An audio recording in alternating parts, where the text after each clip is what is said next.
Hello and welcome back to the Library of Chaos. I'm Wozni. I'm Obrium. And I'm Jimbus. Hi, Jimbus. Hello, Jimbus. In this episode, we'll be discussing the short stories Backcloth for a Crown Additional and The Strange Demise of Titus Endor. I can't wait to not have to read out these wordy short story names again. And the novel Hereticus. So, Backcloth for a Crown Additional released around the same time as Hereticus. I think the same month as a story in Inferno magazine, I think. And Strange Demise of Titus Endor is a later one which has been retroactively put back in the order in the Madros. Abnett now suggests this is the appropriate time to read that story before Hereticus. Okay. So, do we have any thoughts? It has the single most awkward title of any story, I think, in the history of literature. I mean, there's a lot of... That's quite a title. What's his name? I'm really annoyed. I can't remember his name. The guy, I have no mouth and I must scream. Android's Dream of Electric. Is it? Fuck. Oh, yeah, I don't remember. But Andrew's Dream of Electric Sheep is what you're thinking of. Yeah, he's got a lot of wordy titles. Philip Dick. Philip he K. does. Dick, right? Oh yeah, That's it. Yeah. He does, but they do at least have like a nice ring to them. His book titles, unlike this one, which just feels like several words mashed together. Total Recall's one though was something like something about memories being packaged and sold back to you wholesale. That was an awkward one. I can't remember the name of it. When they made a movie off that premise, they wisely just decided to call it Total Recall.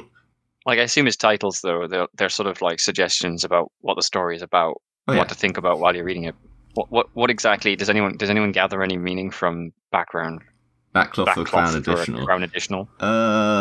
Maybe it'll be more to somebody who knows a bit about photography than it does to me. Maybe. That's a good point. Maybe. The Strange Demise of Titus Endor is a bit more straightforward, although still a bit wordy. I mean, you say photography is a spoiler. I mean, I was literally going to say this is like our insight into photography in 40k. So this is true. It's interesting that it's very much like photography in real life, except with added elements, as you'd expect. I think some notes I've got on the short stories. Backcloth for Crown Additional is a very nice. It's again like you were saying last time. It's a story where we are able to see Eisenhorn, Beckwin, and friends how they interact when they're not saving the world. Yes, you'll be in the gang. Very much so. And just the sheer, like, I would say, just the amount of time that Eisenhorn clearly spends with Beckwin, it kind of adds a lot more then to Hereticus as well. Yes. Yeah. And explains a lot of their behavior in the previous books too.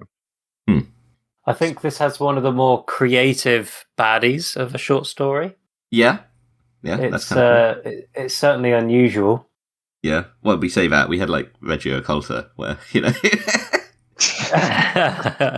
the baddie is a bridge, is that what you're saying, was? All of the short stories have had, like, a pretty cool sort of weird, funky mystery going on. Some of them more human, some of them more 40k, some more just a bit spooky in this case, I'd say.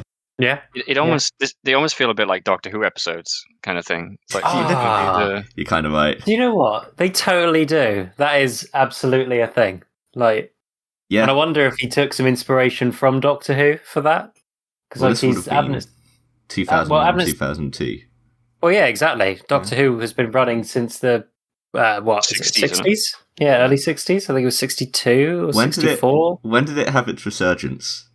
2004, I think. Because I think a lot of people now, when they think of Doctor Who, they think of that newer series. Because the new one is like, it's a cool stylized drama type thing that's appeals to, I don't know, there's a reason that the Super Who lot fandom is called that. There's a certain type of person it appeals to. The old one still would have had episodes like this, though. Well, the old one was a lot more educational, though. It was supposed to be like, it was like, here's an episode where we speculate about the future. Here's an episode where we teach you about the past. It was a lot. But do you not think more think this short story would teach you about photography? I don't know any more about photography. Not that. Yeah, fuck it. I don't know. But I still get what you mean. I'd say they probably feel more like a newer Doctor Who episode than an older one, but still. Maybe. If only actually, because this one would be really difficult to make in the past because it would involve a lot of CGI, I think. This is these are very, I don't know, these the third of I guess it's the second, it was at the time, the second little murder mystery type thing, Eisenhorn short story, and now it's the fourth one with the other two short stories, audio dramas before it. I was just looking, because I had a feeling, but I didn't want to say anything in case I was horribly wrong. Dan Abnett has actually written a fair few Doctor Who books. Oh. Huh. Okay. Well, there we go. Yeah. So that might be why. It's just similar writing styles. So who's the Doctor in his books? Is it one of the older ones, or? Good question. Well, he's writing them around the time of let's have a look. I'm going on the TARDIS wiki. This is somewhere I did not expect we'd be going today. No. So he wrote books he did a Torchwood audiobook. He's done Doctor Who comics. So we are talking around the David Tennant era. Yeah, I'd assume so. Oh, main time period active, 1988 to 1994. Oh. So he would have done some older stuff. And then he was 2004 to 2011. So yeah, it would have been Eccleston and Tennant. Yeah. Well, shit. There we go. Interesting. So yeah. I'm going to double check what ones he did. Oh yeah, wow. Fuck. He did, what the fuck? Is that Tony Hawk? What? What are you looking at? The Sylvester, it's a Sylvester McCoy Doctor Who book called The Harvest, and this cover I'm looking at, I swear to God, on the right, that looks like Tony Hawk. Like, it fucking does. I'm not even fucking with you. Like, that's it does. I see the resemblance. Well, sorry, got off on a massive divergence, but I had to say that my piece with that. Do we have any more thoughts on Backcloth specifically? It was a kaleidoscope of weird bullshit, and I kind of liked it. I came out of it thinking, that was kind of interesting. Not really remembering what the fuck had happened, but it was an interesting experience at the time. Yeah. Yeah, that's how I feel about quite a few of the Eisenhorn short stories. They're just kind of like fun little. It's almost like popcorn book, just to sit and watch. It's not particularly. None of them are massively memorable in terms of like how they're written or anything, but they're cool as Eisenhorn books as well because you know Eisenhorn as a character. I think if you don't know Eisenhorn as a character, it'd still be a fine story, but you probably wouldn't remember it. Yeah. And then in complete reverse, I mean, if Abnett was trying to make an uncomfortable fucking short story, then the strange demise of Titus Endor is pretty unfun. It's very it's hard. I feel like there's comments I want to make that are general comments, but they're also kind of spoilers. I think I know what you're going to say, and I would suggest you because I've got a feeling we've got the same note. Yeah, but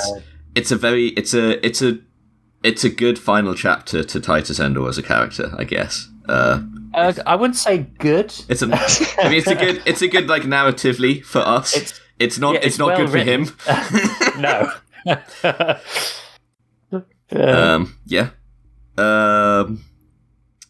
As for Hereticus, all right. I've got some general comments here. I have a bunch of general thoughts here. I think Hereticus is the most strangely paced book of the trilogy. Do you think so? Yes. Feels like there is a lot packed into the start and the ending. There's absolutely. Yeah, and there's a lot of time that you spend. It reminds me a bit. I was gonna say this about the third Space Wolf book, Grey Hunter. I was gonna say this about that, but I think I forgot on that episode, so I'll say it now. But it has the same sort of vibe as that.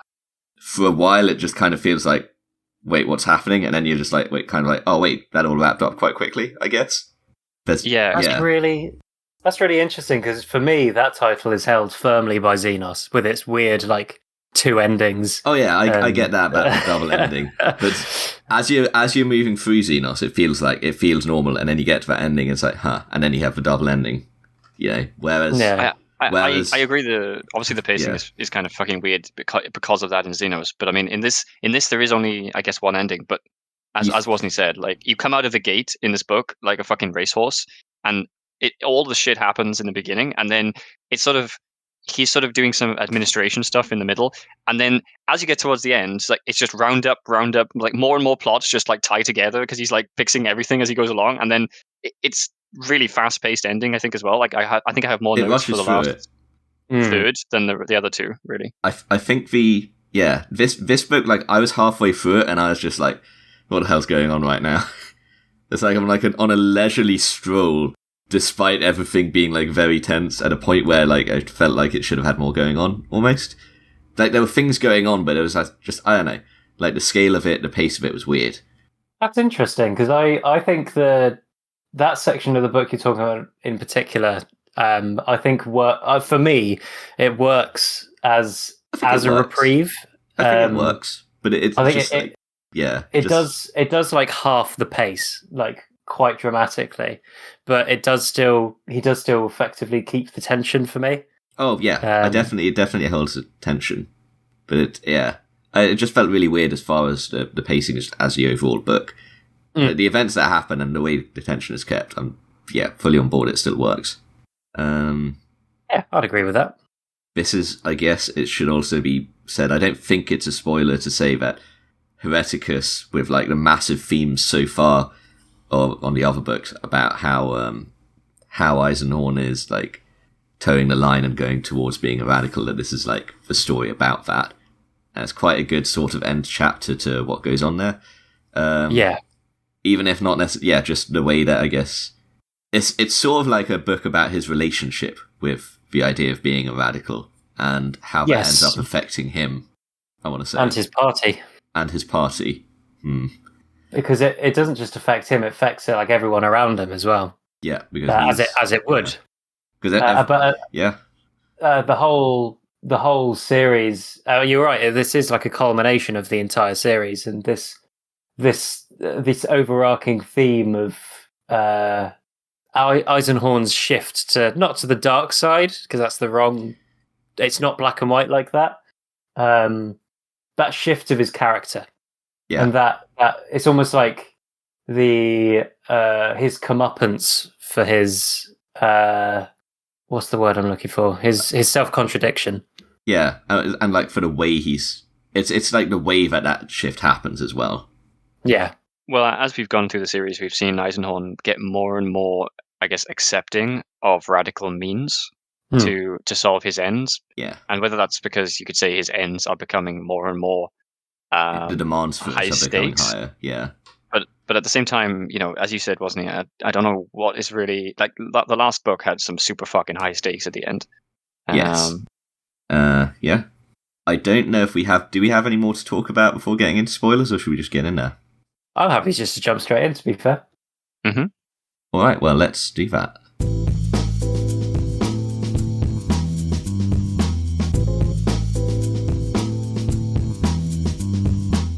So, our first story we're looking at is Backcloth for a Crown Additional. The little murder mystery. Do you just want to go over the plot first, or...? Yeah, I don't see why not. We could summarise the events. So, Eisenhorn starts off with Eisenhorn getting a message to say, hey, we've got your good friend, the noble head of this family has died. Can you come and investigate because you're an inquisitor?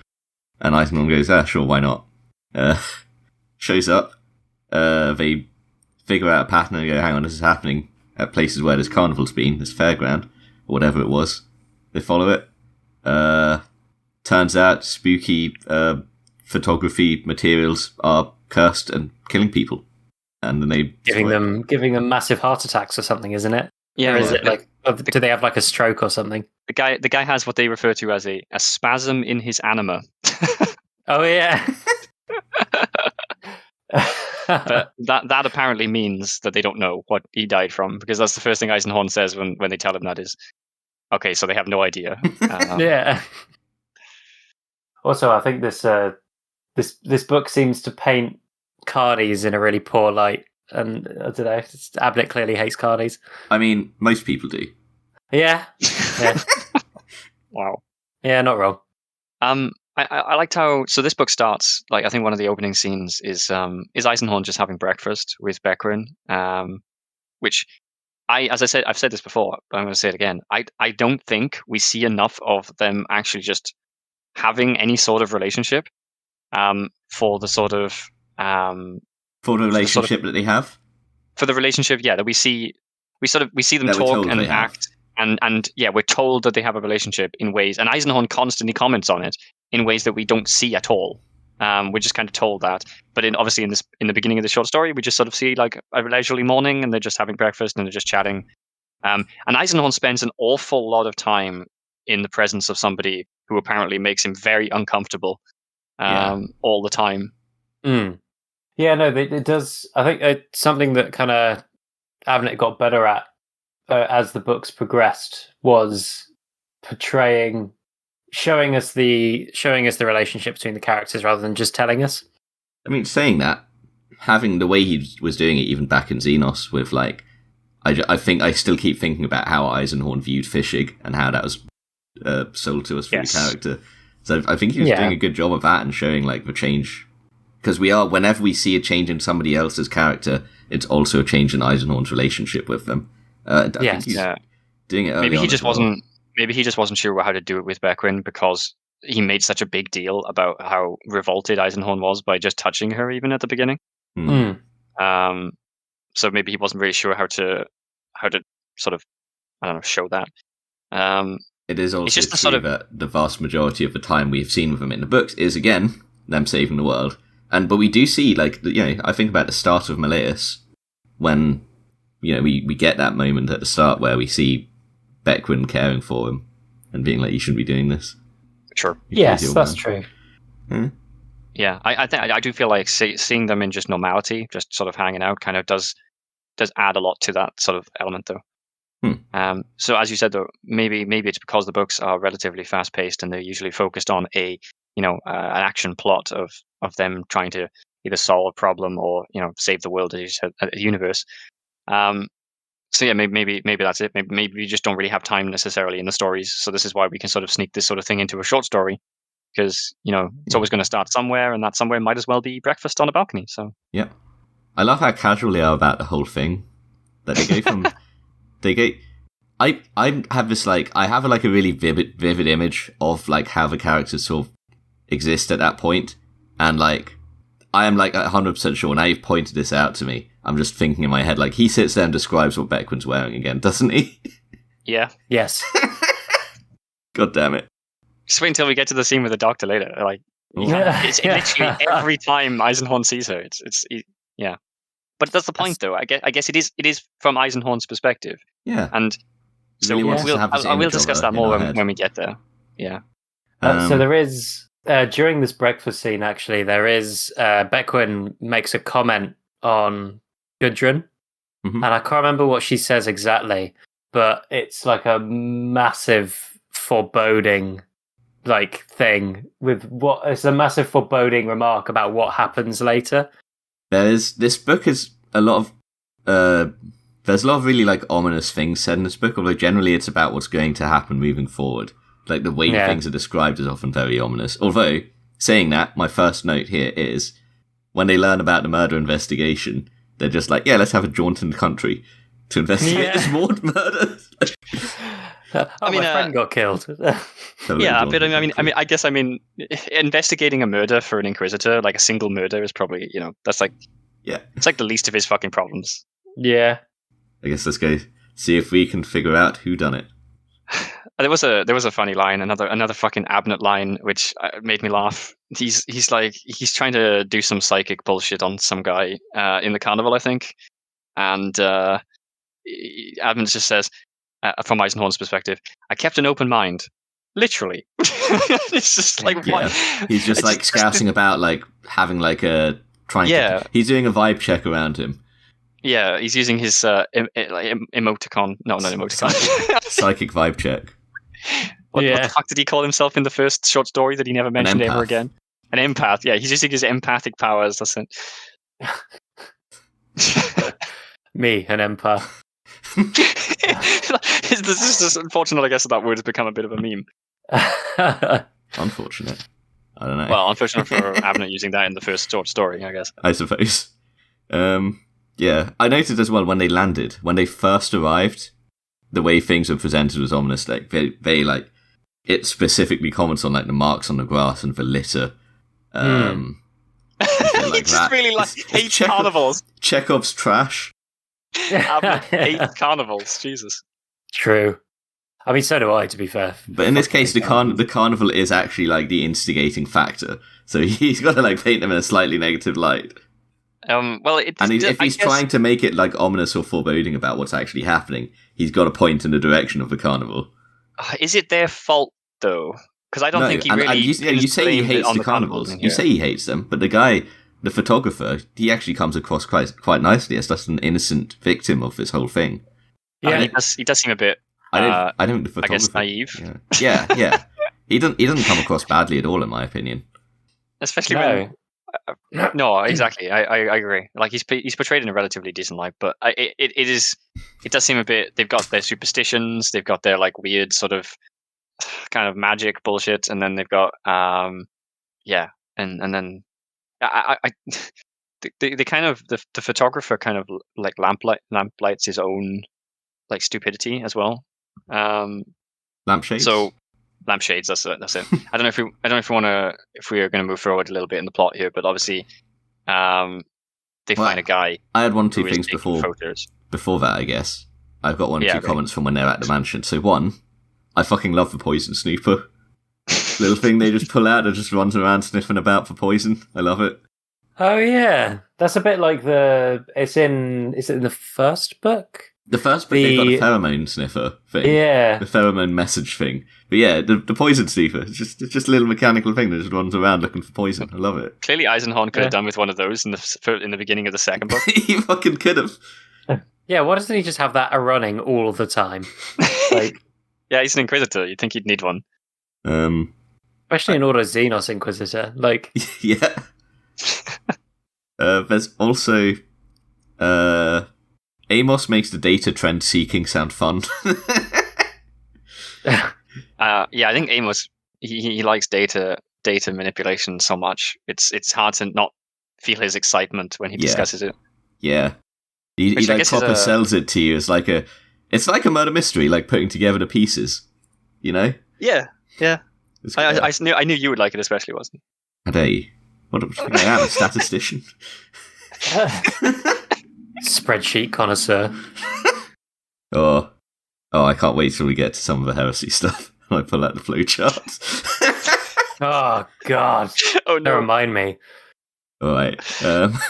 You're gonna look like fucking Charlie from It's Always Sunny in Philadelphia. Oh, I am. He already does. I mean, like, just got the heresy timeline on his wall. Yeah. So yeah, I don't know. Was there anything else from the mansion you wanted to mention? Nah. Then we go to the fair, which I thought was quite a fun depiction of what a fair in the 40k setting might be. Yeah. It's like it's weird. Yeah. It feels super old-timey, which I suppose is like, you know, it's pretty on point for 40k, because it has got that... Everything has that archaic kind of vibe to it. Yeah. But even when you've got, like, the two... like big burly carny blokes that try and turn away Eisenhorn. Mm-hmm. You've got the it's like really it's like an irreverent use of the setting. Like you've got like the guy who's like pretending to be an old space marine. It's like that's not how space marines work, but the average person doesn't know that. It's just like this old man who's like, yeah, I was a space marine, I'm a veteran, just telling his stories, like judging them. There's the whole like gaze into the eye of terror thing. Oh yeah, you know, I forgot about that completely. It's so like all this stuff which is just, it's like borderline heretical. It's so irreverent. This stuff. It's almost like a parody. It's almost like Eisenhorn. Sorry, it's almost like Abnett is parodying the 40k world, but inside this tiny setting. It's kind of fun. It was a little bit fun to see. It's like all these weird. It's stuff that's normally treated so seriously, and it's it's like borderline heretical. You can just feel how much Eisenhorn fucking hates all of it. He's walking past, looking at it. You know what? I don't feel like Eisenhorn hates. I don't feel like Abnett hates carnivals. I feel like Eisenhorn hates the subject matter of this carnival. That's the impression I got. Yeah, it was good. It was a good description and a good sort of just setting in general, I think, for this sort of story. So yeah, they go to get their photo taken. I don't remember what it was that actually. It's Beckwin first that gets she just like fucks off and then gets roped in by the sales pitch of the photographer. Oh, is that how they find him? Yeah. I was wondering if they were like following something. I couldn't remember how they got to the photographer. They just find him, and I can't remember why Abnett goes around the back. Something makes him like suspicious, and he tries to go around the back. Well, Eisenhorn like senses something weird behind like. Yeah, there's that, and then they also ask like, "Did you take a picture of these people? Like a list of the people who died?" Yeah, it's like, by any chance, do you recognize? Well, he shows him a list, and the guy and Eisenhorn comments on the fact that the guy says no, or that he doesn't really know, but he definitely Eisenhorn's like, but he definitely recognized at least some of them. Yeah, but that comes after he tries to break in the back, and the door just doesn't open. Yeah, you're right. I think he sensed something and gave it a try. Because he sniffs out the spooky ghost door and then can't open it. Yeah, and then he goes around the front and he's like, Beckwin, what are you doing? Yeah. Now it's in my fucking head though. This is such a Doctor Who episode. Yeah. It's like, what is the mystery? And in this case, the mystery is magic fucking pictures, and we're about to find out why those pictures are magic. Yeah. Yellow pictures. So they end up getting in there, and then it's like, oh, photography ghost. Well, yeah. So it turns out the guy needed some materials, obviously, to make his pictures, his photographs. Yeah. While he was gathering materials, while he was picking them up, someone just came along with this fucking thing. Yeah, so some old lady, I think he says, offered him some of this, like, I think it's like silver composite bullshit. Some fucking sketchy hag sounding woman. Yeah, pretty much. Like basically might as well have been like a fucking Disney witch. It's basically a bog hag offered him a magic die, and he's like, oh hell yeah. And the crazy bullshit is, right, and I find this was kind of stupid and funny at the same time, is the guy's like, and I just kept using it. I should have known. It never ran out. Yes. Yeah. It's like, at that point, though, you've got your thing which just never runs out. And, what do you do? Do you go, fuck it? Or do you go, this is probably cursed? Well, this is saving me money. I'll just keep going. Okay, like, if you have no, like, hell yeah, it's free ink. If you have no reason to know there's anything bad going on, like, if you don't understand and know the idea of the warp and that things can be fucked like this. Well, he clearly knows something is wrong, though, because like when the crazy like room starts going mad and like they start seeing all the Technicolor bullshit, that's like he sort of suggests that like he should have known this would happen. Yeah, but that's like his guilt. Expecting this. It's like with the benefit of hindsight, and he's got the guilt now because now he knows he's been responsible for all these murders. And then he kind of he doesn't. Half the time, I don't think he like the impression I got is that he wasn't even aware that like his subjects were dying. Yeah. This was the first he'd heard of it. I don't think he knew. Was this list of people he'd taken pictures of being dead was the first he'd heard of it. He was like, oh, fuck. And then he kind of redeems himself at the end. He like goes in to try and deal with it and ends up suffering a nasty fate. He gets photo jump scared. You get Luigi mansioned by the photo. Luigi mansioned. Yeah. Oh my god, it is. Oh, what's the other one? It's a Zelda game, isn't it? Link Between Worlds does that as well, with trapping people in paintings. Yeah. Oh man. Okay. Yeah, he just gets trapped into like a billion fucking pictures or something. Yeah, every picture turns into him. Is it him screaming? Or that fight scene in particular is really, really cool. It's like some sort of swirling ghost mass vortex thing, isn't it? No, it's like he's. Oh wait, no, it goes through a few different stages, doesn't it? No, so he basically how I interpreted the description is that he's he's fighting these ghosts of like people that are all looking like happy and smiling because they're frozen in their, or like whatever their subject. Whenever their subject was taken, they're frozen at that point. They're frozen at that point, so they're either like smiling or they're laughing or they're whatever it is, and they're like something trying Eisenhorn can never do. Yeah, oh. they're trying to like they're like clawing at him with their hands, but it's like he's being cut by glass by the hands, and the inside of the cabin itself is becoming the place where the photos are taken, but they're all like either in grayscale or sepia tone or like it's really cool. Yeah, I mean, it was weird because I got to the end, and as I was saying, like it was such a kaleidoscope of like weird visuals that I could barely remember what had really happened. But I don't know. I got to the end, and I felt like I'd enjoyed myself. But it was like I have no idea what the fuck happened in that fight scene. Ironically, I would describe this short story as like a fairground ride, like a spooky haunted house ride. Yeah, that would work. I could. I know exactly what you mean. Yeah. Or like the fucking Willy Wonka on his fucking boat. Where he suddenly turns into a cosmic nightmare. Yeah, exactly.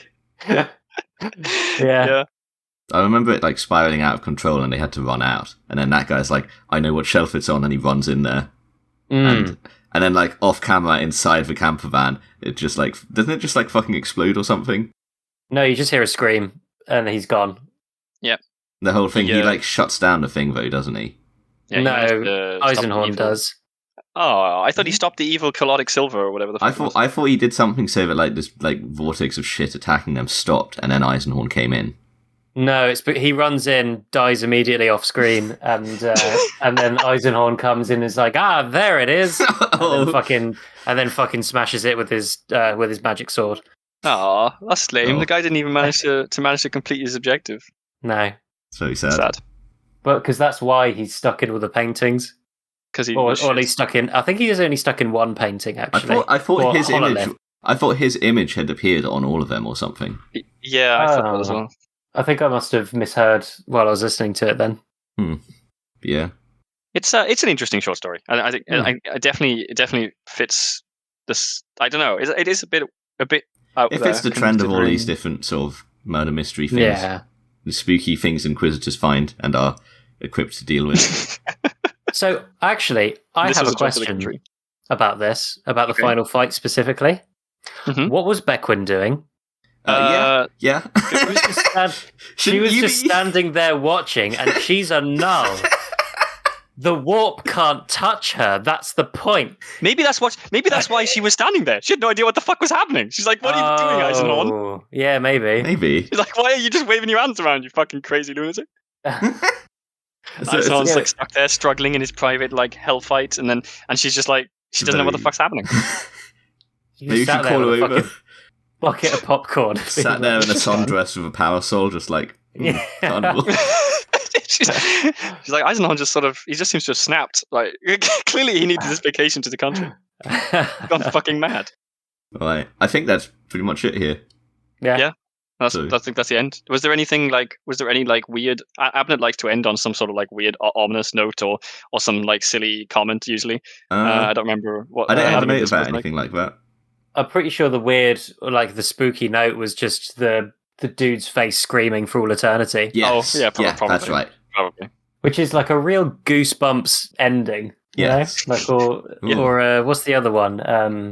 Doctor Who. Doctor Who will do that. Yeah. Doctor Who did do that. Family of Blood, specifically. Yeah. For all of you Who heads out there.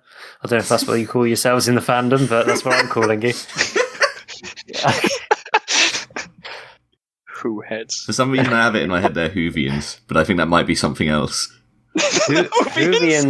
Whovians sounds fucking stupid enough that it would be. Isn't that like from Shadow of Innsmouth or something? No. Wait, it sounds like fucking... Is it a Dr. Seuss thing? No, sure, like those are Who... I don't remember. Who cares? Yeah, we're getting distracted again. Oh shit, no, you are right. That's unfortunate. Oh no, they are Whovians. Oh shit, yeah. Okay. Who's down in Whoville. Okay. When's the Library of Chaos covering the Dr. Seuss series? Is he an honorary member now? He fucking should be. So, The Strange Demise of Titus Endor is next. So, I didn't like this one, but I don't know whether that's because Abnett didn't want me to like this one.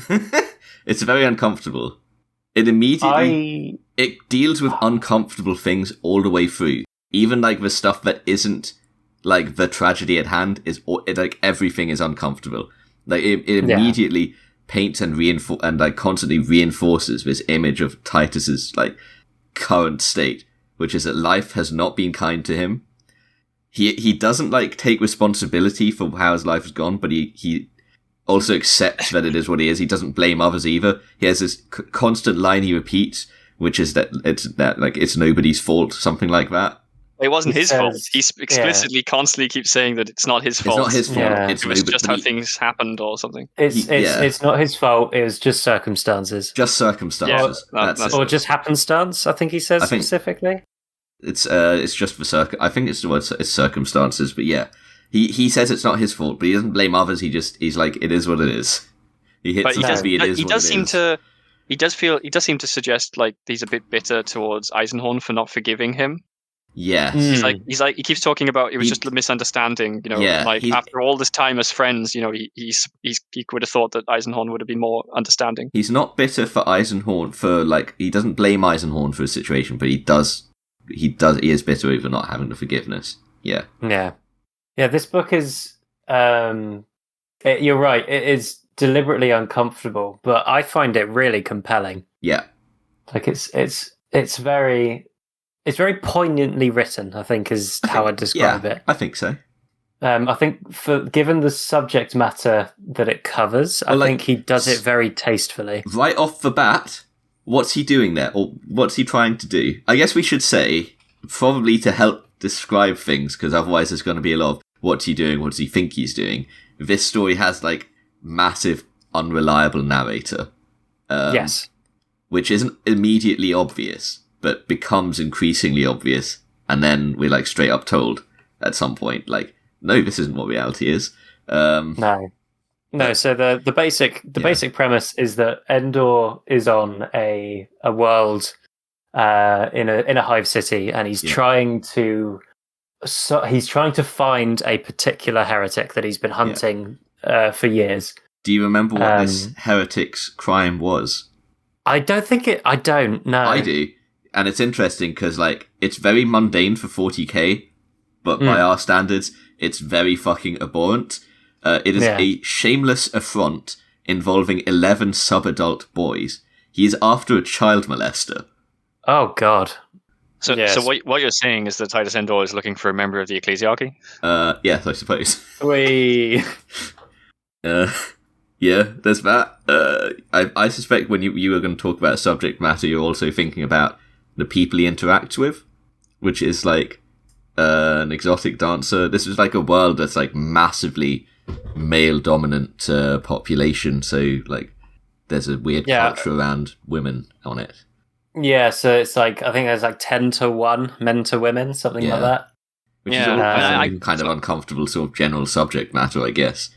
Yeah, very much so, because it's the women are like, all of the women that are involved in the story are, I say all one woman in the story. Well, all the women we see, because she's part of like a culture of women all being like these kind of sex workers, but also kind of pseudo-sex workers. Well, that's the funny thing. The funny thing about this planet is that they don't even have to be sex workers to still make bank from the fact that there's only like one woman for every 10 men on the planet. Yeah. So they're all just instead of sex, they're literally just selling erotic dances. Yeah. Yeah, like it's almost more like intimate dances than erotic dances. It's like a weird it's like dancing tango costume. Or something. It's like a really specific dancing costume. Yeah, it doesn't go into any specific detail, and there's reason for that later. In a sense, but the detail it does go into is just very. It's just weird. Like the whole thing is very strange, and I think it's meant to be. It's another very unique and kind of weird setting, though. And Abnett has clearly gone. You know, what would it be like if there was a mining planet? Apparently only men are miners in the 40k world, which it doesn't surprise me. And So they sort of just like, what ramifications would that have on and you said a hive city, but to be honest, this kind of just felt like an outpost or something to me. Oh yeah, it's the like, way it was sort of. It's like, I get the impression of it being like a small world that is heavily like all about the mining, and everybody who's there mining is living in like this one hive city or something. That's the impression I got. Yeah, hive city is probably the wrong word. I think more some sort of like dense population thing. It's probably just a city. There's probably just like multiple. It doesn't really a regular city in 40k. Yeah. Yeah, okay. I know. That's fair. It sounds like blasphemy to say, but they do exist. I mean, I imagine a hive city is always going to have to be a regular city before it becomes a hive city, unless they just literally build it first and then ship everyone in from somewhere else. Hive cities have like really usually. I mean, it depends awful lot. Like, there's the whole thing we mentioned in Necropolis where that was a hive city that was like horizontal, but usually they are like a specific kind of vertical design.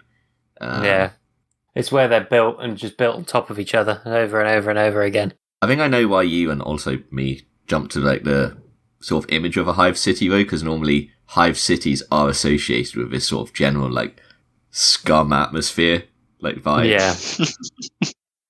Yeah, and that is the vibe that he gives, is that everything is just fucking dirty and a bit downtrodden, sleazy. And sleazy. Yeah, it's like it's got a very like noir's probably the wrong word, but you know what I'm trying to say. Yeah, it's not like a noir, but it's like it's got this sort of like, you know, in a noir there's usually a sort of contempt or disgust for the way a lot of people around the protagonist are acting. Also, the same sort of setting that most noirs have. Yeah. Which is that dank, dirty, sort of sleazy place. Yeah. And he's going around like he's here, like he's found some sex worker who's going to go and like, who he's convinced is like part of this intricate plot, and he's going off and following and finding these clues. Like at one point, he breaks into her flat and like he thinks there's been like a murder in her bathtub, and there's like weird cult rituals all over her floor that he doesn't understand. And we later find out, somebody points out to him, she's fine, there was no murder in her bathtub, and those cult rituals that he thinks are interesting were dance steps or markers, so that she could learn the dances. Yeah. What are these strange feet symbols with numbers next to them in this dancer's house? It must be a cult. I mean, it's very obvious, even really early on, that he is clearly losing his mind. Like that he's unreliable as a narrator, as Bosny said, because it's like things he's seeing. But you're not sure necessarily if he's unreliable. It's just like, but you, at the very least, you as the reader know that things aren't as they seem. Yeah. I think there's actually very few things that he sees and describes seeing that are probably not accurate. Like there's a few things that he obviously describes wrong. He's got like some obsessions about some numbers as well.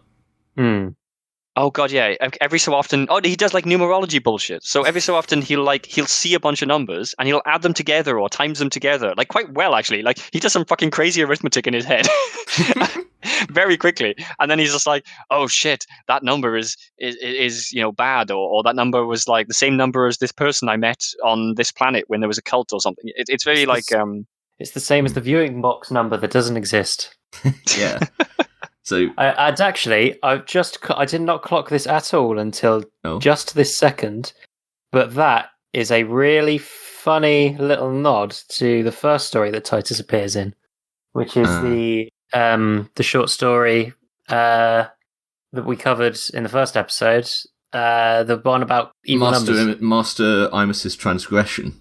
That's the one.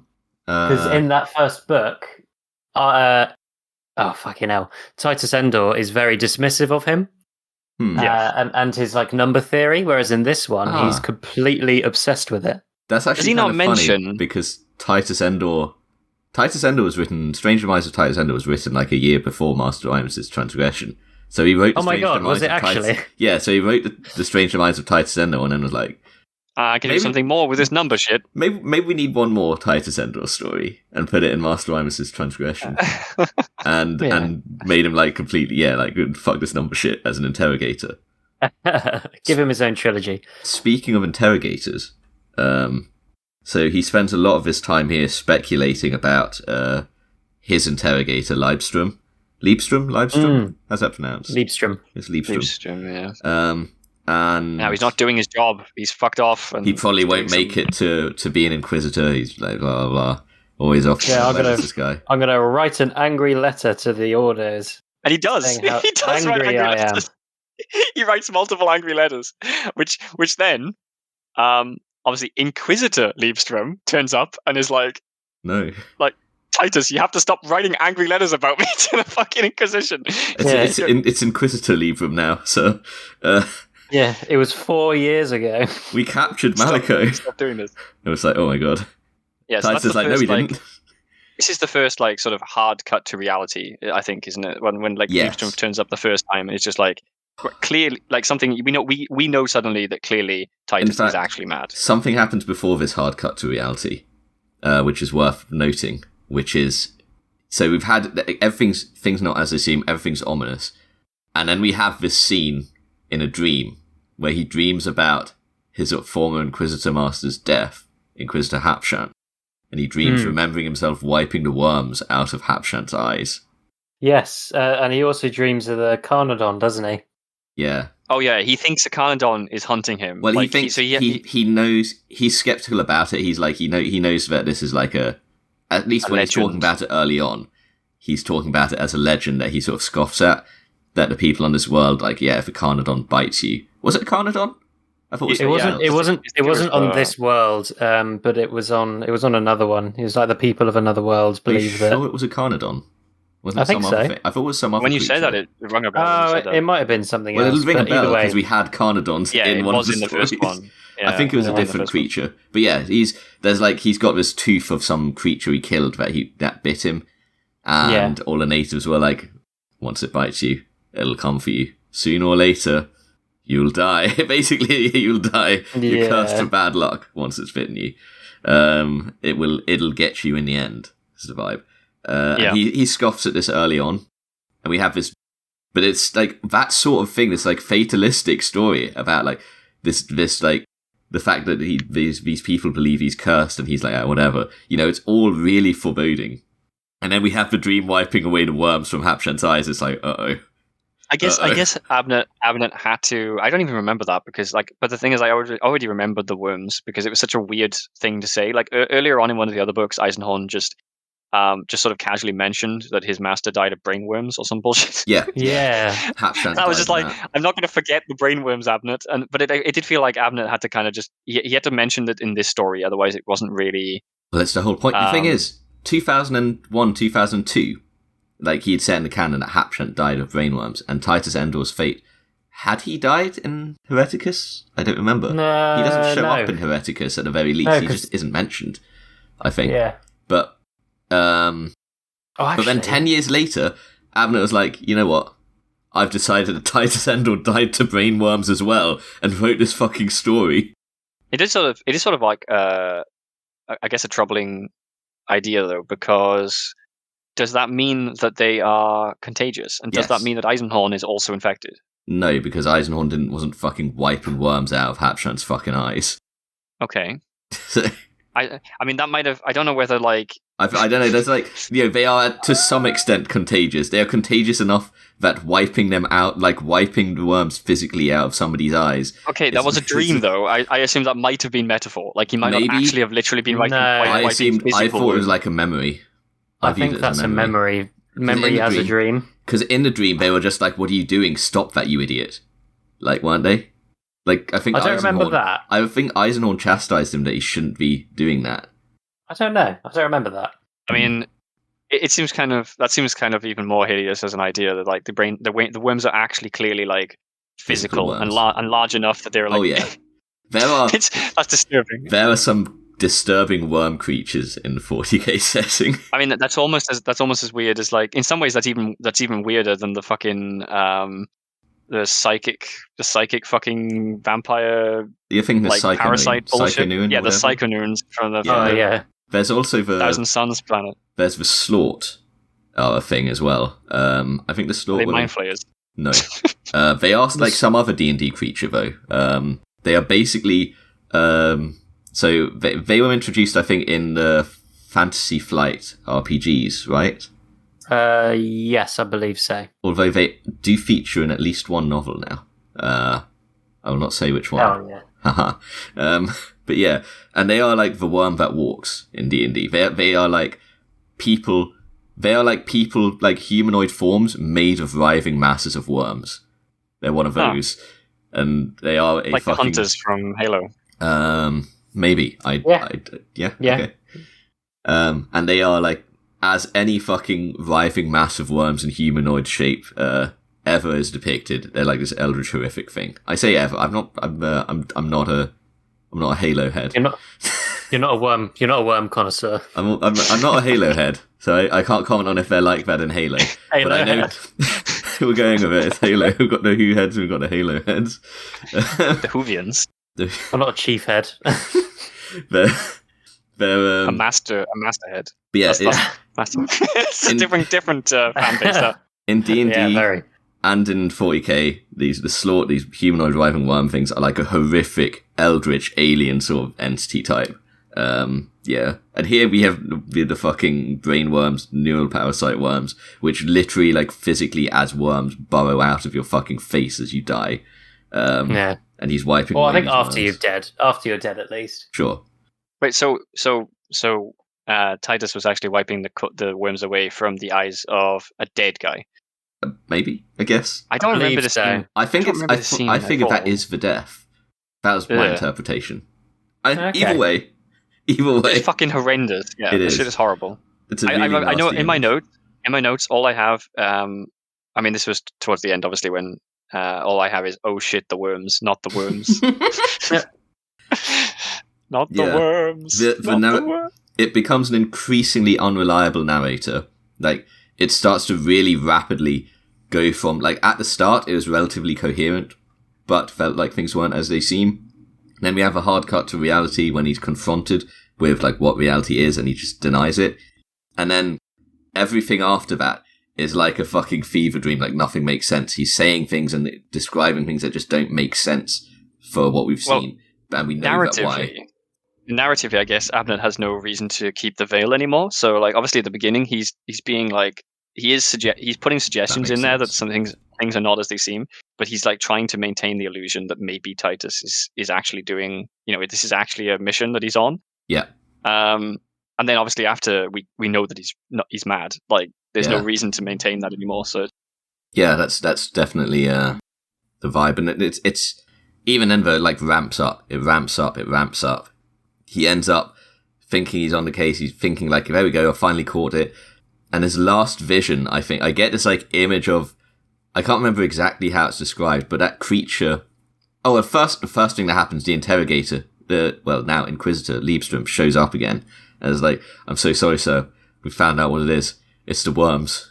It's the worms! Basically. Not the worms! Yeah, now that scene in particular is really interesting because he's sat in the audience watching these dancers and then, like, suddenly... In, like, his private box. No, he's not in a private box. He's in the audience because he's like, he pushes past a load of people. Oh, that's right, because he's, like, looking at the private box from below. Yeah, because he gets, it's really weird because he gets in early and then all of a sudden he's arriving really late and, like, halfway through the show. Because he's pushing his way past people, and then he sits down, and then that's when the Inquisitor, former interrogator, is just suddenly next to him and gives him this revelation, and then suddenly he's gone. And then suddenly he's in another place completely. Like, he's just I think he's in his room again. And then that's when it's described as the creature looms behind him and bites. Yeah, he feels it coming in for its final bite. And I get this image, don't know if this is how it was described or just the image I have in my head, of, like, everything fading to white as it happens or something. See, I had the opposite, everything fades to black. Oh, okay. Oh, shit. Like, I just pictured like a completely black space with him sat down in it, and then this thing loomed behind him. I think it did feel like it was dark to me, but I don't know about the fading to anything. I just it felt like the creature came out of the darkness. Yeah, yeah, that's what I mean. Yeah, okay, I get that. But it's interesting because Abnett actually he actually says it explicitly that this is dementia on set by the worms, which I didn't expect him to do, but I think it was the way. I think it would have been in poor taste had he not handled it as well as he did. Yeah, I get what you mean. Because he having space dementia. Yeah, but it felt very space dementia. Like, I don't know if you guys have had any experiences with dementia or Alzheimer's, but it's a really horrible it's a really horrible thing to watch someone go through. And he absolutely nailed it. Like, it's that disconnect from reality and the jumping of timelines and events and things that happen. Not to put a fucking downer on this podcast line, but he does handle it exceptionally well. Yeah. It's very very uncomfortable, the whole fucking ride. Yeah, and he doesn't make it. I like that he doesn't put any humor in it. No.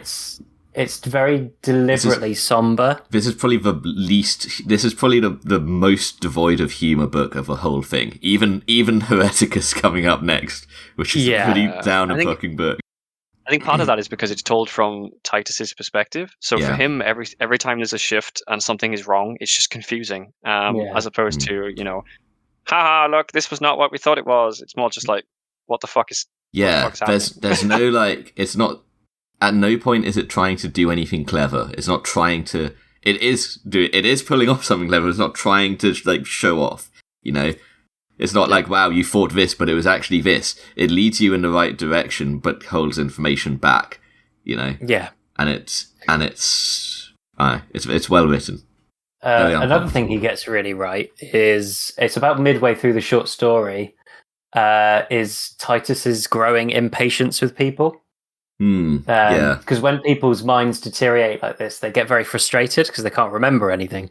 And it's the way he's like. He flashes his non-existent rosette at someone and gets into the dressing room, and when he's trying to get whenever the guy's like saying, "Oh, I shouldn't really do that," he's like, "Inquisitor, like get the fuck out of here." Yeah. I know what you mean. It's that bit was interesting. And then opening the drawer full of blood, and it turns out to just be rose petals. Yeah, well, he shuts it again, and then he opens it, and it's and then it switches, doesn't it, as he's looking at it. Yeah, I see what you mean by the frustration. It is interesting that he portrays that quite so well. I would assume that Abnett probably has some experience with that I imagine, well, like with any writer, like with anyone that makes any kind of art, or at least art that's. No, I'm not even gonna fucking go there. Anyone that makes any art like this, it always comes out best when you use research or reference. Yeah, even if he hasn't had any personal experiences with the subject, I imagine he went out of his way to look at personal accounts of people with, or people that have experienced other people with these conditions. I think it's come up before, and it definitely, I get the impression Abnett is a guy who does his research. Yeah. For other things as well. I think we talked a lot about that in Gaunt's Ghost. Except for how guns work, apparently. Yeah, he just needs to fucking research guns, baby. Abnett, I'm on to you. Oh. I swear to God, if I ever meet him, I'm going to tell him. It's not a clip! To be fair, though, clip sounds nicer as if you want a short, punchy word in a book. So does mag. He uses the word mag. You're right. I think the problem is there. If you're writing and you think the words are synonymous, then you're going to spread out the use of the word because you don't want to use the same word over and over again. Yeah, that's true. Or you could just say he reloaded. Reloaded his gun, his bolter. Yeah. Could. He slammed another magazine into the weapon. Whatever, I'm not a writer, but I do know how guns work. All right. I think that's pretty much that short story. I don't think there's much more to cover there, other than to say again, fucking worms in your brain. Ooh. Yep, brain worms. The dementia worms. That's where you people literally have brain worms. So, next up, we are finally at Hereticus, which is Heresy. It's worth something. Heresy. Goz, why don't you take us away on that one? I shall. So the book opens with a series of messages between Rorken, I believe he's a new character to this book. Oh no, he's not new, is he? He has appeared in the series so far. Rorken's definitely been about. Vervuk is new, I think. Sorry, I think he's appeared in another one because he was a. He's a young aspiring Inquisitor now. Yeah, because he wasn't. He was I believe, an interrogator in a previous book, and in this one, he is now a fresh, Greenhorn Inquisitor. Huh. Does Rorken say that he comes from Osmond's house? So, is he like? I believe he was Ordo Hereticus. This guy. Either way, anyway, which are the most pious of Inquisitors. Yeah, he's a real starry, bright, starry-eyed young chipper. I'm going to go out and burn some heretics! Yay! He just wants to. He just wants to do his best and be a good boy. Yes. And quite frankly, I have no time for him whatsoever. Well, neither does Eisenhorn, and mainly because he fucking hero worships him. I have plenty of time for him purely because we're seeing it through Eisenhorn. I have plenty of time for Eisenhorn not having time for him. Yes. And I really liked the disparity between the three different kinds of messages, where the first one from Rorken is very not informal, but it's formal / informal, because it's formal with an air of friendliness to it. Yeah, it's professional. Yeah, that's a good way of describing it. It's professional, and he's just telling Gregor what's happening, what he needs to do, who he's got to take with him, and all the best, all that. Sorry, I can't make it. I'm going to have to give you Vervuk. By the way, I need you to keep an eye on Vervuk for me. I was going to be doing that, but I won't be there. He is kind of apologetic to Eisenhorn as well. It does suggest, just show a level of friendship between the two. He's I'm going to need you to deal with this one, I'm afraid. Something like that. Yeah. It's a very, it's tint, just the wording he uses suggests he's apologetic rather than saying it. Yeah. It's very clever, inquisitorial politicking language. Yes. And then you have the communique from Vervuk, who is just the most annoying, upbeat person. I'm your biggest fan vibes, flowery language. Literally. He feels like the fan from Oblivion. It's very much the same energy. Yeah, he's like, Eisenhorn, I'm so happy to meet you soon in the court case. It'll be amazing. We'll be the best of friends. Really looking forward to working with you. We'll put all the heretics together. I've heard so much about you. I'm really looking forward to working with you. But it's all done in this flowery language as well. Yeah. It's proper pen pal kind of language.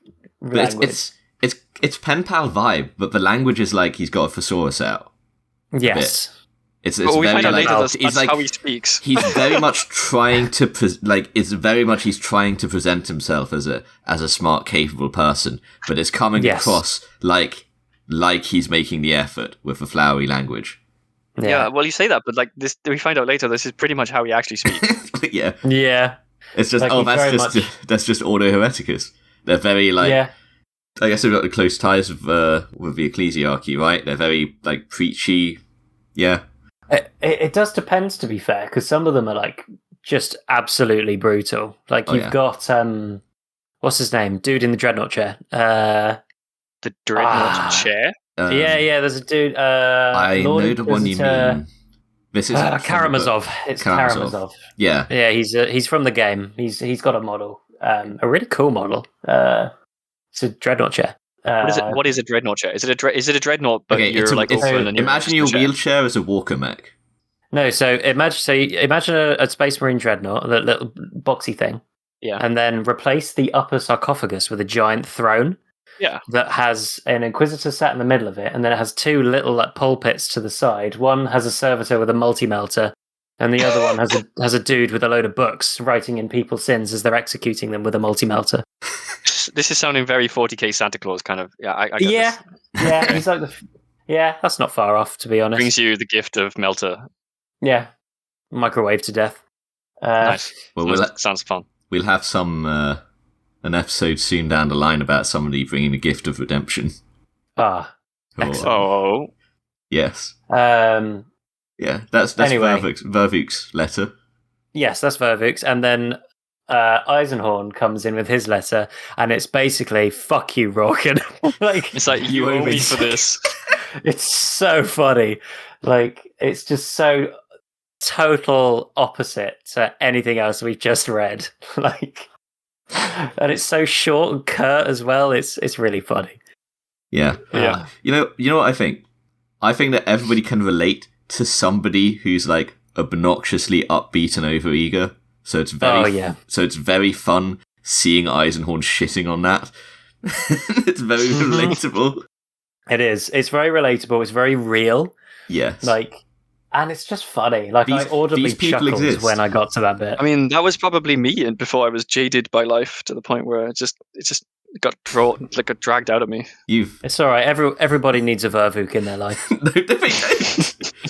Vervuk is the annoying co-worker that you have to deal with, and in this case, it's Eisenhorn's annoying co-worker. Yeah, I don't know. Sometimes it's important to have the balance, isn't it? I don't think I have. I think they're important. Those right now, thankfully. No, I think they're good to have around, just as a. I'm starting to sound like a fucking Vervuk here. A lightning rod. A lightning rod for the officer's frustrations. Exactly. Yeah. And I mean, and also sometimes, like, if the mood is not good because things are not going well, you know, there's always going to be that one person who you can just be like, oh well, okay, I guess they're just going to still be happy in the corner over there. Yeah. Why are you saying that like it's a positive thing? That sounds like a nightmare.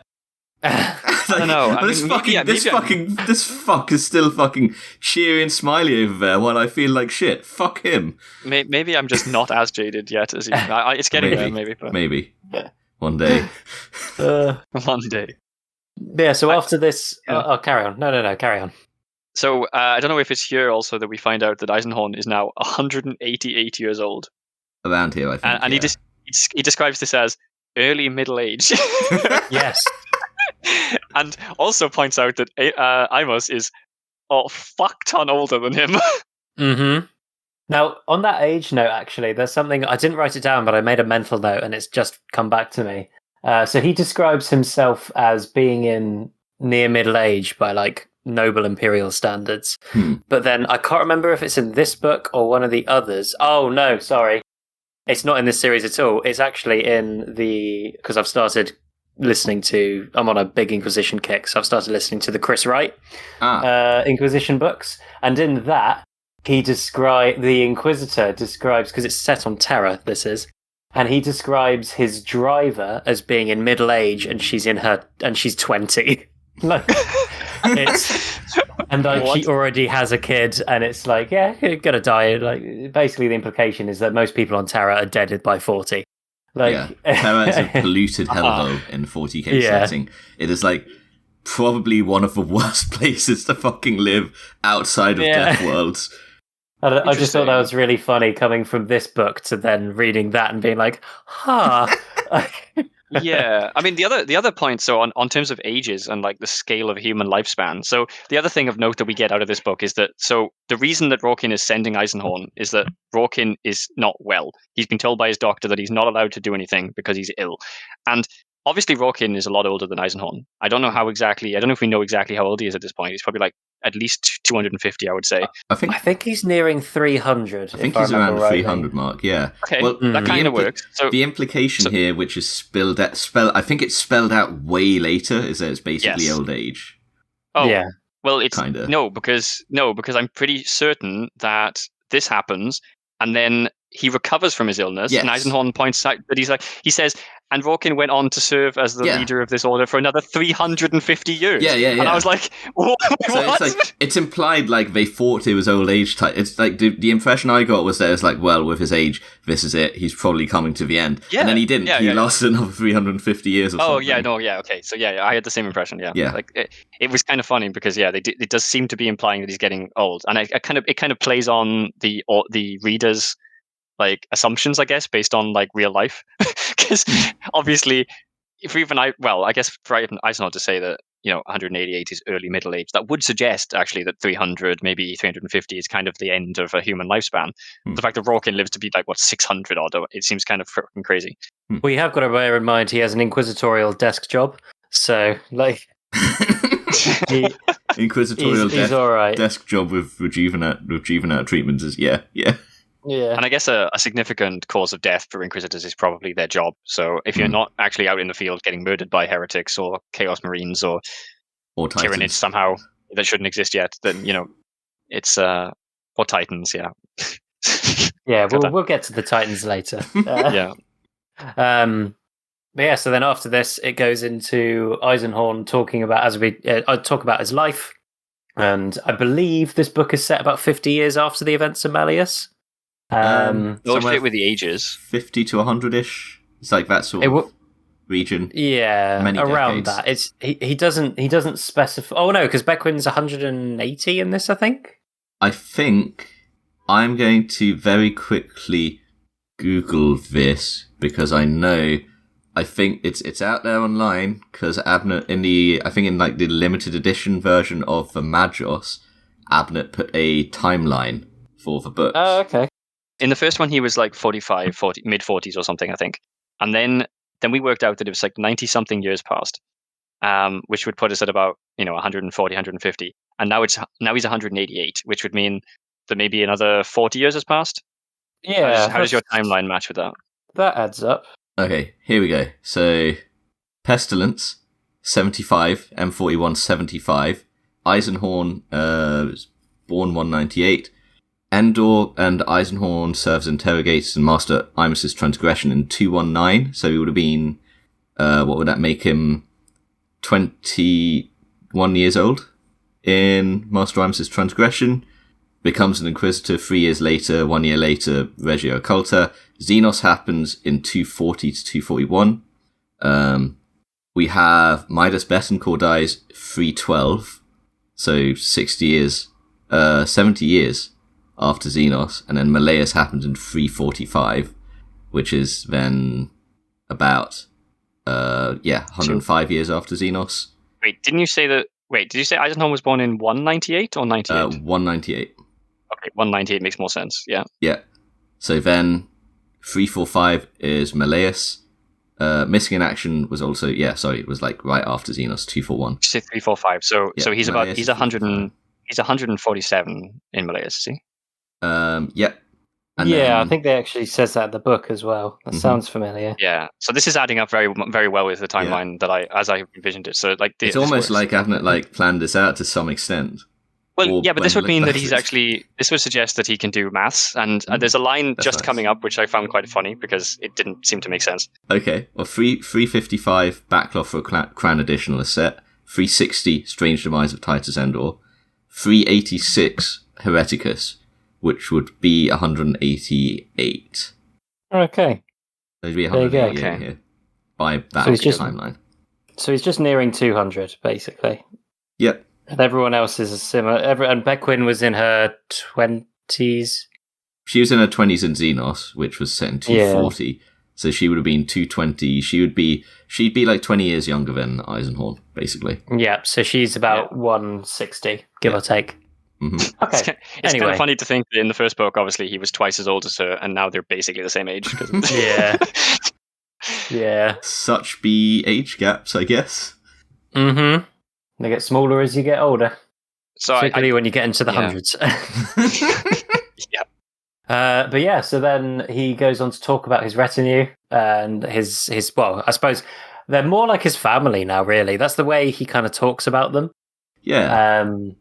They're like, he talks about Beckwin and he talks about Amos and Fishig as well. He really goes quite in depth in this part of the book, talking about his relationship with them and how they've grown. And not immediately, right? No, I might have jumped ahead a little bit. I think some of that comes up now, especially if like Fishig comes up after they all get in the gun cutter. They mention, I know they definitely mention Fishig really early on because he talks about how Fishig is his conscience. I think that happened in the gun cutter. Maybe. I think because it opens with like the court trial scene, right? And then they like take a recess and he meets up with and talks with people, right? No, so this stuff I'm talking about, it's all narration before the court sequence. Okay. And then he goes into court, and he's. Speaking of, we can. Well, is anyone having to say about this characterization of them talking about? We're treated to a very interesting fucking court scene. Yes. But did you mean before that? No, just this characterization with talking about Beckwin and Amos and the gang. I've got a few here, but that I think were slightly later, but I'll bring them up now. So after they've gotten in the gun cutter, he's thinking about these people as they're flying. And he talks about Fishig and him's relationship. He says he'd always thank the God Emperor of mankind for the honour of working alongside him for as long as he did. Which is ominous. Like, when did you stop working alongside him? Or what happened there? I also have a note that in this book, he actually has some weird descriptions of women. Like, he describes Medea as stunning, volatile, brilliant, sexy. It almost feels a little juvenile. He's getting horny in his old age. Which, we'll see later. Eisenhorn or Abnett? Both. Well, this book was written less than a year after Melia's. Yeah, okay, so we'll say Eisenhorn. You're off the hook for now, Abnett. Abnett is choosing to write Eisenhorn as a horny old man. Is that what you're saying? He's basically right. He definitely, some of his descriptions here are a bit like, he does fuck later on, so, you know. Yeah, that entire character felt like it was inserted just to make sure that we didn't think Eisenhorn was a virgin. An incel. Just spent his entire life as a fucking... Yeah.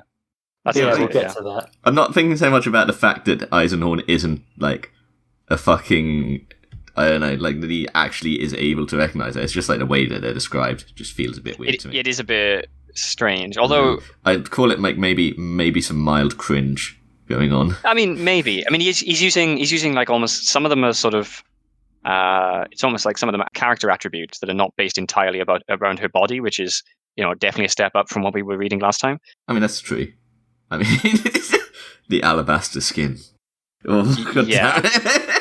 And that wasn't even describing her, him meeting her. That was a death scene, which is fucking creepy. Well, the fucking, yeah. It pulled it back in the third one as well. It did it twice, the alabaster skin, the blood on the alabaster skin. For anyone who just wants to know what we were reading last time, this was the last chances. Yeah. Also, I thought it smelt of shit. He also described a woman as having generous breasts. Oh, good. Yeah, he did the typical fucking male author describing women characters, female characters. Not stingy breasts. Generous breasts. They kept giving and giving. Yeah. That's how generous they were. Thanks, Gav. Yeah, thanks, Gav. Good work. Yeah, so there's the cutscene is fun. Yeah, I like the cutscene. I love how bored everyone is in it. Like, you've got that dude. Like, there's a particular bit. He's got like a herald who's like reading shit out for him. Yeah, and there's like the accused. There's the old guy sleeping in the background. The old inquisitor. He's just snoring away. Nobody gives a fuck. You've got Vervuk, sorry, who's like the super fucking excited by everything. The only fucking guy. He's like, oh my god, you fucking prosecute that guy. Do it. Keep going. You can do this. He's like fucking cheerleading for the prosecutor. You know what? This is the one time when somebody like Vervuk is good to have around, because being annoyed at them in this professional setting is better than falling asleep. Well, yes. Yeah, but also, if Vervuk wasn't as fucking excited as he is, I don't think the court case would actually fucking progress at all. Like, everyone would just be too fucking, like, apathetic and just asleep to actually, push the case forward. Yeah, so exactly. Vervuk actually paying attention to the prosecutor and responding kind of means that the prosecutor can continue his fucking case. So, although I do like how Eisenhorn, how Abnett writes Eisenhorn talking about the interrogator, like, oh yeah, definitely saying how like he's doing a masterful job of teasing things out of this like idiot noble. Yeah, he's a very foppish kind of character, this noble. We're set up to see this noble as a small fry in a large pond. They're after the big fish, and they're kind of just using him as a sort of. It's funny because he's so like he's got this fucking herald who's like reading this shit out, and it's dragged out so long. You think it's like it gives you the impression this guy is like a big deal, and. He's out. Do you think Do you think that was part of the picture to actually like set up the guy? So yes, because they're indulging him. They're indulging him, exactly. That's what I was looking for. They're indulging him to try and like make him feel important, and then they go in on it. And they go hard, and that's actually of benefit as well, I guess, because if he feels like if they give the impression that he is important to him, or that they think he is important, then he might be more concerned when things go bad, because they're like, shit. He's like, shit. These guys actually think that I'm a big player here, and I'm going to get fucking crucified. I mean, it's the Inquisition. You probably should have expected that anyway, but yeah. Oh yeah, yes. I think they have a habit of crucifying people on the regular, especially since there's all the Hereticus people in attendance. Yeah, he's super fucking excited by everything. Yeah, like, oh no, the last thing you want is an excited Order Hereticus Inquisitor. I do like how when they're during the interrogatee, the prosecuted, I guess we'll call them, the defendant. That's what they're called. The accused. When the defendant. Yeah, the accused. Thank you. That makes sense. When the accused starts to like get really afraid and starts mumbling, the interrogator just starts like screaming at him to talk louder by just screaming, "Green light!" I love that fucking detail. So he goes out of his way to describe how the fucking microphone works. He's like, "Do you see that? Do you see that microphone recording our speech over there? That when that red light is on, it can't hear us. Fucking shout louder, you piece of shit!" It's so good. It's great. I don't think it heard you. Yeah. Does that light look green to you? It's just so fucking... It's such a random detail, but it was so fucking good. It is. And it's just testament to Abnett's world building again, isn't it? Like, it really paints a picture of like, the sort of technology they've got. Yeah, exactly. But yeah, he could have just had his prosecutor shout, like, or just keep reminding the guy to speak up. But like, instead of that, he just sort of introduces this random like court fucking is it stenographer? You know, it's like it's a recording machine kind of thing. Yeah, it's great, so good. You know what 40K's technology is like. This is just sort of like twigged something in my head. You know what it kind of reminds me of is Blade Runner. Yeah, because it's got this like it's in the future. You've got this advanced, especially you've got advanced like medical technology with replicants. But it's like, but then you have people using things like typewriters. Yes. Yeah, it's you can tell that like you can tell that it's you can tell where the inspiration comes from, can't you? And then obviously the androids would be pretty heretical in the 40K universe. Well, it depends. Have they got a brain in them? No. Good question. I'm pretty sure that they're supposed to be completely... Are they not completely separate? I think you're right. Technological entities. In which case, yeah, they are like the abominable intelligence. Yeah. Corruptible by chaos. Yeah. Interesting. Yeah, that entire scene was just fucking hilarious. And then so Eisenhorn gets called out, doesn't he? Well, there's the recess. They have like the brief recess, and during the recess, he gets a message. It doesn't. Okay, so I just remember Eisenhorn just like stopping the trial and being like, "Right, it's over. We're coming back to this later. Fuck off." Yeah. So they have the recess. They have a little chat, and then somebody comes along with a message. Yeah. Oh no. So they have the recess first. Yeah. And that's when we get the best characterization of Vervuk, which is him basically just like a lost puppy tailing Eisenhorn, and they go and have lunch, don't they? Oh god, yeah. So they're all having lunch, and like he's talking to, I can't remember who Eisenhorn's talking to at first. Oh, he's talking to Beckwin, and then Beckwin sees Vervuk coming, and it's just like, bye. and then Vervuk, very cruel. Yeah, literally just fucks off, and then Vervuk comes along, just like this lost puppy with like stars in his eyes, and he runs up and he's like, "Isn't this case amazing, Eisenhorn? This court case is fantastic." Yeah, the interrogator's doing a wonderful job, and it's I can't believe I get to sit next to you in the court. Yeah, I can't believe I get to sit next to you in the cafeteria. Do you want a sandwich? No, wait. No, it's Eisenhorn does that. He wants to give him food to get him to shut up. Oh yeah, yeah. Okay. And he just doesn't eat it, and he just carries on talking. This is actually me. Hold on, I just realized this is actually me. Like maybe like a year ago, before COVID like sapped the life out of me. This was me. Amazing. This is horrifying. I love how Eisenhorn during this conversation with Vervuk is just like, Yeah. Yeah. Non-participant in the conversation. Yeah.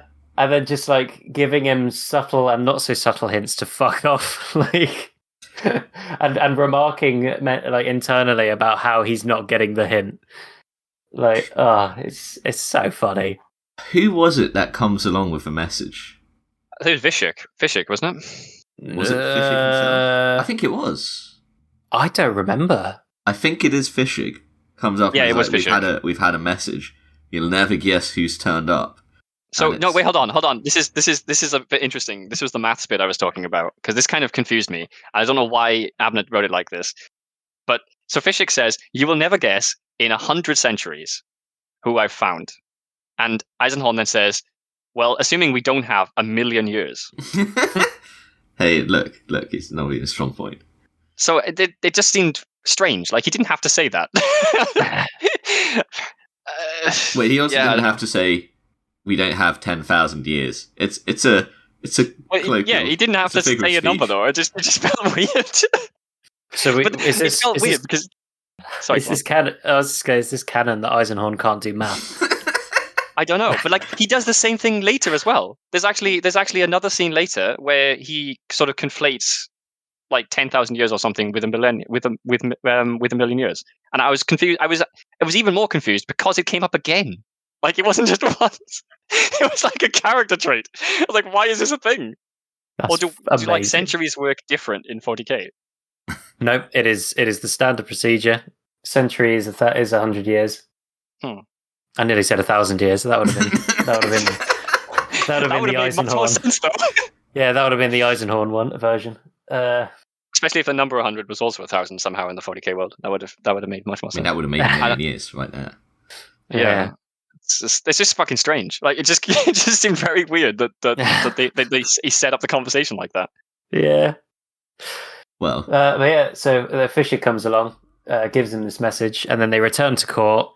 And then halfway through the next part of the investigation, he's like, "I'm adjourning this. I can't be bothered." It's not even halfway through. He comes back from recess, and is like, "Right, I'm off. We're pausing this. we got some shit to deal with." So yeah. So the message from Fishik then. Yeah, who did they find? They find a person who killed Midas all these years ago, who they thought was dead. His name is... I don't have it written down. Thuring. That's it. Thuring. So yeah, unnamed assailant, and now has a name. Yep. Midas's killer. Who we find out I think we find this out on the gun carter. They go into some detail on it. They find out that they had previously tracked him down to some sort of chaos cult where he was like an apprentice or something, and they had fucking wiped out everybody there and assumed he was dead. In fact, I think they even found a body that they thought was him, I believe. So, I thought it was just he was one of those ones that got away. I thought, well, it turns out that's the case. But they thought he'd been dead because, like, it was. I think maybe there was just like, yeah, they were quite sure nobody got away and all the bodies were horribly burned and disfigured, so we assumed we got him. I think it was something like that. Oh, okay. But then, nope, here he is. He's back. Yep, he's back again, and we conveniently have a character that would care even more about this than Eisenhorn with us now. Yes. Well, I mean, we've had her for the last 2 books. I mean, yes. You say convenient, like it's pretty natural that the person who would, you know, she's kind of had this stake for a while quietly. Yeah, I ignore that. I don't know why I said that. I was thinking of someone else. What a coincidence! What a coincidence that she just turns up right now after an entire second book. Wait, what? Yeah, she's had these stakes for her entire life or something. Like what? Yeah. I was confusing it with someone else. Don't worry, ignore that. Okay. That's fine. Wasn't he won't cut it, I can bet, but ignore it. No.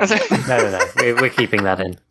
But yeah, so that's something actually. I really like how this first revelation and then the resulting conflict sets the tone and the theme for the whole book. Yes. And particularly with the interactions between Medea and Eisenhorn. Yes. So they reveal some really interesting... I say reveal because we get the sense as a reader anyway. But he kind of Abnett uses this opportunity to kind of like more explicitly talk about how Eisenhorn is seen by other people and how his actions affect them. Yeah. Yes. Also, I feel like Abnett feels. I think Abnett is very quickly trying to build up the relationship between Medea and Eisenhorn here. Obviously it's not necessarily a good one, but he's trying to connect stronger because of what is about to happen. He is, yeah. We've missed out on, I think, one important detail about them all leaving here. Everyone comes with them. Oh, not everybody. So, like, he's just like... He gets the crew, the whole crew, and then there's that one other Inquisitor who's like, I will come with you. Both. Yeah, because I'm Rassi, sure... is it? Yeah. Rassi? And Vervuk. Yeah, I was going to say. So Rassi is there, and he talks to Rassi, and Rassi's just like, look, if this is this important, I trust you, I'm going to come with you. And then not only is it so useful for me to be there if it's important, also I can vouch for you that it was important. Like, look, I really like Rassi. Not only because he's a great character, but he also has a fucking amazing voice. Courtesy of Toby Longworth in the audiobook. He actually Toby sounds Longworth like simps. He actually sounds. That guy is like a fucking legend, dude. He actually sounds. Rassi sounds like an old, like kind of grizzled Inquisitor. Hello and welcome back to the Toby Longworth podcast. Well, I mean, we're also simping for Abnett pretty hard here, so share the love around a bit, right? But I think Rassi's fair a great with Abnett. Well, you can't really speak to Toby Longworth and his amazing voice abilities. No, I cannot. So you just have to take our word for it. I guess I'll have to. So, he is wonderful. Rassi is there. He has this conversation with Rassi and it's agreed, all right. So we've got me, Eisenhorn, we've got the gang, we've got Rassi, let's go. They get in the gun cutter. And Vervuk's like, and I'm here too. Where you going, guys? Can I come along? It's not even that. They're literally like, it takes off and he looks around and Vervuk's there. He's like, I was told to follow you everywhere, Eisenhorn. Everywhere. It's fucking crazy. And the funny, what I do like, I like this about this as well. I was going to say about Rassi is that like we very quickly see Rassi jump from being the old Inquisitor sleeping in the back of the fucking court because he doesn't give a fuck because he's done this a billion times to being like, oh, something fun, some action. Here, let me get my cane, and off he comes, like rapidly chasing Eisenhorn with his fucking cane. Like it is fucking amazing. It's such an amazing visual. And later on, we find out that the cane is even more amazing. So. Yes, we'll get there in a little while. In short, we'll get there promptly. So after the infiltration of Vervuk has been revealed, they head on over to what's the name of the planet they go to? I don't have this written down. Are they? No, I thought the weird bit was that they're on the same planet. Yeah, they just fly to a different part of the planet. He just happens to be on this planet. So you'll never fucking guess who we found on this. Yeah, because they're on these planets where there's been this cult activity. Basically. Oh, that's right. So that's why they're here. The whole, we've just skimmed over that. Basically, this is off the back of, an investigation where they found a whole bunch of cults here and are now prosecuting higher-ups involved with the heretical activity. Because it's not all just find them, shoot them. I don't know, I'm not going to say they give them due process, but at the very least they investigate. And on this planet where they found these cults, they have just found fishing's just turned up this fucking guy. So they fly off to the it's like some cold Arctic climate island.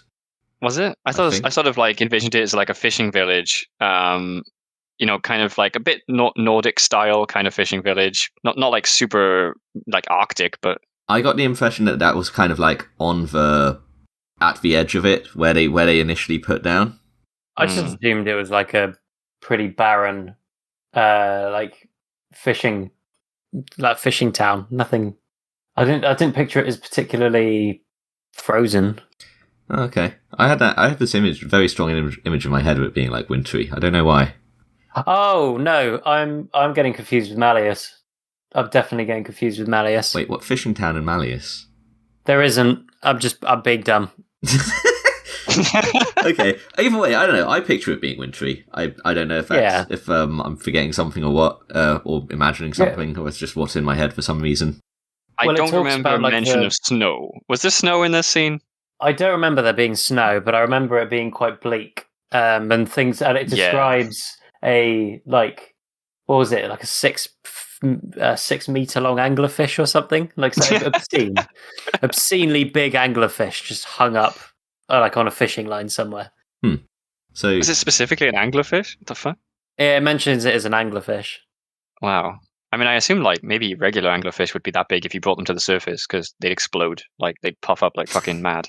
Well, apparently, some anglerfish grow to be like 6 feet long. Wow, I've never heard of that. That sounds kind of scary. Yeah, you can. Apparently, they could fit like a human torso in their mouth, which is just the worst thing I've ever heard. Yeah, that's like my childhood image of them, which I then grew up to learn wasn't the case, and now I'm like, actually, they are. Oh, okay. Yeah. I mean, I already have some degree of thalassophobia. I would say, like, fucking, I just deep water, man. Me, we don't get along very well. If any deep sea biologists are listening, then please tell us. Deep sea biologists listening to the podcast as they go down in the submarines to investigate the trend. What else are they going to listen to while they look at weird squid? That's a good point. That's a good point. Anyway, what were we talking about? Oh they go to the they arrive at this place. You've described it as a fishing village, but I feel I should also point out it was also like a military base which has been basically abandoned. So yes, and it was it was even more importantly a chaos military base from the time when this planet was occupied by chaos. Because the reason there's a huge amount of cult activity here is because this is only recently, within the last century or something, been taken back from the forces of chaos. Eisenhorn tells us. Oh, that's right. Yeah. So there's a significant amount of like chaos, like still present here, which is why they're being so. Well, you say that. Prosecutory. They as far as anybody knew, this place had been retaken and then abandoned. So they didn't think there was anything here, but then they found out, oh wait, hang on, this guy's been seen showing up here. He's taken a boat over to this fucking island. What's he doing here? Kind of sketchy. Yeah, okay. But yeah, this is why they're here, though, on the planet. They're basically prosecuting cultists because there's still a degree of chaos like present. Yeah. Yeah, and they go, I believe they head to the chapel first, don't they? And that's where they find the preacher character. Yeah, who's been living off like fish for 1 billion years. Yeah. And he's just been polishing the Aquila endlessly. Like, yes. And that's not a euphemism.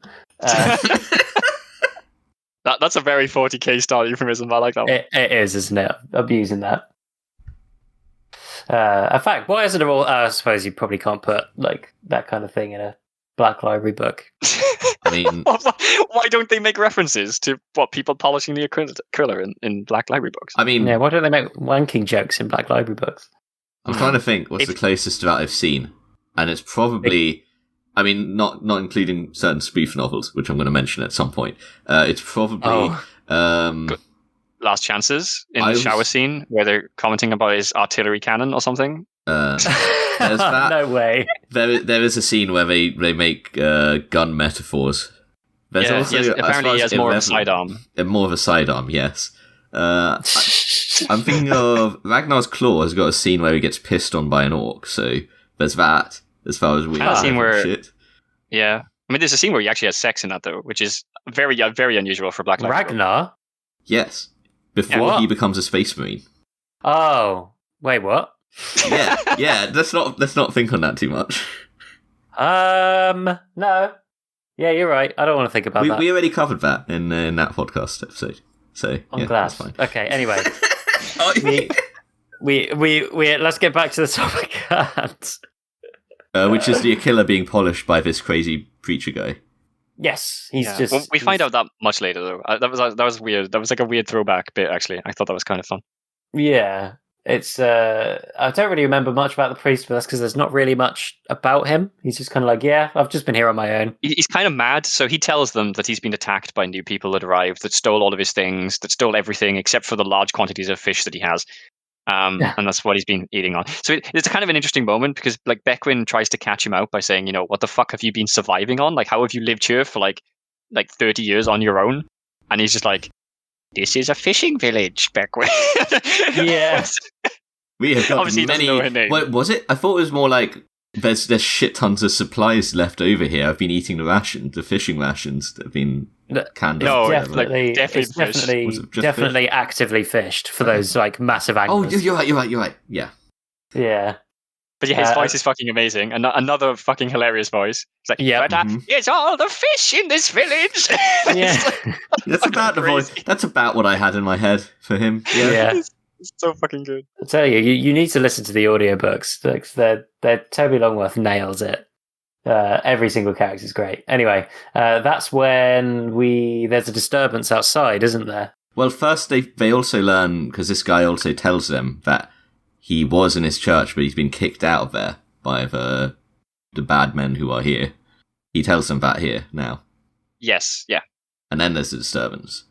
And then that's when the disturbance, yeah. And then that's when they go outside, they hear a big old rumble, and suddenly there's a Warlord Titan, which is like the single most oh fuck moment I have ever had in a Black Library book. Yeah. Yeah, I think that got me as well, because it literally came out of nowhere. Like, they're just standing there, and not only that, but like the way he describes it, like it basically rises up like out of the hill, which turns out to not be a hill, but to have been like a Chaos Mechanicus like hangar of some kind. It was just a Titan hangar, basically. It's a Titan hangar. So just imagine this thing like sitting up like out of the hill, getting to his feet. Is like, oh fuck. I remember this from the last time I had read these books was 15 years ago, and this was the only fucking scene I remembered from this book. Understandable. And it's probably the most memorable from the whole series, because holy fuck, we're like 10 minutes into the story, and a fucking Titan has shown up, and like not just any Titan, but one of the largest Titans. Well, at the time, a Chaos variant. I think when I was reading this at the time, I didn't like. I fully, you could describe different types of Titan to me, and I wouldn't have recognised or known the difference because that's fairly new to 40k. And now I'm able to appreciate that. So maybe that's a good thing to make a note about there, because Ovrim, you might not know the differences either. So I do know the differences because I've read Mechanicus, but I don't know the sizes, because every time I read a different Horus Heresy book, the sizes feel very different on the Titans. Like 1 minute the Warhound Titans will be like, maybe 30 feet tall. I should probably use meters. Like one minute they'll be like maybe 10 meters tall, and in the next one they're like 30 meters tall, and they're describing a Warlord as being like 30 meters tall. It's very fucking. It seems very confusing. It can be very all over the place with scale for things like that. It can, but now we have, thanks to Adeptus Titanicus getting a refresh in 2018, we now have canon sizes for the various kinds of Titan. Okay, so nice. How tall is a Warlord then? So a Warhound is 18 meters tall, if memory serves. A Reaver is 24 meters tall, I think. And then a Warlord is around 30 meters tall. I'm actually going to grab the rulebook. So like a 10-story building. Sure. I have a really hard time visualizing what that is in height. It's probably around a 10-story building. Resting height of a Reaver Titan is 25, and then a Warlord is 32. Okay, so yeah, that's pretty fucking big. You're getting to like Godzilla in Japan kind of like height levels. Oh, it's enormous. Like it's obscene how big how big it is. It probably wouldn't look very big actually if it was in the middle of. And it would look big. It wouldn't look, absolutely massive if it was in the middle of New York if it's only 32 meters tall. Like, the buildings around it would dwarf it. Which is weird to think about, actually. I'm actually going to quickly look. See what buildings are 32 meters tall. It's about 10 floors. Residential buildings are usually 7.5 foot floor-to-floor height, whereas commercial ones are normally 10. Thanks, Google. So there you go. So commercial being 10 feet would be about 3 meters. Yeah. So it's about a 10-story commercial building. So if you see like a office block that is 10-story, that's a Warlord Titan. And I mean the buildings in New York, obviously, like they're some of them are hundreds of floors. A Warlord Titan would actually look very small in New York. I'm trying to visualize this against buildings here where I live, which I think do not go that high typically. Well, I think there's only one building that is taller than that. Maybe a bit more than that. There's probably only one building that is Yeah, no, I think there's only one building that's taller than that in my hometown, and my hometown was a city, I should say, not a hometown. So, sometimes cities just don't necessarily build that high. So yeah, I think the highest office blocks here are usually 4 or 5 floors. Oh, okay. So, it's difficult to imagine, yeah, unless How high did you say Warhound was? 18 meters? 18, yeah. Which is like 6 floors, then. Oh, okay. Shit. Yeah, they're quite big. That actually feels right though. Actually, so in terms of instead of like a lot of the sort of scales you see, that actually feels pretty right in terms of like what they're capable of doing. Well, I'm glad after 20 years of this lore, when they fucking cemented what it was in their 2018 thing, they managed to figure out something that felt right. So I'm going to undermine all of what we've just talked about by saying that in this book, because I made a note on this, Abnett says that the Warlord Titan is 60 meters tall. 60 meters tall? Yep. So throw everything we've just talked about out the fucking window. 20 meters. It's a Chaos Warlord, you see, so, Yeah. It isn't like Warlord isn't the largest Titan though, right? No, that's an Imperator. I think they're like the largest one that's conventionally seen. Because if it was the largest, it would make. If it was the largest, it would make sense, right? Oh, the War Master's new, isn't it? It is new, yeah. It's a new. I mean, it's kind of like hinted at. It's not. Yeah, it's not real at this point. So if it was the largest, like commercially viable Titan, let's say, then it would kind of make sense that it would vary massively in size. Because if you, I mean, does this seem to follow? Like, if you're building Titans and you just go, well, it's a massive fucking Titan, and Pattern Mars or whatever it is, they're building it like 30 meters tall. But if you're Chaos or whatever and you're trying to build a just even bigger Titan, like what are you going to call it? It's either going to be called something like I don't know, the fucking Abaddon Titan or some bullshit or whatever, or you're just going to just use the same name that it was, or the parts that came. Well, you say that, but like typically a Chaos Titan would be like a Chaos Warlord Titan would be a regular Warlord Titan that has been corrupted. Like a lot of most Titans are like. They're not like you don't go and like pump them out of a factory, No. Okay, I mean 60 is a lot. 60 meters is obviously a massive variation over 32. Yes. So it's not really completely defending that at all. All I'm saying is like I feel like the largest class of Titan would probably have a little bit of variation in height, just because if you build one slightly bigger because you want to have the biggest Titan, then it's still a Warlord, but it's like a bit bigger, and then it just gets like progressively like size creep. Most Titans are not made anymore. Like they are, the Titans are still built, but obviously they follow the STC pattern, so they are built all to the same spec. That's so boring. Yes, this fucking is fucking 40K. Boring, yeah, they're not saying that though. This is 40K. It's designed to be boring. It's designed to be like bleak and factory template shit when it comes to technology. However, it is worth noting, I guess, that the exception to that rule, as far as mankind goes, is Chaos. It's the new guy. Yes. Oh, and the new guy. Are you going to say Tau? No, what's not the new guy? Tau. What does he? What the fuck does the new guy mean? The new guy that made all the fucking weird like super space marines that are actually you're talking about Call. Okay, yeah. Well, that doesn't exist yet. We're going to continue blissfully pretending that doesn't exist. Anyway, we'll ignore MacGuffin Call. But yeah, Chaos. 60 meters. The Dark 60 meters is fucking huge. The Dark Mechanicum, like it is kind of like a big theme of them, that they do actually experiment and develop new things, which is what makes them so heretical. Yeah, well, the by experiment, it's mostly take a toaster and put a fucking demon in it. And then, well, there's that. Yes, the experimentation is actually just like putting demons in your technology. Literally, that's all it is. Yeah, but I mean, if somebody from the Mechanicum does actually, I mean, you say that like in one of the big things in Necropolis, the big bad from Necropolis is a guy who experiments and actually builds and designs new machinery. And sure, he puts demons in them, but there is still like a. But there is like still an afterthought. The first part is the experimentation. But there is still like it gets expanded on a bit more later on. He is actually like heretical for the fact that he develops and has ingenuity rather than just working with what exists. He actually understands technology. Like he is depicted as understanding technology rather than just using it and maintaining it, which is what a lot of admech is the vibe. Yeah, you get the higher up you get in the admech, the more you go from I just maintain things to I kind of mess around with developing things and adapting technology we find. But to have actually understanding it and developing shit is usually in the realms of somebody who's being declared a heretic. Very, very nice. They just call them they actually call them heretics. Yes. God damn it. I love that word. It's a great title for someone. Yeah. I guess you'd have to be higher up in the Adeptus Mechanicus to be able to do that without getting last chanced like that guy in the first book. Yeah. Basically, that's exactly what happened to him. The guy. Oh, it's in the third book. Yeah. No, it's the first book. You're right. It's right at the end. It's right at the end of the first book.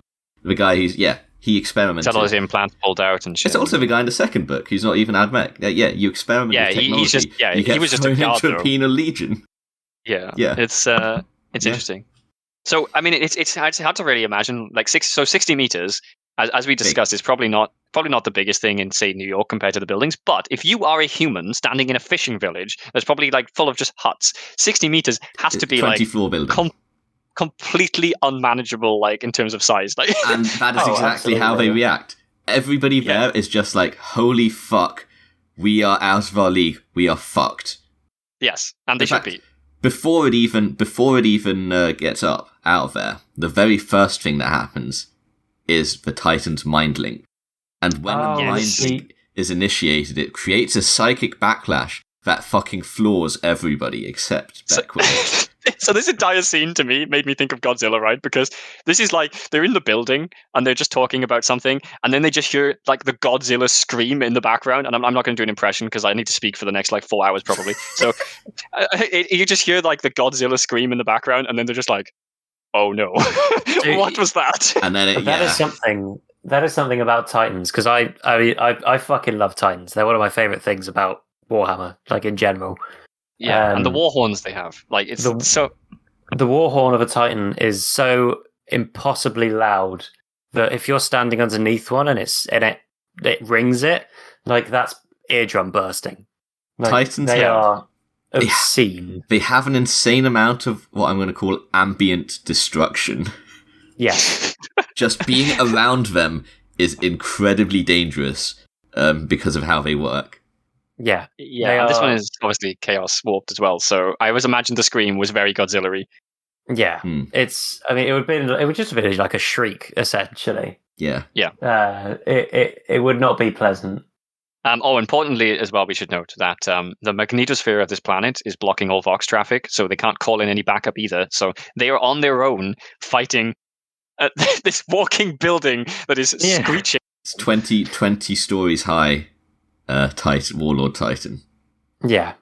It's hard to really describe how quickly this fucking action ramps up. It goes from them going on a little jaunt to find someone who killed one of their own old friends on an island with a fishing village, to somehow fighting a fucking Titan. The book goes from 0 to I'm going to say a 7 when they learn what's going on, maybe a tentative 8 as they start getting attacked. Well, probably as you get there and it's just regular mooks and stuff, it's maybe simmering down to a 6, maybe a 5, and then it goes up to 20 when a fucking Titan bursts out of a building. Yeah, this had to be the weirdest out of nowhere fucking stakes that I've come across so far in one of these books. Suddenly Chaos Titan, and what the fuck are you going to do about it? And it's the fact that it's a Chaos Titan as well. Yes. It's the way that Abnett characterizes the Titan is just incredible.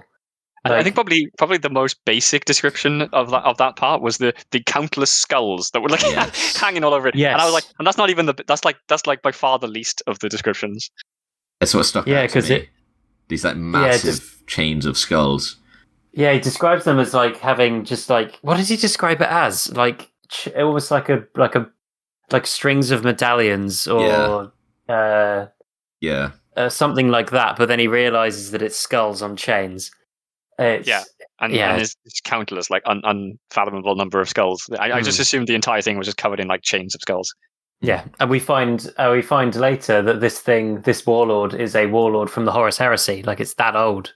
Oh god, yeah, I wanted to ask about a bit about that, because there's some really weird chaos warpy shit later on that specific to this Titan that was very strange.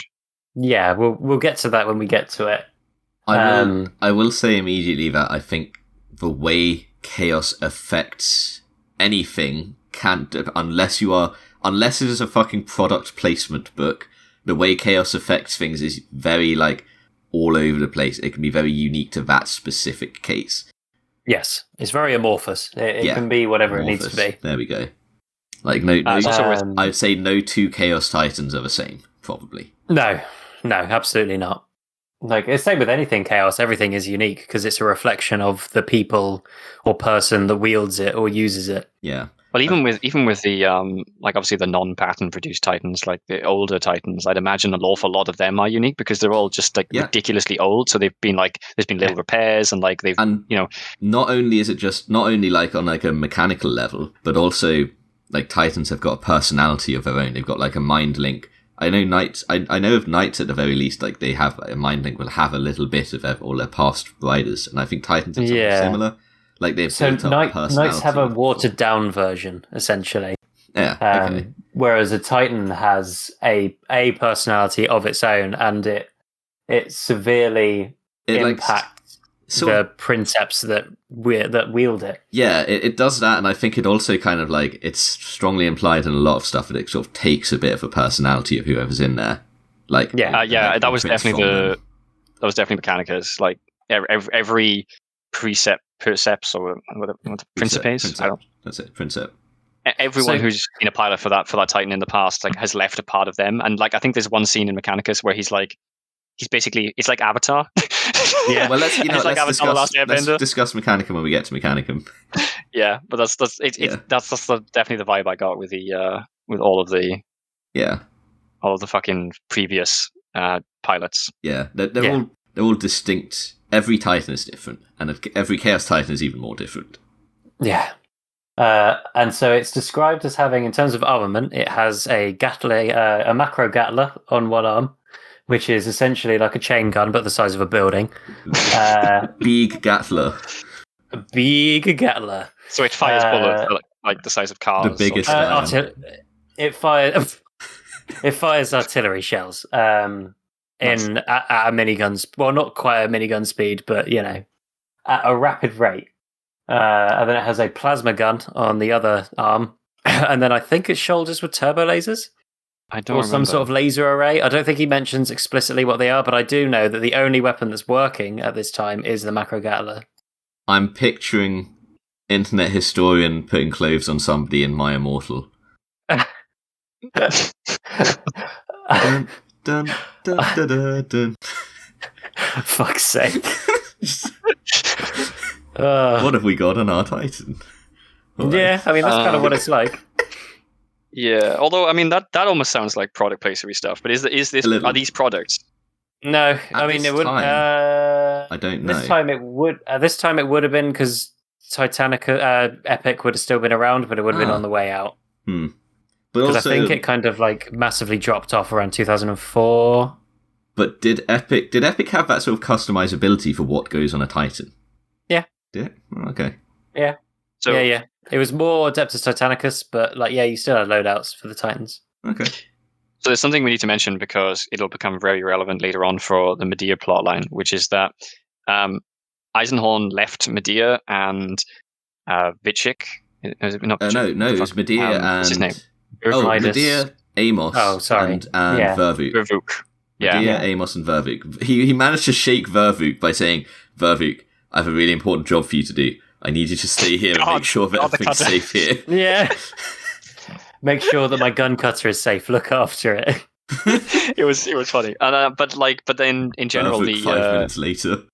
So yeah, basically he specifically told them to stay away because he needed Medea in the gun cutter because at some point he would need to call it in potentially.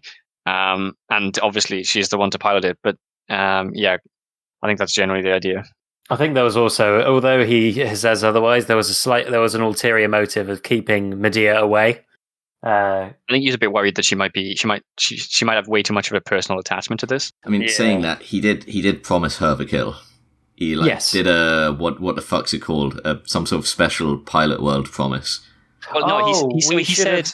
Yeah, it was. He said she could be there when And it's like it was like a swear on your secrets, wasn't it? Yes, because he did the. That's it. Yeah, he remarks that he did the same thing with Midas years ago.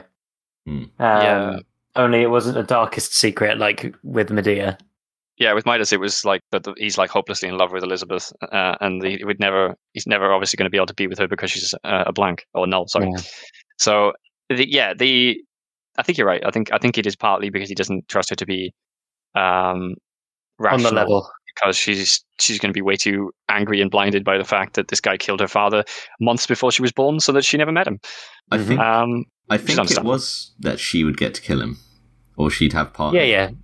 Yeah, she'd get the kill shot, but because I'm sure she said, you have to remember, call me in before like call me in like at the end. You have to remember that she is, she will be there for it.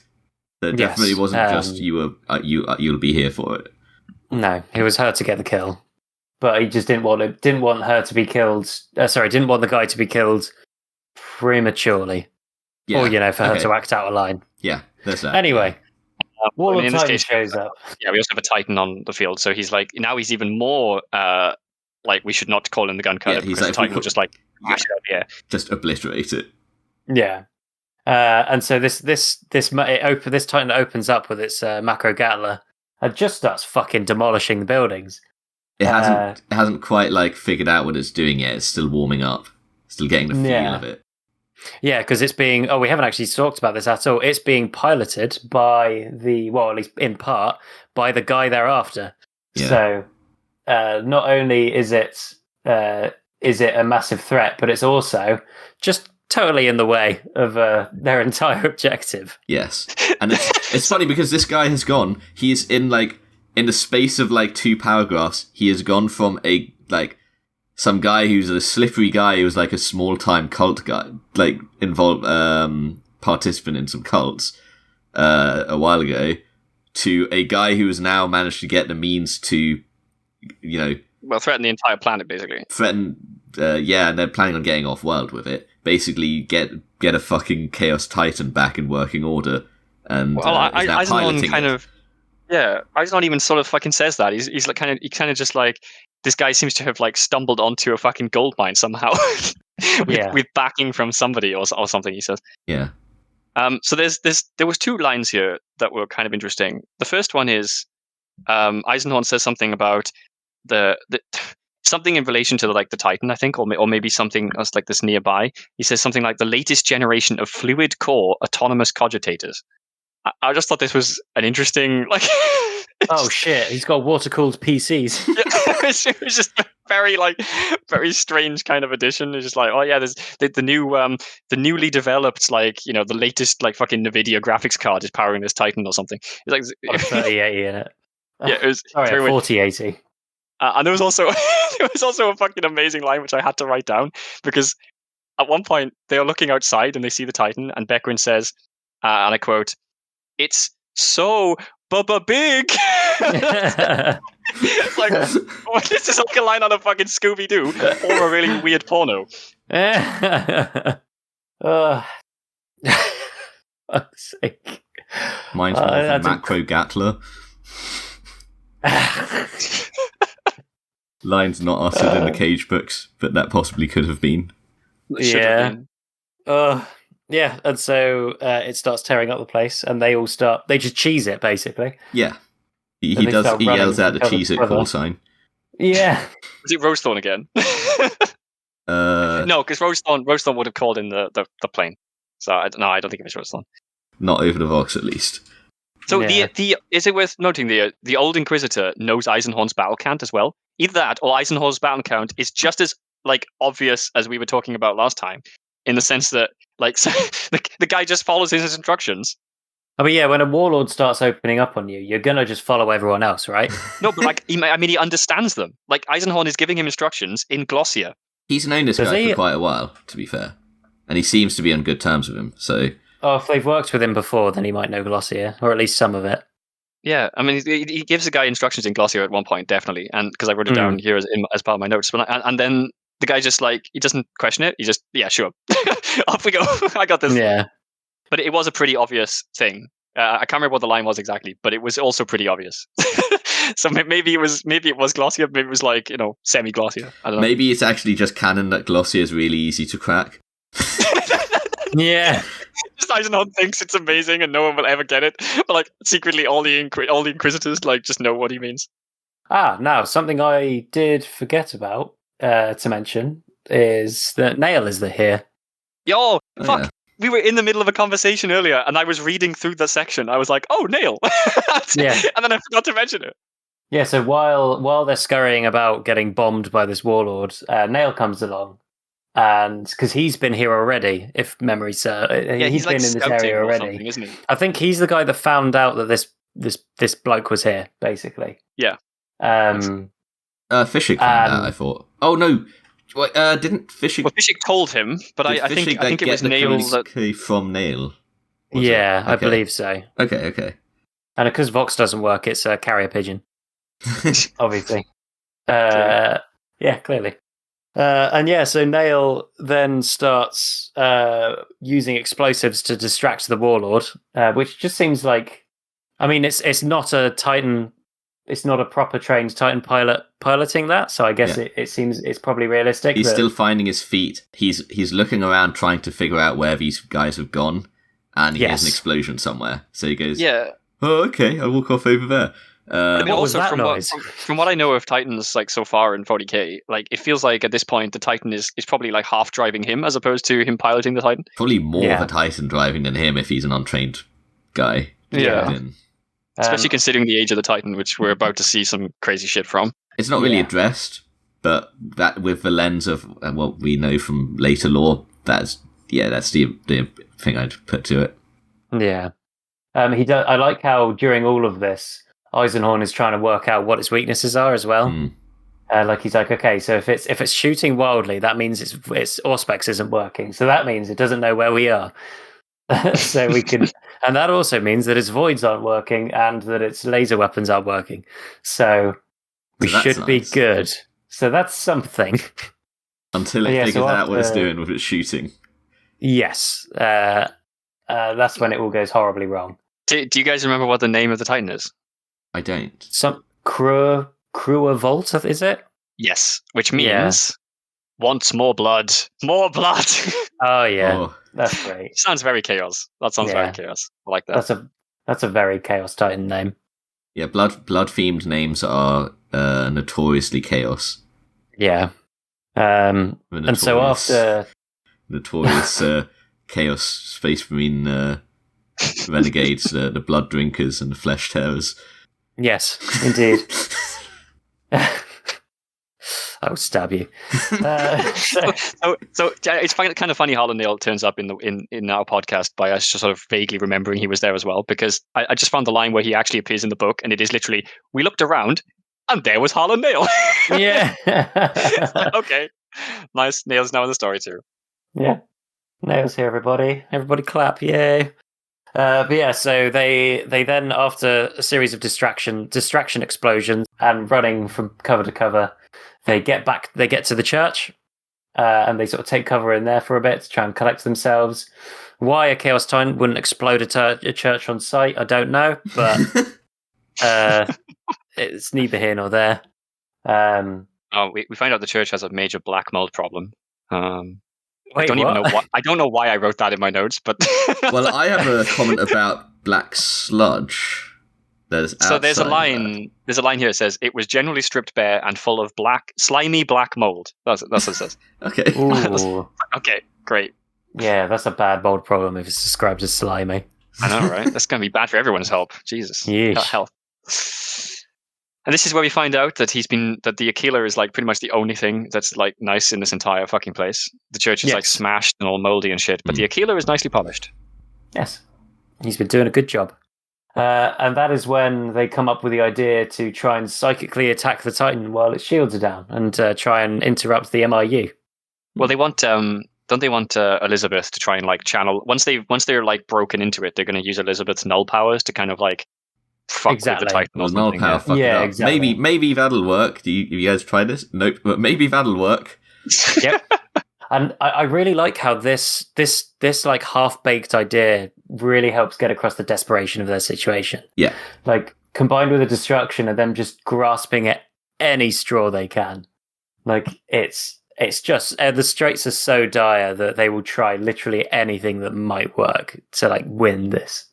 Yeah, and then we have this like, I guess, interesting scene now where Ricci, is it or Razzie? I assume it's not Razzie. Sorry, yeah, Razzie. Yeah, Rassi, the old Inquisitor. He's helping Eisenhorn basically to do the channeling thing with the staff. And Eisenhorn is almost like he's really super reluctant to do this. Yeah, like the description is fucking amazing. It's I got the line here.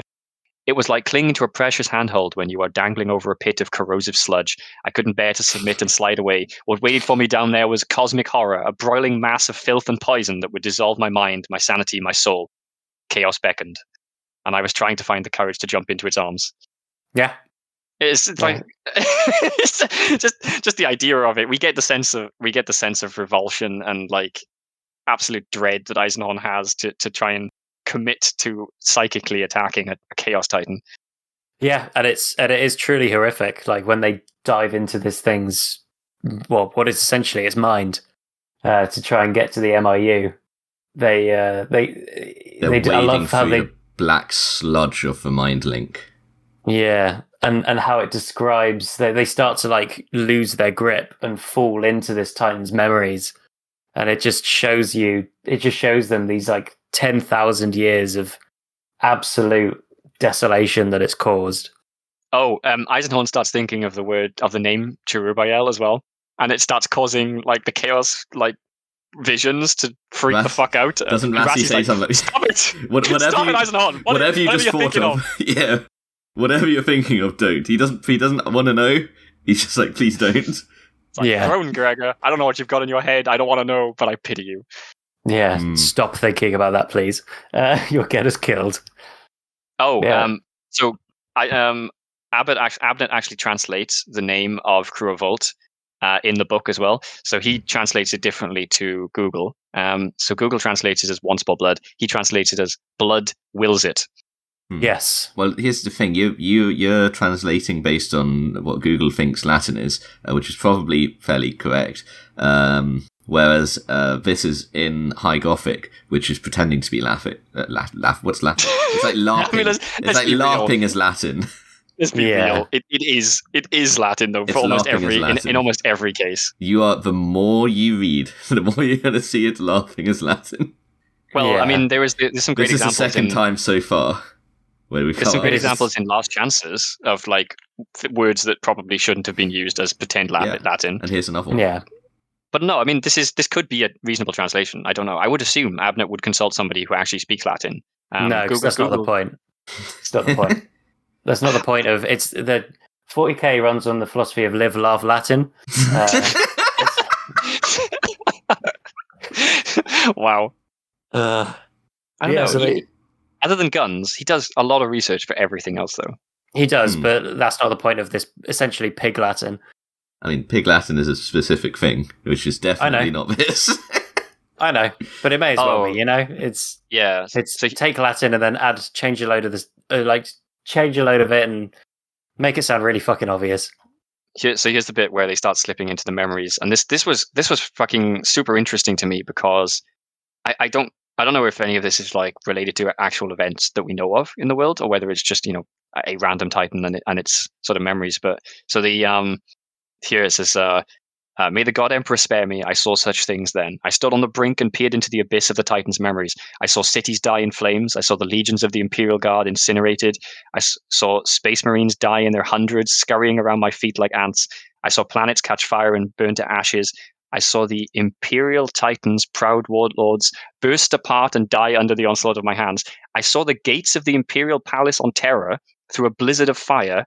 I saw down through many thousands of years. I saw Horus. Holy fuck, I forgot this bit. Yeah. All of that's accurate. He sees the whole heresy and the Age of Strife. Wait, I witnessed firsthand the dark age of technology that preceded it. So, holy fuck, how old is this fucking Titan? Titans are dark age tech. Yeah, they are.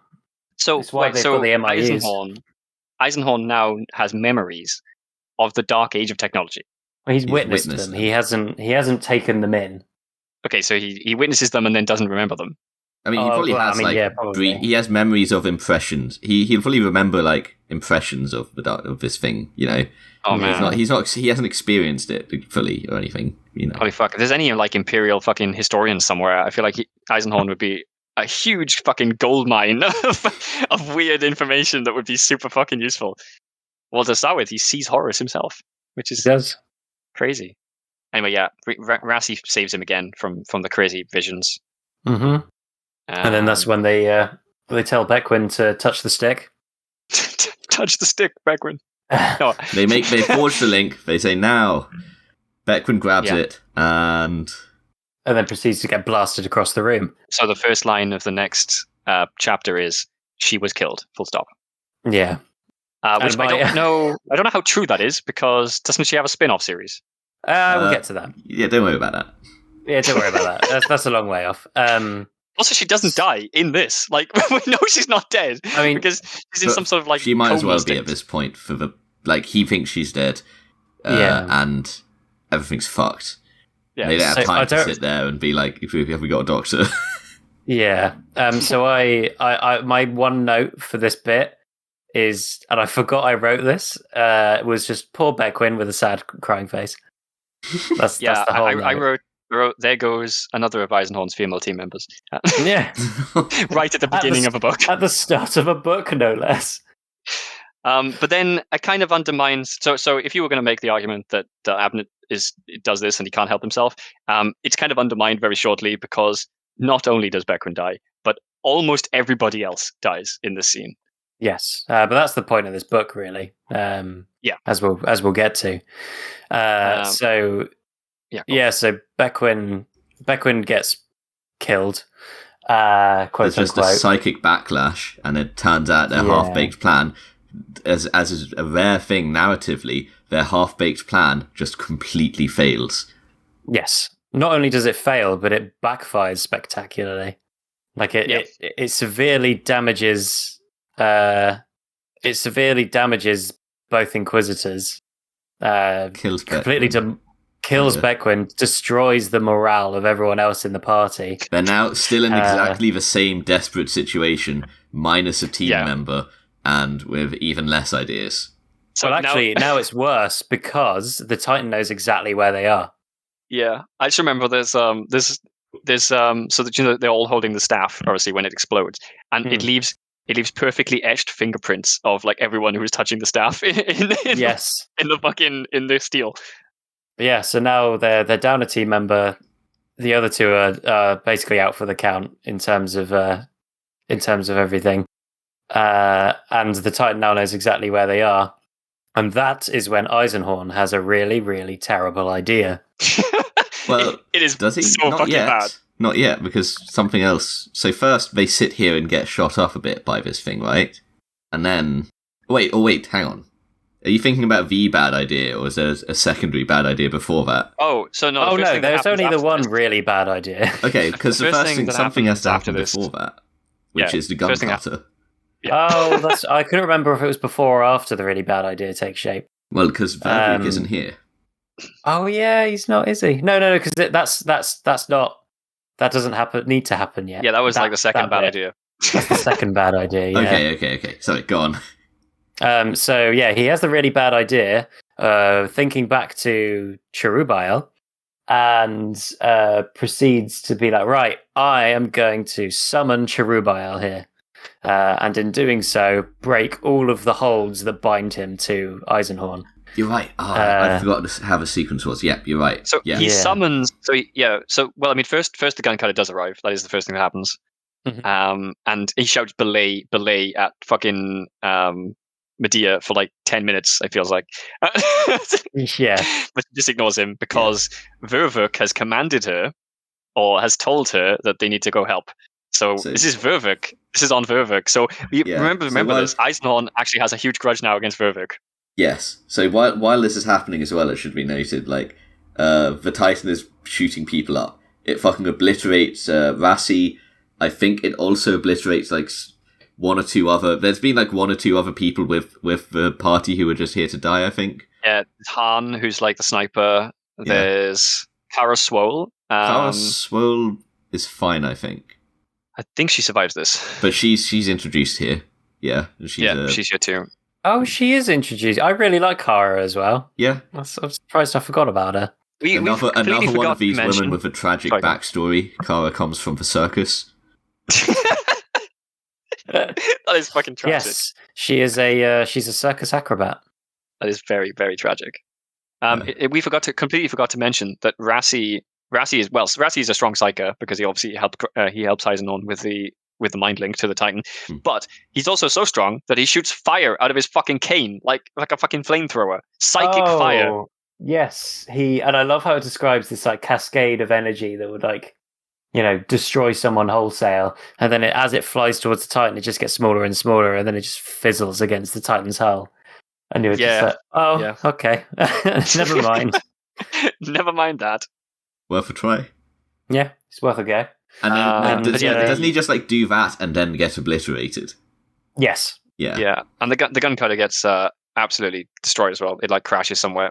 It gets shot down. It gets shot down by the predictably shot down after Vervuk calls him in. Vervuk is like, well, I'm going to need you to do this, inquisitorial orders. Medea is like, well, what a shame, I'm going to have to show up in the gun cutter. This is like a super, this is somewhat of a very, this is a scene you can almost imagine happening in your head in a movie or something, because it literally one after the other. So the gun cutter arrives, it's like immediately shot down, and then one after the other, everybody else in the group tries to distract the Titan in some way to stop it like stomping on the plane or whatever it is, and is just obliterated. Like, so you've got Han, who's got his sniper. It's just described here in a scene where he's just firing defiantly, full of courage. That's kind of almost a mean sentence. His long lance raised and aimed at the Titan, a defiant gesture so full of courage it quite eclipsed its own basic stupidity. Okay, thanks for that. So, and then we have the moment. We do. So, which is where Eisenhorn summons Cherubael to the planet from all the way back at his house on Gudrun. So I think here it's worth noting as he's about to do this, he has a moment where he has like flashbacks to all sorts of scenes from his life. He remembers basically this idea that was really heavily impressed on in Malleus about the line. The line, yeah. And he starts to remember all these different, have these images in his head, of these different conversations he's had with different people about the line, including a reminder of Fischig's commitment, which, in Malleus, he'd said, if you ever become a radical, I'll shoot you myself, and him having mentioned already about Fischig being his conscience, so he remembers Fischig's comment about that. He remembers other people's thoughts as well, and then he does it. He does the thing. Yes, so he summons Cherubael from his host body into the material world on this planet. And Cherubael is the and I thought he was quite scary before as a demon host. When he's out of his host body, he is fucking terrifying. He's manifests out of the end of the rod, right? Yeah. Or something. So he's just this T-posing bright light that he obliterates the Titan. He just immediately, it doesn't even put up a fight. He just beelines for the cockpit and just immediately destroys the fucking Titan inside. At the inside. He explodes its head, doesn't he? If I remember rightly. Yeah. I'm trying to find the line because it was a really weird and interesting description here. Oh, this is the past bit where he's in a classroom. There's there's all of the memories and shit all the way back to him and Titus Endor in school and all sorts of crazy shit. We get this entire maybe 3 or 4 pages of just memories from Eisenhorn's past of people telling him to know your enemy. It's be careful with the. It's like his life flashing before his eyes, but it's very specifically the memories are all about the line. Yeah, and about heresy and using heretical means against heresy. Yeah. Oh, so there's lines pretty much from everyone here. We've got one from Midas, we've got ones from Fischig, we've got ones from Vok. Basically all of his friends throughout the rest of the books, even the dead ones. Just various comments on why do heretics do what they do? Do they realize it's suicide to get near the warp? That one's from Midas, I think. Yeah. So quick question here, I guess, about the mechanics of this. And you're going to hate me for this, but how does this work? He summons Cherubael, so out of the host, you said, across the fucking void of space, which obviously means nothing to the warp, and out of this rod here. Yeah. Could anyone else have summoned Cherubael out of his prison at any point? Or just Eisenhorn? I think just Eisenhorn. I suppose Eisenhorn's the one that... Well, they need to know, but they'd also need to know what Eisenhorn had, like, what his bindings were. Because you've got to bear in mind that Eisenhorn had the demon bound to his will. So he's the one that's using... He's the only one, realistically, that can unbind it, unless someone knew exactly the rights that he was using. Okay, it makes sense. I don't think that's really spelled out here. But like it really isn't. It feels like at the very least a reasonable interpretation. I kind of interpret it as like Cherubael being a summonable being, but others didn't know. I mean, I guess like the thing is, if you've got a bound demon host, it is bound, right? So I guess he has actually on the spot like undone the bindings to call it, because otherwise, you can just this guy's got a demon host. I'll call his demon host and use it. But it is worth noting though. This is fucking next level like warp magic shittery, because he uses the book as well. He pulls out the bad code book. That's what it translates to. Yeah, Codicium Malus or something. Yeah, the Malus Codicium, which translates to bad code. That's great. The evil codex. This fucking description is amazing though. Let's go to this line here. Like a sun dawning, the enslaved demon poured out of the head of the rune staff. Its radiance lit up the dismal shore and cast a long shadow out behind the Titan. Cherubael, I whispered. Yes. Kill it. So it almost, to me, I just get this image of some fucking ridiculously perverse Patronus from Harry Potter, as he like casts this fucking demon host at the Titan. Just this blazing like figure of light that just zips across the fucking space, making a beeline for it. Yeah, and then it just obliterates the Titan. The Titan's just fucking dead, pretty much immediately. It's a very quick, sudden solution to a problem that we couldn't have imagined a way around, really, I guess, as a reader.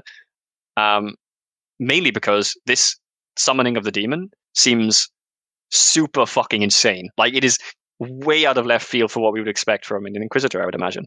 So this is at least it was to me. Like, this feels like some super fucking heresy now. He's going very, as you said, if the line was there, this is probably very past the line. So there's something to say here as well. Like, this is the sort of thing that often bothers me in a book.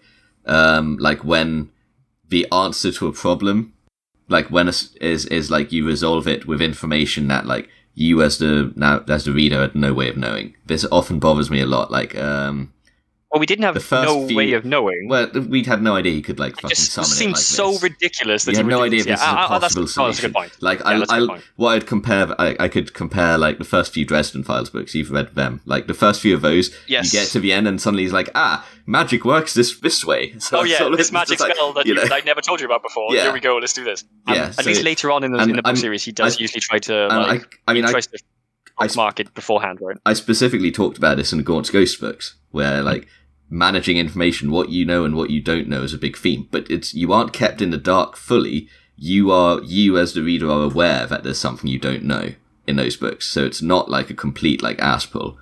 It teases you with the fact that the information is there and you don't know it. Here, it just comes out of nowhere. But the thing of this is, normally when that as a trope is really annoying, it's because it's resolved the problem of like the narrative problem. Yeah. This isn't like this is not the narrative problem of this book. We are in the fucking opening scenes of this book. At this point, fighting the fucking Warlord Titan. And 2, we have not resolved the problem necessarily. No, we have substituted it. That's the best bit about this, is that it's a fix to the immediate problem that they had. But if anything, because we understand the reality, or the rules around what is likely to be a repercussions, the possible repercussions of this event of Eisenhorn, an Inquisitor, using such ridiculous warp magic and summoning a demon that probably wants to obliterate him immediately. Because we understand that those repercussions, it isn't, as you said, it's not like just Deus Ex Machina like demon bullshit, demon Patronus. It's like an actual it makes the situation almost even worse to some degree. He's brought in a cane toad to solve this insect problem. Yeah, so like they kill the warlord, and then they quickly realise that Cherubile is now free and is coming for Eisenhorn. I guess he had one last command left he could get to give it with his summoning, and now it's like, yep, job's done. Yeah, I've done it, and I'm coming for you. And the last thing you want gunning for you is a Cherubile. Yes, as we find out, as he starts tearing his way around, doing arguably as much, if not more, damage than the warlord did. And meanwhile, while he summoned this, and he was the other thing Eisenhorn was doing was going for the gun cutter to see who'd survived. Yes. And what do you know? Who's survived from the gun cutter? Medea. So I don't think we know this yet, do we? Don't we? The only person we see survive it is Vervuk. Ah, okay. Well, I don't think Eisenhorn knows he survives, but he was. So Eisenhorn sees him run. He's like 40 meters away from the gun cutter when the gun cutter explodes. And so he thinks that Medea's probably dead because he doesn't see her, and the gun cutter is now a giant fiery crater. And Amos as well. Yeah, and Amos. But Vervuk, it was like 40 feet away or something when it exploded, so he doesn't really know what happened to him. He runs over to him. We're missing a bit first, actually. Oh, because the priest makes a resurgence. And the poor priest. The poor priest. So the priest comes running out, praising the emperor because he believes that Cherubile is a manifestation of the emperor, because it's just, from his perspective, bright lights that just shot out from an inquisitor and obliterated the King's Titan. Yeah, the sentient glowing presence has just like radiant presence, no less, has just been summoned by an inquisitor and then destroyed a warlord titan. So he runs over. So Cherubile confronts Eisenhorn, and then Eisenhorn's about to get molested by Cherubile.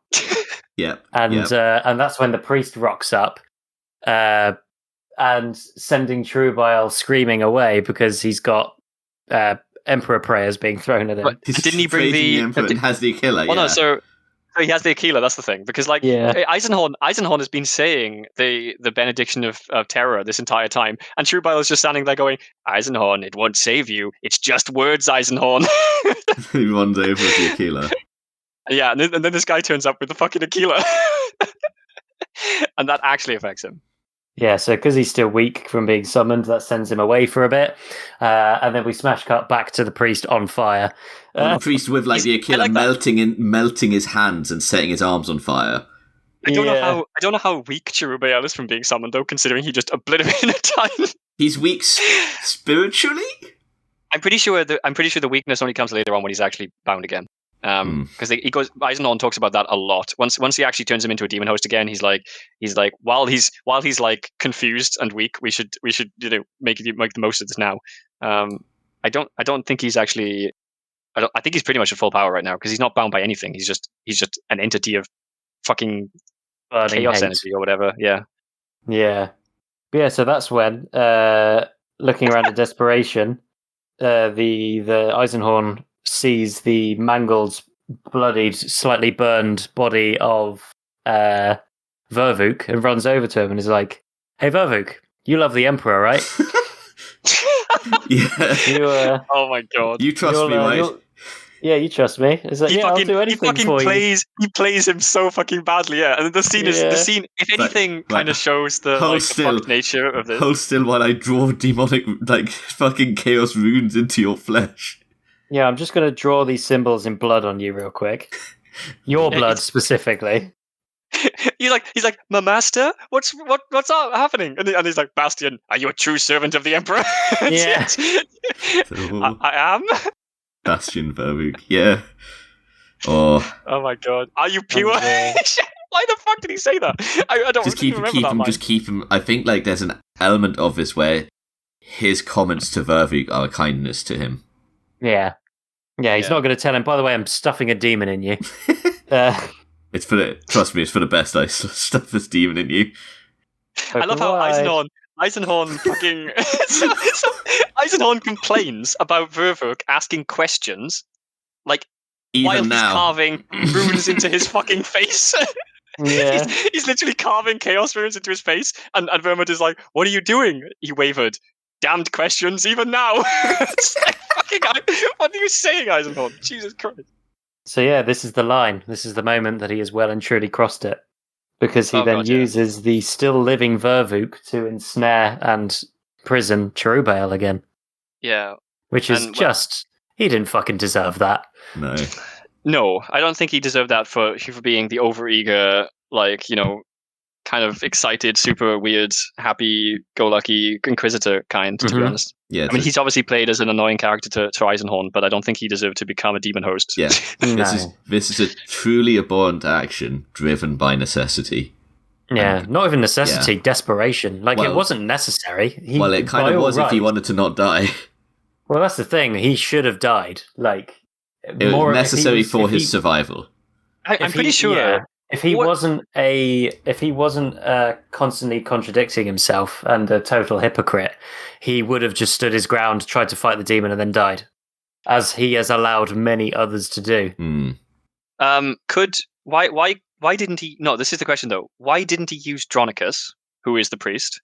Because Dronicus at this point is chasing the demon host around with an Aquila. Okay, well, one, he is chasing, like, remember this, he is chasing the demon around with an Aquila. If he does not, the moment you have him stood still letting you daub runes on his face, he is no longer chasing Cherubale around with an Aquila. Okay, that's almost like a Tunes level of bullshit though, that they're going on over there with, like, that seems just kind of silly. It was absolutely funny at the same time. Very silly.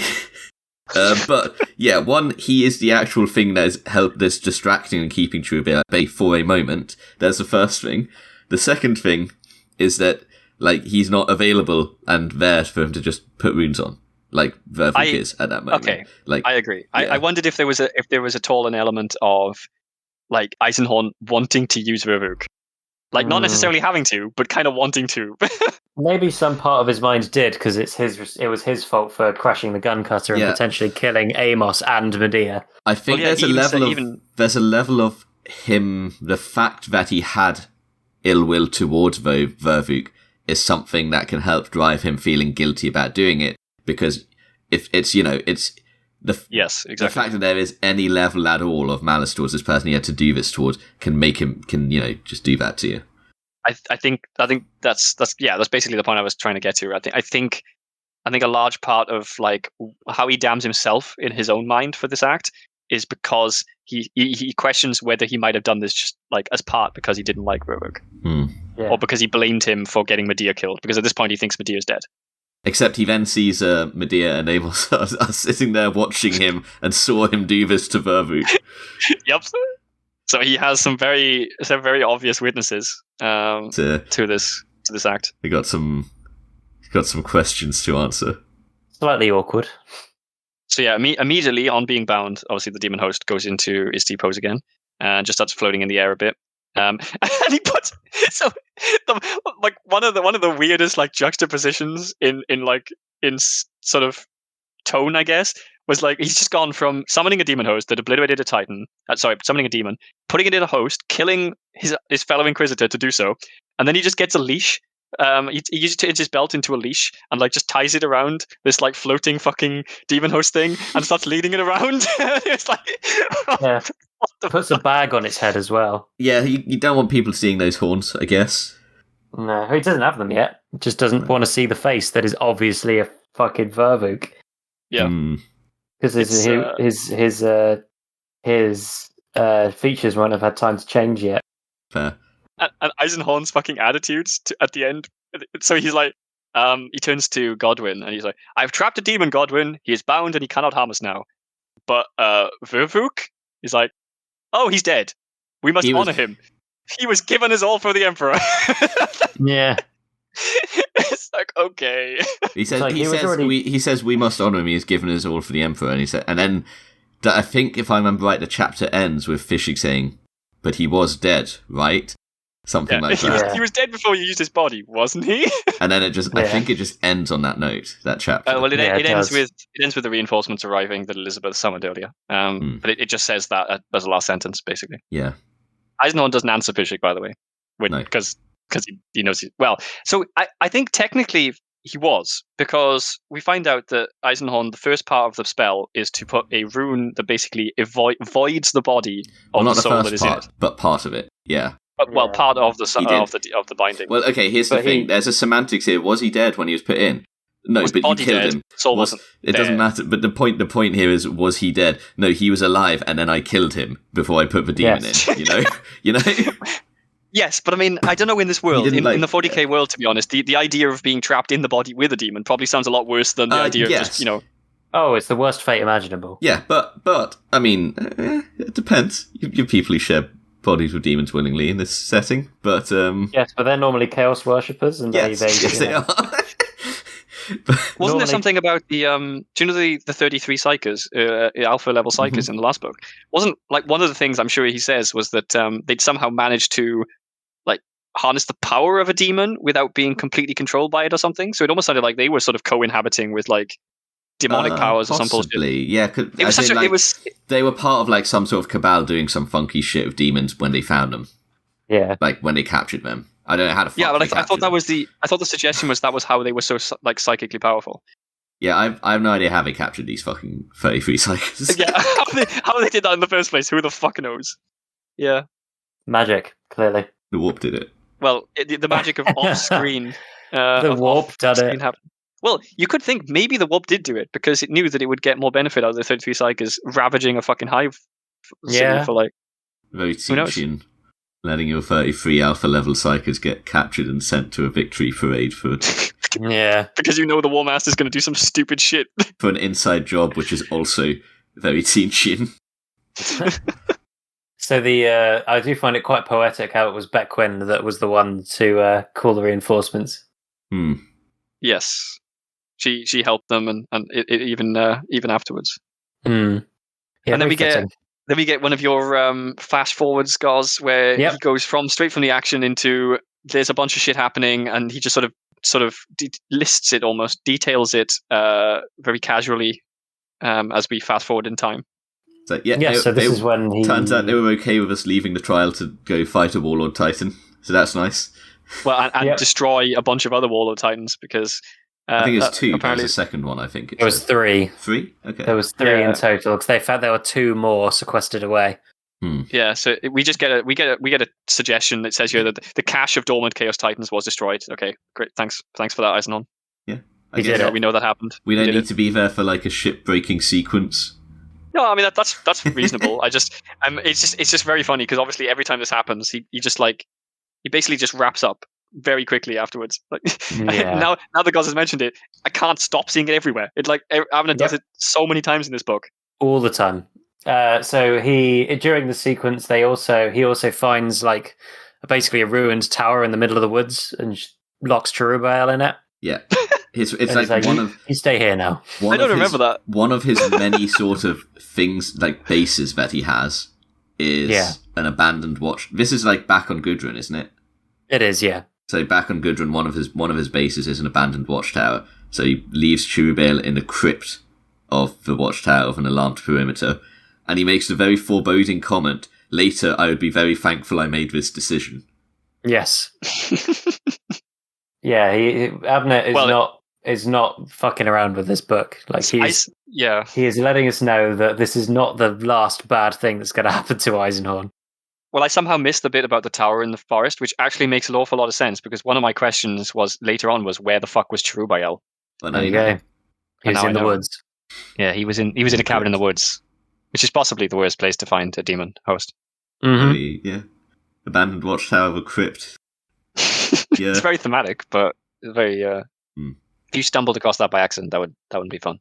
Yeah, but yeah. So then we after this sort of bag on his head. Yeah. With a leash, just like tethering him to the ground so he doesn't float away. Yeah. Like a fucking horrifying balloon.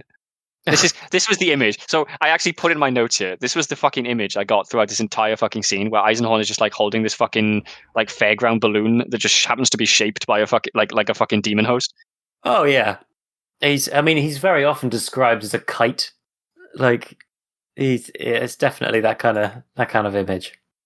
Something like we completely brushed over. Like weirdly, that I feel like we should have made a bigger deal about, because this is the first time we actually see it being used. Is he was using the Malus Codicium, which this was the book that Quixos had at the end of the last book. The one that they made a big deal about, and they were like, no trace of it was ever found. And then he was like, I'm going to put this book away. And you might at the end of the last book have gone, well, he's holding on to it just in case, but he's he's putting it away so nobody's using it. No, he's got it out here. It's just in his fucking coat pocket. Oh, okay, so it wasn't at that point, because the whole thing, I think the reason why the summoning didn't work, either the reason why the summoning didn't work properly, or, like, because this was the first time he'd done anything without the book. No, he did have the book, I'm sure. Or maybe you're right. Sorry. Yeah, right. He didn't have it at that point. He read still locks in Gudrun. He's doing it from memory. Oh, yeah, he'd read it. He'd read it thoroughly because he used it to bind Cherubale in his basement in Gudrun. You're right. Right. He talks about how he had learned this from the book, but he doesn't have it with him. You're absolutely right. Yeah. Yeah. Exactly. Yeah. So what's next? Yeah. So then we fast forward. After the fast forward, we find ourselves recovering at Spatian House on Gudrun. I found at this point, I found myself thinking, if you've not read this before, it's very hard to puzzle out where things are going. There's no... At this point in this story, there is no direction. Like, Xenos, the whole thing has got direction. The second you lose the direction, it, cuts back, it zooms out, and you get the whole description of this schism. And then and then our next lead was on this planet, so we go there. Malleus, the second, you run out of leads, they're like, right, I'm going to follow up on that call on Cadia. And they go to Cadia, and there's all of that shit. Here, the leads run out, and it's like, let's have a chill time in Spatian House, which I guess is part of the weird pacing of this book. Yeah, I think that's fair. But this is where we get the dynamic between Medea and Eisenhorn built on, because obviously he didn't keep his promise to Medea, and he let Cherubale kill her father's killer. Yeah. I feel like he didn't really have much choice. No, but also he wasn't even going to call her, I think, is what she was also super angry about. Yeah. Yes, because there was a Titan, dear. Please. Yeah, exactly. Yeah. Because the second you arrived in the gun cutter, the Titan knocked you out of the sky and your gun cutter exploded. Yeah. Yeah. And I really like this interaction. So they have a duel with one another using swords. And Medea makes a really interesting remark about Eisenhorn in that he's constantly giving this advice to either to his followers or to his peers, but he never follows it himself. Well, we talked before about how much of a contradiction a lot of the shit he is. Yes. It did feel like, to a degree, that he was after this guy for vengeance for Midas, and then he'd explicitly told Medea multiple times that she can't fill her life with the idea of vengeance because it's not helpful. But obviously, this is. We talked last book as well about he wanted vengeance for Ravener because of what happened. A lot of his motivations are vengeance based. Yeah. So, to me. And maybe I'm thinking of a right speech here, where Medea is talking about you always say this is the right way, but you never wonder why this is the best way. I thought that was incredibly stupid. Really? I thought this felt very weirdly, and Eisenhorn then contemplates on I guess she's right. But the thing is, Eisenhorn he always seems. He has never struck me as a character who is dogmatic and doesn't understand the things he's doing. He seems like a character who always, he actually is introspective. He does consider things quite thoroughly. And we get to see that. And we get to see that. We're in his head. It spells out his thought processes for things. He does not strike me as just being dogmatic. I will say, though, he's very good at justifying pretty much whatever he wants to do. And whether that is reasonable or not depends on, whether we believe his justification for it. Sure, but that's not the point she was making. The point she was making is she's almost gone. She always goes off on a tangent away from that, and is all about like angry at the way he makes decisions for other people. Like, and saying, like, you tell us to do this because it's the best way. You fight like this because it's the best way, but you don't think about why. And then that trails back into her saying, so have you ever thought about why vengeance isn't good and why I might need something else? And he goes, oh, I get it. Right? But the whole thing there is that, like, this feels like a contradiction, but it feels like one from Abnett rather than from Eisenhorn, if that makes sense. Like, suddenly in this one thing, there is a blind spot, but he hasn't really been depicted all this time as having, like, I would not describe his character flaw as being he's dogmatic and doesn't bother to understand the things he preaches. That's not his flaw. Yes, that's been a lot of his enemies in the previous books, like the Witch Hunter and stuff like that, for example. But like, if anything, it doesn't necessarily against people. But is that just because?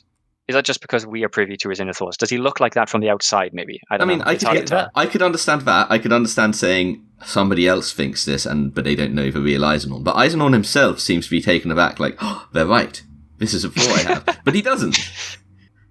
That felt a bit jarring and dumb to me, that thing. We did miss two conversations before they have this fight, both of which I felt like were quite important. Okay. One is he actually talks to Cherubiel. Does he? I don't remember that at all. This is before he gets put in the watchtower. Yeah, so after he gets found. Yeah, he's talking to Cherubiel about how he takes him on the ship, doesn't he? And then they put him in the watchtower in the forest. While they're on the ship, he talks to him, and I mean, Cherubiel at one point pretends to be Vervuk, and that's like a bunch of. I mean, it's such typical stuff you'd expect a demon to say. Yeah. But like, I think the only important part of this conversation to me was. It felt a bit weird when at the end, Cherubiel is just, like the final note Cherubiel says, which affects Eisenhorn in some way, is, how does it feel to be a murderer? And it seems a bit strange to me, because Eisenhorn is an inquisitor, but also we have seen him, in many cases, murder innocent people through necessity sometimes, and through accidents other times. Has he murdered through necessity? So we are told in sort of like third like passive person or whatever the fuck it's called, where he basically describes the event as opposed to actually seeing it. We are told that they kill quite a few innocent people when they're on the run in the second book, to keep their cover. So we know that they kill people there. I'm sure there's actually one or two times we see them, either accidentally or through necessity kill people. I mean, we know they killed innocent people who were just psychically controlled in the second book too. Okay. So I think like with the people who are psychically controlled, it's like he's being, in a lot of cases, he's being forced to kill them. And I guess I think I sort of initially when I read it, I was just like, yeah, okay, I guess this is the first one that way in his conscience. But yeah, you're right. He is like forced through necessity. You like mentioned this offhand in Malleus. You're right. I mean, even in this case, this is like he was his hand was a little bit forced. Like he had to do something about this fucking demon that was like killing everybody. And to some degree, it was obviously self-preservation.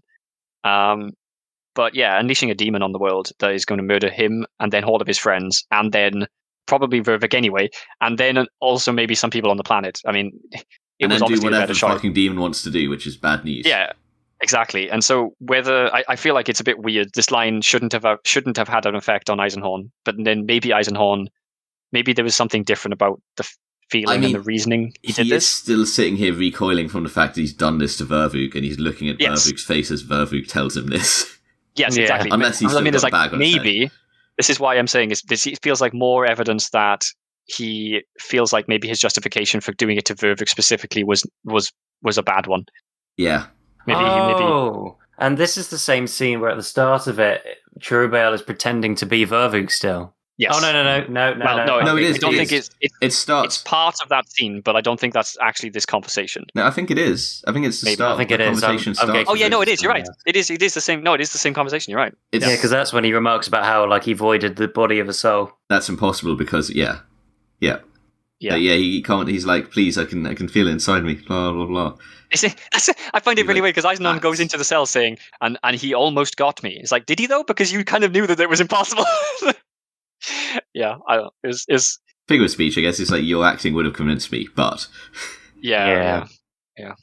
But and then he has another conversation with another important person, which is Imus. Imus obviously saw everything, and so this conversation, we wonder how this is going to go. Is Imus going to be revolted by the fact that he watched his, his leader, his kind of friend, this Inquisitor he's worked with for years literally summon a demon using the Codus using forbidden knowledge from the Codus Maleficus or whatever the fuck. Malus Codicium, that's the one. There we go. There you go. Yeah, that's the word. And it turns out that Imus is actually not really that bothered by it. He's a little bit put off. He's like, yeah, he's off. He is revolted by it, but he's like, I get it. He's like, we didn't really have a choice. Like he is basically completely on board with whatever Eisenhorn has to do. There's also a level of like trust. Like if you think that was okay, then I'll trust that was okay, and I can see it was like if you hadn't done that, we would have all died. So sure. Yes, exactly. And Eisenhorn, there was a line from Eisenhorn in here that I found interesting. So Eisenhorn says, he's basically being questioned by Amos, and he said, "I didn't do it out of vengeance. That would have been petty and small-minded." Sorry, no, that wasn't to Amos. That line was actually to Medea when they're having the fight. I was going to say, because Medea's even wasn't that disgusted. She's like, I'm glad you did it because it worked.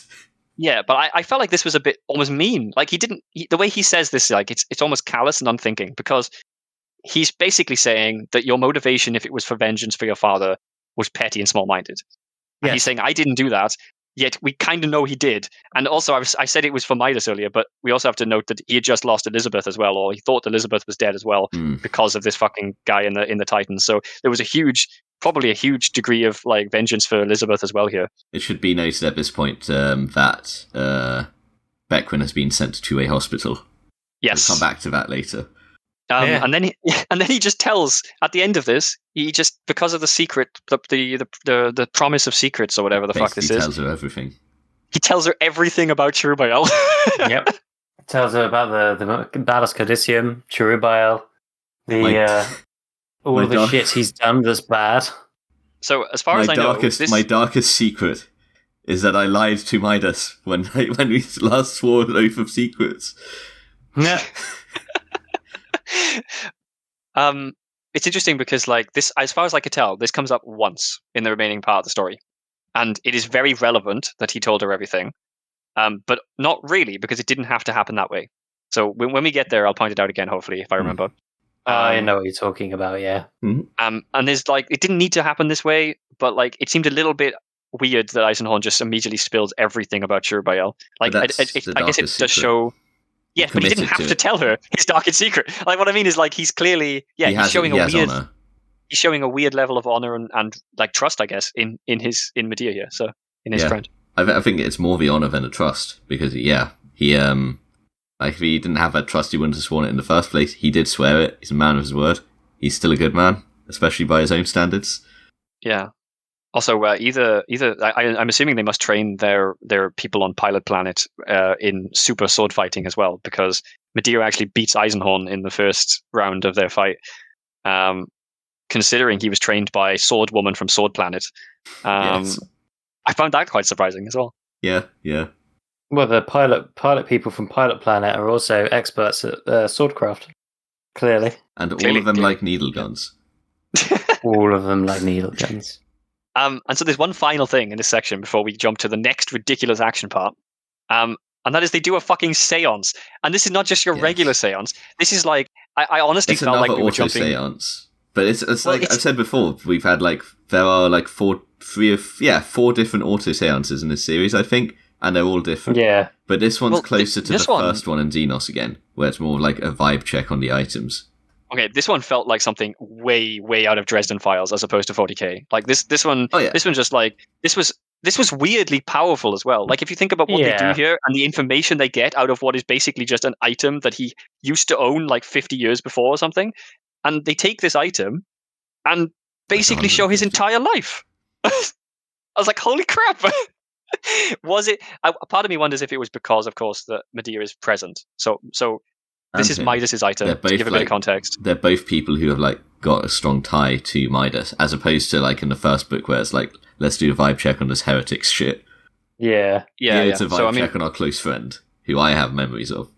Yeah, so for context, she wants to see about her father, Yes. She wants to learn about her father. So Eisenhorn goes, okay, well, let's summon his ghost, basically. And this is a conclusion of that speech before, where there's like understanding rather than telling. It's like, okay, so you tell them you don't need vengeance, but you have to understand what they actually need something instead, and what they need is to know about her father. So okay, auto-seance. Yeah, auto-seance, and then they find all about Midas's life, and they get to see, there's another history. There's another creepy, horny line again. On the subject of Midas's wife, he comments he always did have good taste. Oh yeah, that was a bit. I don't know. It wasn't, but that was a bit. You say I'm simping for Abnett. No, I'm calling shit out where it is. As you should, and I think that that wouldn't fly very well. Wouldn't fly very well today. There are much better ways of saying that. I think as but well. But also, one of the few things he says about Medea's mother. Actually, to be honest, you say that, but he also is not just describing her looks there, because he just talked about. It's not about the looks. It's not about if it's the looks or not. It's about the fact that he's describing her as he's describing her as almost like an object, like a thing to be picked out by a husband. You know, like whether it's her looks, her personality, whatever. Is that what that line is suggesting? I think the line he always if you look at a woman and go, oh, he's got good taste. You know, you are boiling her down to slightly objectifying. Well, people say that to women though as well. Like you have bad taste in men, or or whatever. Like that line is used in general, just in terms of like who you spent your time with. I guess. I don't understand how. I feel like in the context it felt a little sleazy. Maybe. Also, maybe. I don't know. I can't remember. I thrown the word objectifying in there. Someone's going to start yelling about me being like some sort of woke liberal agenda. I have to balance it out by saying something right wing now. I'll think of something. Globalists bad. There you go. We'll play the radical centrist position. So this is when the attack on Spatian House starts. Yes. Immediately. Like we've gone from no plot to this meandering little touching sequence to, hey, your fucking life is in shambles. And now you're trying to recover, which is now the impetus for the rest of his story. Yeah, so continues the goal of cutting Eisenhorn off from all of his previous kind of contacts and ties and support structure. Also begins. Well, he just lost a shit ton of his close companions. Oh, I suppose fighting like a war titan. Okay, I follow. Yeah, so the beginning of the story is basically cutting him off from everything. Yeah. So continues the story's theme and begins the narrative plot to do so. Yes, but we should preface this by saying where people are first, which is that Nail and Kara have taken Beckwin to Space Hospital on, Hospital Planet. Yeah. Somewhere in the Helican sub. So whatever, they are now out of the picture. And then they have to cut this seance short because the alarms are going off and there are explosions. No, so they cut it off first because it's about to get to what is it? There's a message, isn't there, for him? The astropath comes for him or something. It's about to reach his actual death. He doesn't want to show Medea Midas's death. Then someone interrupts it. Yeah. He was about to cut it off, and then it got interrupted, I think. Yeah, that's right. And he's like, it's fucking dangerous interrupting it. Don't. And he's like, there's something very wrong. There's alarms and explosions. Yeah. Yeah. And everyone's caught with their proverbial pants around their trousers. Pants around their trousers? Pants around their ankles. Yes. They're all Superman. I've got a comment the here. Opposite. This comes out of fucking nowhere. Oh yeah, we came again. This is like they're attacked out of nowhere, as opposed to like the thing of a Titan where they stumble upon something. Here, something is inflicted on them out of nowhere. We had a moment like this that I want to contrast against in Annihilation Squad, where you have to. I have to because it bears it's a nice comparison for this book because in Annihilation Squad they had the whole thing where they were chasing the Orc ship and then the tension cut as they were like, we've resolved that. Okay, the Orc ship that we were about to end up entangled with is gone. great. So now we're just back on a ship. And then suddenly, oh no, the ship's been hit. Everything's fucked, right? Yep. Narratively, it was like one or two lines just like completely undermined the entire like tension of the previous part. And also, on top of that, they actually still had a narrative direction. So they already had something somewhere they were going, and then this just comes out of left field, and like it just felt narratively like it wasn't necessary for this to be a surprise delivered in this way. It felt very clunky. Like the purpose of it was to have them go crashing down onto and land in the jungle, and they could have actually had that happen in the entanglement with York ships before. So it just felt like they needlessly went, so we don't get destroyed by the Orcs. But we do get destroyed. It was very silly. Whereas here, to contrast that, one, we kind of don't have direction, and it sort of lulled us into a sense of false security before this hits, rather than just lulling us into a state of, well, okay, so now we carry on moving along. It's also a particularly touching moment that gets interrupted.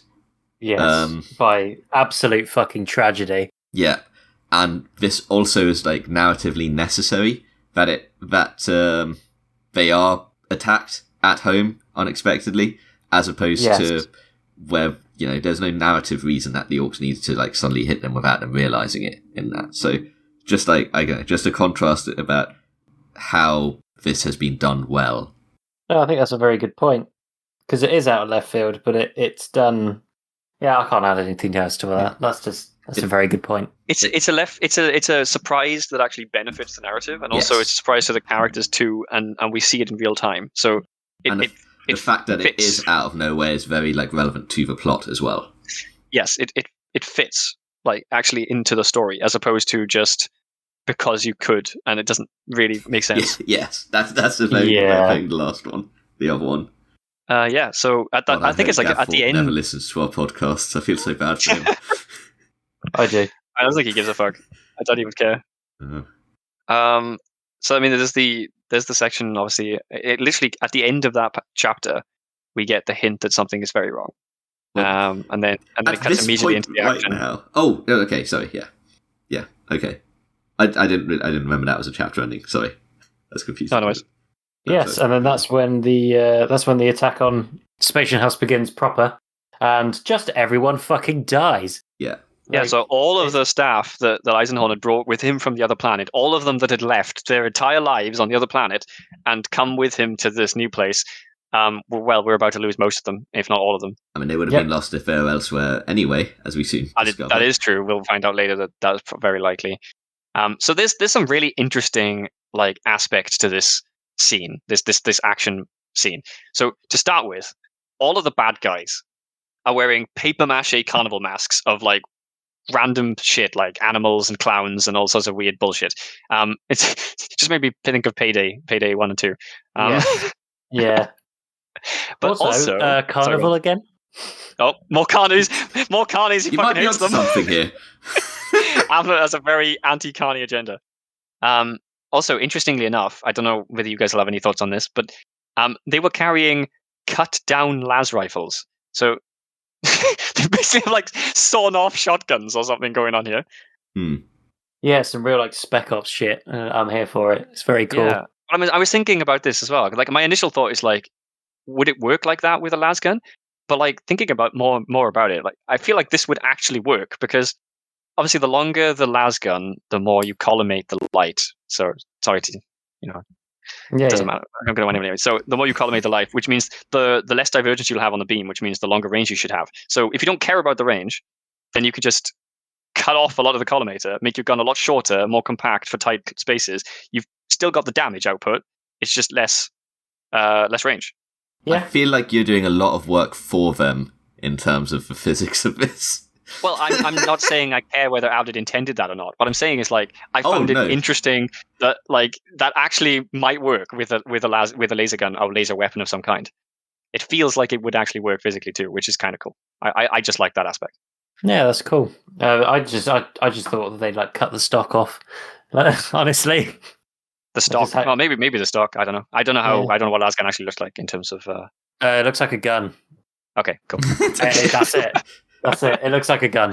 There's no other way of putting it. Since in Abnett's world, these guns actually, laser guns, las guns or whatever, actually have recoil. surely cutting the stock off would make it much harder to use. Maybe. Oh, probably.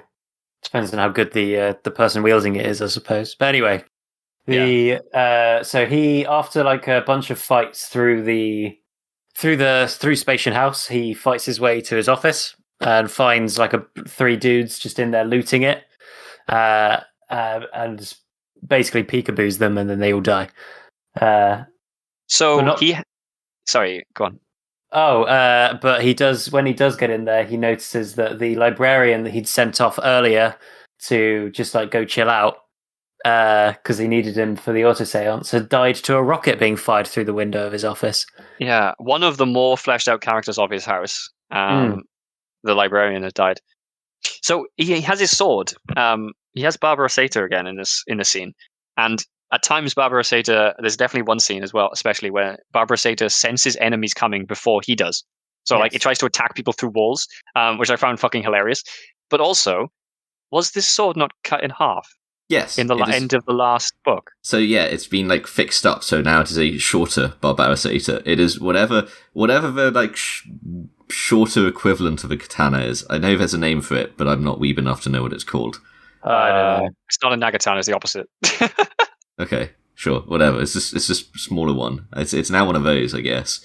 Like it got cut in half, but it's still a functioning sword. He's just done it up to be a smaller functioning sword. Wakizashi, apparently. Okay, that sounds like it might be it. Yeah. So, yeah, he has one of those now, and it still stabs people really good. Yeah. Yeah. Well, yeah, on its own half the time. It still does its thing. Not give a fuck. As it should. So he gathers that when he goes to like his office and grabs all his shit, right? With Amos. Yeah. I think him and Amos are there, and he's like, Amos, you know what's here. You grab what you think we need, and then he grabs the Codus Maleficium. Codus. He grabs the bad code. The Malus Codicium. I got it the wrong way. Malus Codicium. He grabs the scary book. He grabs the scary book, and Amos sees him grabbing it, and Amos grabs everything else he reckons because they walk in there and somebody else is like shoveling books into a bag, and he just grabs that bag and he kills them, and he goes, all right, Amos, here's the bag, you continue shoveling whatever books you think we need, let's go. Yeah, I mean, I mentioned it earlier before as well, but like I just bring it up again because it's more obvious here as well. Like there's a very good reason why we had to have that bit with Medea at the beginning. I think the idea of strengthening the connection between her and Eisenhorn is very relevant because very shortly and already to a degree, Eisenhorn, it basically doesn't have much he doesn't really have many companions, very much of his group left at all. So it is at this point mostly just Medea and Amos with him. So where is Fishik? Fishik is off-world somewhere else. Okay, yeah. Yeah, don't know why he just is somewhere else. Yeah, I can't remember where he was sent, but I knew he wasn't here. He's doing Inquisition business. Yeah, he's busy. So basically, like, we need these two characters to kind of carry the weight of Eisenhorn's kind of team. So Medea had to have a bit more introduction in this one. I feel at the beginning, a bit more like Eisenhorn time. Yeah. No, I think that's it was necessary for the plot. So we find out as they progress through the house that this entire event was probably made possible by the fact that some new guy they'd hired somehow had the ability to shut down all of the defenses of the Inquisitor's house. I guess they go through quite a bit of screening, and yeah, he did shut it down, I guess. Yeah, he was. It was an inside job. Yeah. It was he was part of a security basically, so he had access to some shit. I think I'm trying to think who gets out of there. So initially, he basically finds almost everybody dead. The only people he finds and is able to actually, he finds the other Psyker. Is he Astropath, the guy he did the auto seance with, and is like, look, you go. So that guy is he's that guy's with Medea earlier. Yeah, that's what I was going to say. He tells her, doesn't he? Like, oh no, that's right. He contacts him and is like, get Medea to the Storm Oak, and then him and he finds the. We didn't really touch on this much, but in Malleus there was this idea the distaff was brought up. So they basically have this full cadre of like nulls and blanks, or whatever you call them in these books, nulls, I think. Yeah. So they're led by Elizabeth, aren't they? And yes. it's interesting because organized and created and trained the Nulls in this. It's like a Null Academy. It's an incredibly powerful resource of the Inquisition that Eisenhorn has. And yes, when he says at one point he thinks it's like the largest collection or one of the most powerful anti-chaos weapons in like the district or whatever it is, or the region of space. In the fucking Imperium. But, maybe, yeah. But like it's funny because they don't really narratively relevant. I think at one point they bring a few members to the final fight or something against I can't remember whether it's the first or second book. Probably the second. They feature every now and then as random names who show up and die. Yeah. But more women for Abnett to kill. Not all women, but yes.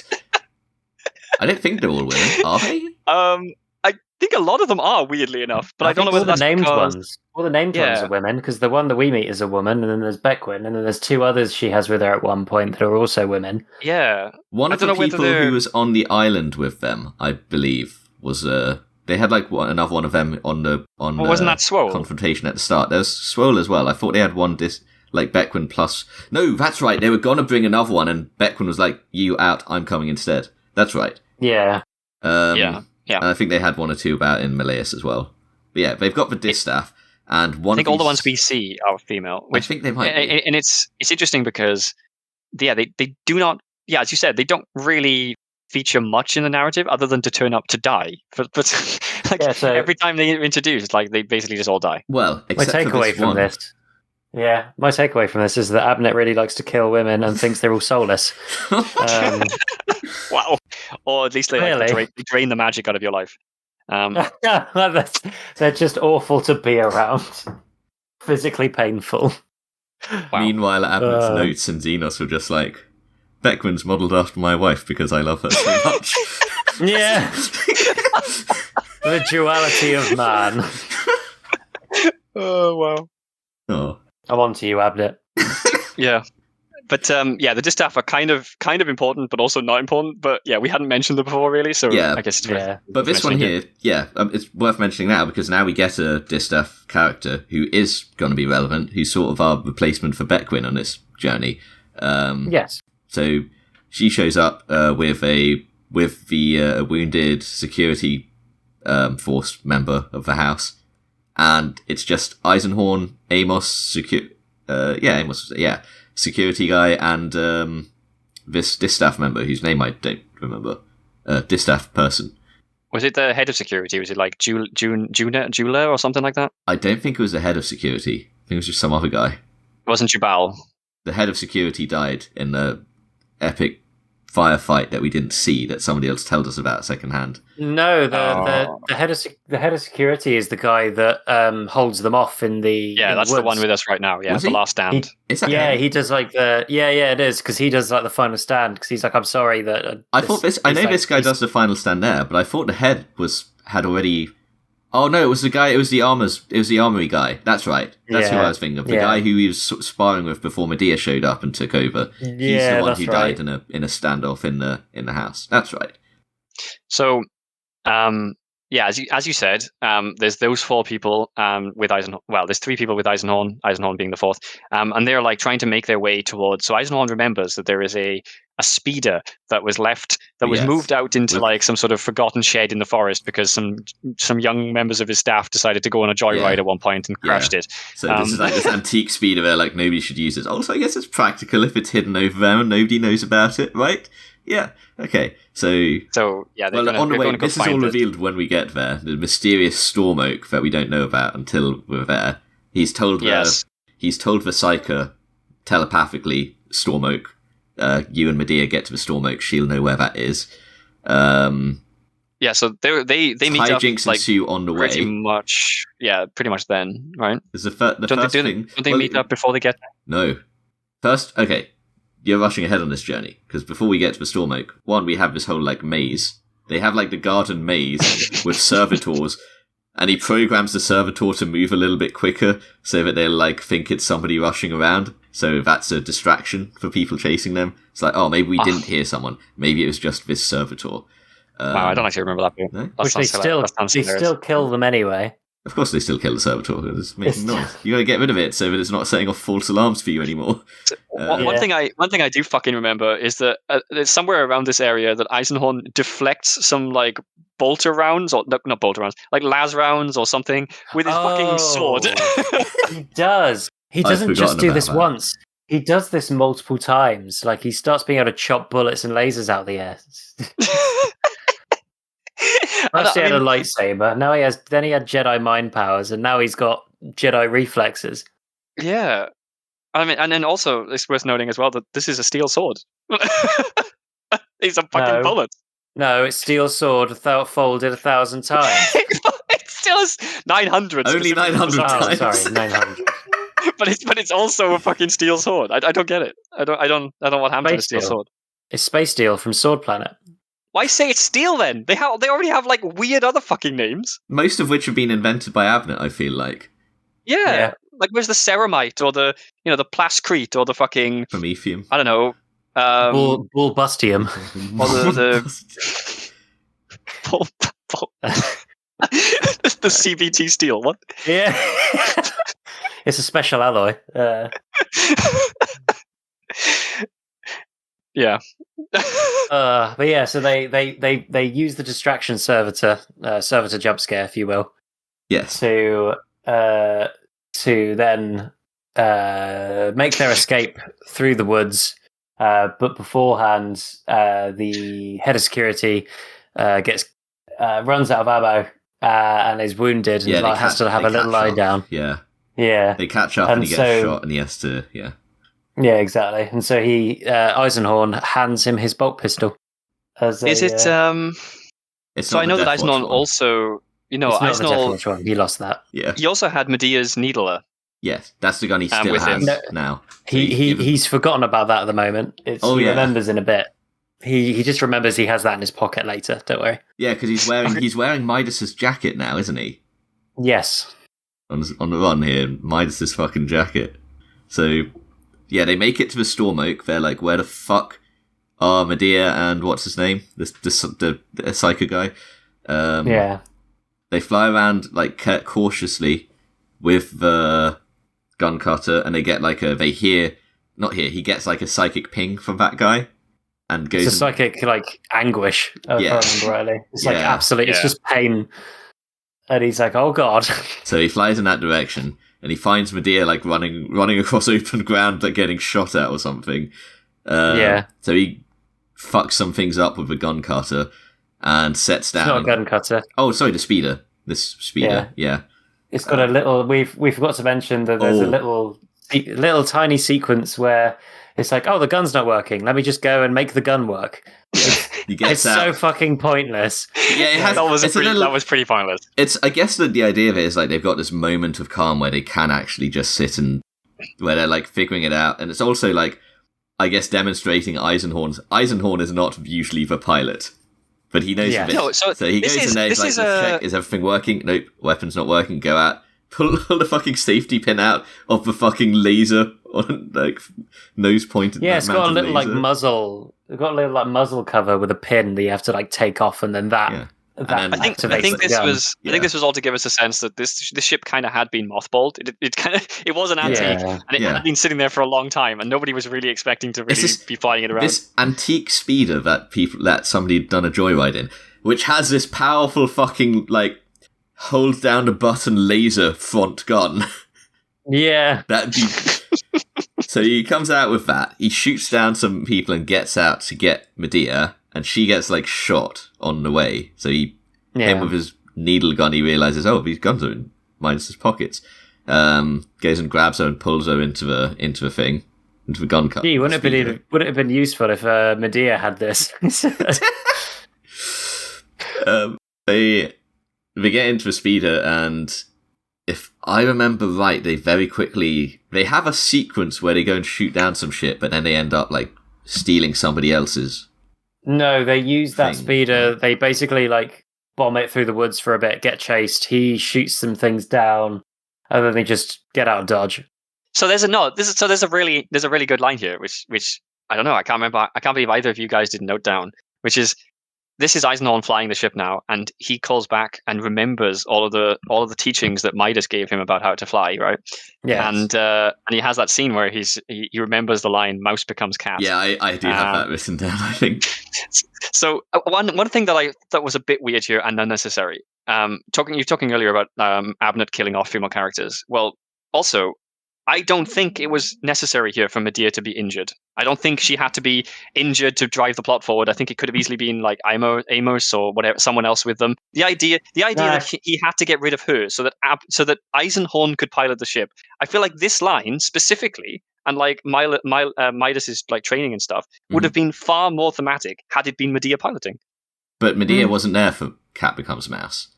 Although she would have, maybe she just heard it in the seance. Now, I don't know. I kind of like this because it could have been something with Eisenhorn. Like maybe they could have been like, I don't know. Eisenhorn could have been talking about or remembering stuff from Midas's flying while she's piloting and stuff. So because I'm going to say it seems weird. I know. I can give an idea for you, which is there is a theme here of Eisenhorn is now having to look out for himself. Yeah. Yeah. And I think it also then plays into the fact that she is unconscious when they go and actually meet the person on Cresias, whatever it's called. Was that her name? I've got that written down as a thing here. No, her name was Cresias, wasn't it? What, the doctor? Yeah, Cresia. That was it. Yeah. But yeah, he. I think there's a whole big thing about this. Is Eisenhorn is now completely on his own. He has got 3 people who are not really like, one's out of action, one's not really combat capable, and the other is a null who, that's not really that helpful against the people attacking them, which is something we haven't talked about. The Vesserine Janissaries, they figure. In fact, no, they're about to figure out. Oh, do they attack them before they get in the speeder? No, they pilot. There was a pilot in the speeder who he holds at gunpoint and ties up and then puts in the ship to take with them. Yeah. They get a prisoner somehow. Somewhere around here, there's a sequence where they end up in one of the Vesserine Janissary speeders. Was that before or after? That's after the Storm Oak, right?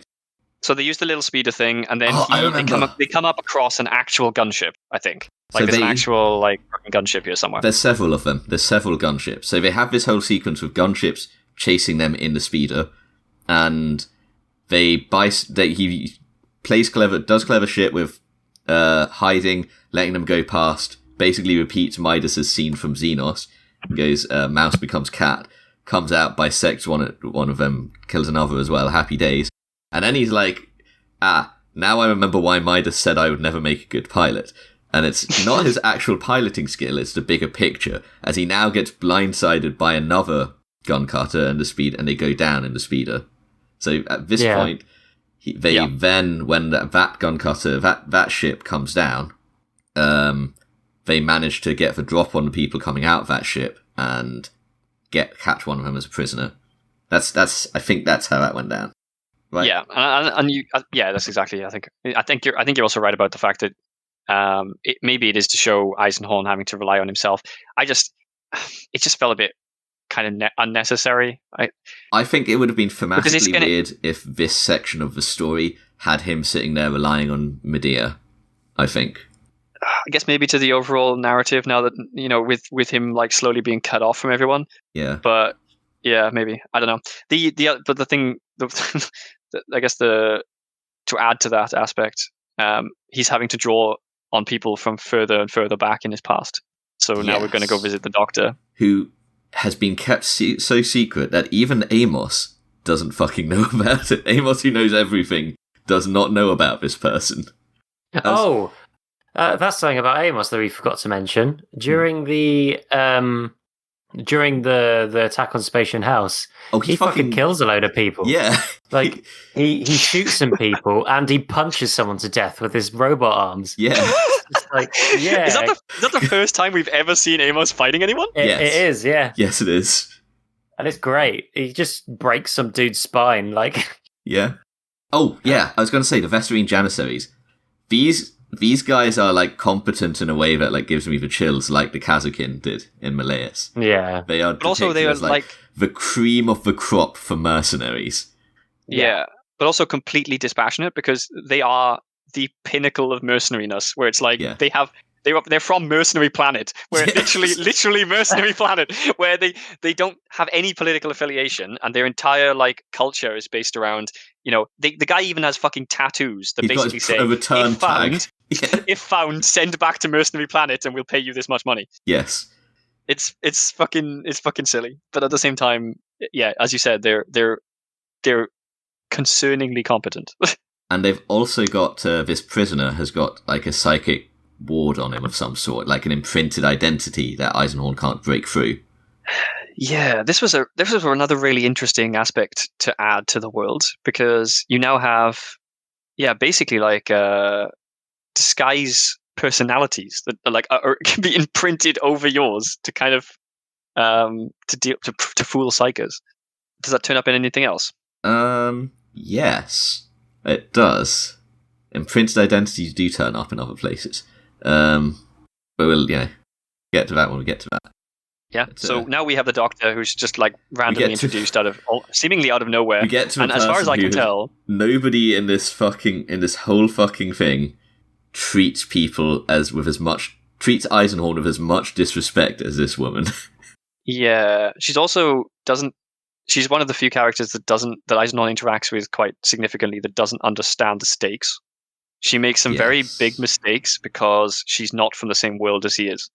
Yes, and that comes into play quite dramatically. Yeah, a few times, I think. A few times. Yeah, it's showing the difference. Like it's more Abnett world building again.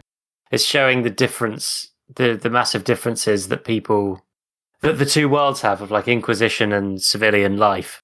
Yeah, well, I mean, even like she's big shot in the order of like the Medicius or whatever it is. The she's got medical the Imperial journals Hospital company organization. She's got medical journals being published that are like respected and read outside of this planet in different systems. Yeah.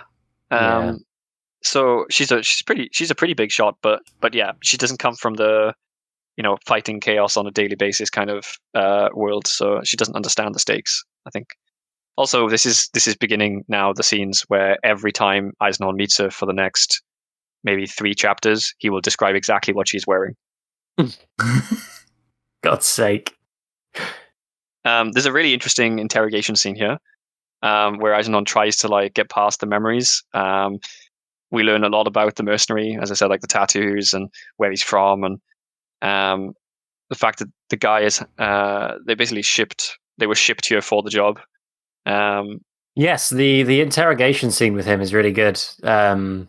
The way it's like the drug-induced psychic interrogation to like try and get him to break so that he because we haven't covered with the Janissaries is they've had identities imprinted on them by someone, so they don't know who they are. We did talk a little bit about that.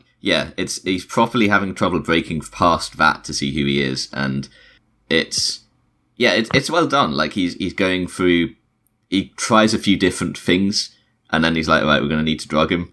Well, he has the Doctor present, so it's almost he has the Doctor present, and is like, do you want me to interrogate this out of him without the drugs and without you, or do you want to help me drug him and be present to make sure it's done safely? And she's like, fuck you, Eisenhorn, I'll do it. But fuck you. He really twists her arm and like pushes her to make because she's constantly like all the way through their interactions. She's like, I'm a doctor, Eisenhorn, not a torturer or whatever it is. And he just that's actually the accent she has in the audiobook. I don't know how well I managed to do that, but I tried my best. I definitely did not have an accent like that in my head. She's basically like Count Chocula. She's got like a Germanic accent. Like it's she's a vampire kind of. Blah. No, it's more Germanic than it's definitely more Germanic than what you're thinking. That's fair. No, I think you're right. It's some sort of Central Eastern-ish European sort of thing. It sounds like. No, it's not Eastern. It's definitely Central Europe. It's definitely like German / Austrian / it's that kind of thing. Okay. Yeah, so now I have TF2 medic in my head. Yeah, basically, but a woman. Yeah, okay. Also, so they do the interrogation, and I was really expecting the guy's head to explode. at any point, really, because there'd already been a scene previously, I think, where they've been trying to interrogate someone. I can't remember when the fuck that happened. In Xenos, when they find the guys in the first... Like, the second he says, what do you know about the Pontius? The guy's like, Pontius? And his head explodes. Oh, yeah. There you go. We skipped that. I was expecting the same to happen here. Which would actually be very apt, considering... He'd be like, Yes. Considering who the big bad is in this, that would actually make perfect sense. But yes, so when they find out, eventually, after all of this bullshit, someone really, really, really wants him dead because they hired like 1,000 mercenaries or some insanity. And also, the guy's name is... They get a few different names here. They have like 3 different names they're working with. One is the leader of this, like, I can't remember what they're called, these groups of like the families of mercenaries. Yeah. Yeah. He learns what is it like a claw? It's not a claw, is it? I don't remember about that. I just remember the name of the big bad guy. The guy says his name is Kanjar. Kanjar the Sharp. Yeah. There's Kanjar the Sharp. And there's which also is funny because the Psyker. So Kanjar, I was curious as if it had a meaning or anything. So Kanjar is basically a type of dagger. So this guy's name is basically like sharp dagger. You say I was curious, but this is stated in the book as well. Yeah, it wasn't until much later though. So I looked this up when that name first came up, and I was like, the fuck? and then we find out later, like Eisenhorn like blatantly just points out, yes, his name is Dagger the Sharp. This is, you know what, with this and the Titan, I feel like this is Abnett. He's like doing something clever, but he's like, I want to make sure I don't miss it. That's always a difficulty though when you're an author. It's like how much, like if you come up with this really clever idea, how much do you give away of it to make sure that people don't miss it? If you're doing so, you ruin it. I think that if your clever thing is words in another language that people could not be expected to know, then I think that's fair. I mean, I guess in 2001 the internet was a little bit less obvious. Yeah, but also just like, everybody's going to go look up the fucking Latin name of something, or like this is a very you thing to do. It's not a Latin name. Well, it was just a word. I didn't understand. The first one, the Titan name.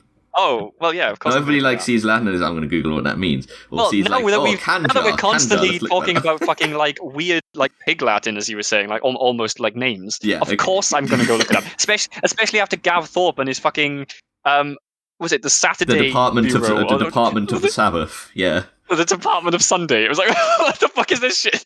The Sunday office. Yeah. Which was either like an amazing reference, which completely like went over everyone's head, or just was complete rubbish Latin. Yeah. So they find this out, and then we have the scene where the Doctor, being a doctor and being too nice and not understanding the world of Eisenhorn that Eisenhorn deals with all the time, kind of leads to a pretty big disaster. Yes. As Eisenhorn wakes up and gets out and into the hallway naked again, because he seems to have a habit of doing that. Yeah. Oh, also, talking about objectification, the Doctor makes sure to comment on how amazing Eisenhorn's ass is in this scene. Yes. Yeah. Eisenhorn's just like, something's not right, and then he sees, who is it, Crezia he sees? Or it is Crezia he spots, isn't it, first? And not even just her. Like, there's like 2 people. I think it's the other Null or Blank or whatever it is woman as well. She's there too. And they're all just That's right. Okay. They all have like a fucking party in the kitchen while Eisenhorn's just standing there naked. It should be noted, I guess. So, in this home of Crezia, there's her and there is like an assistant guy. Eisenhorn wakes up. Bodyguard. He's like, something's wrong. I can feel it. Something happens in a dream and wakes him up. And he's like, He has a look around and he finds like the distaff member, the blunt, whose name I can't remember, finds her like, I don't think she's in the kitchen. I think she's just like gone to the toilet or something. And he finds her and it's like, something feels wrong. And then I can't remember if he checks the room first or if Crezia comes out and comments on his ass first. But he checks the room, and the fucking guy is gone because Crezia... she definitely comments on his ass first because after that, like they both like, oh shit, what have we done?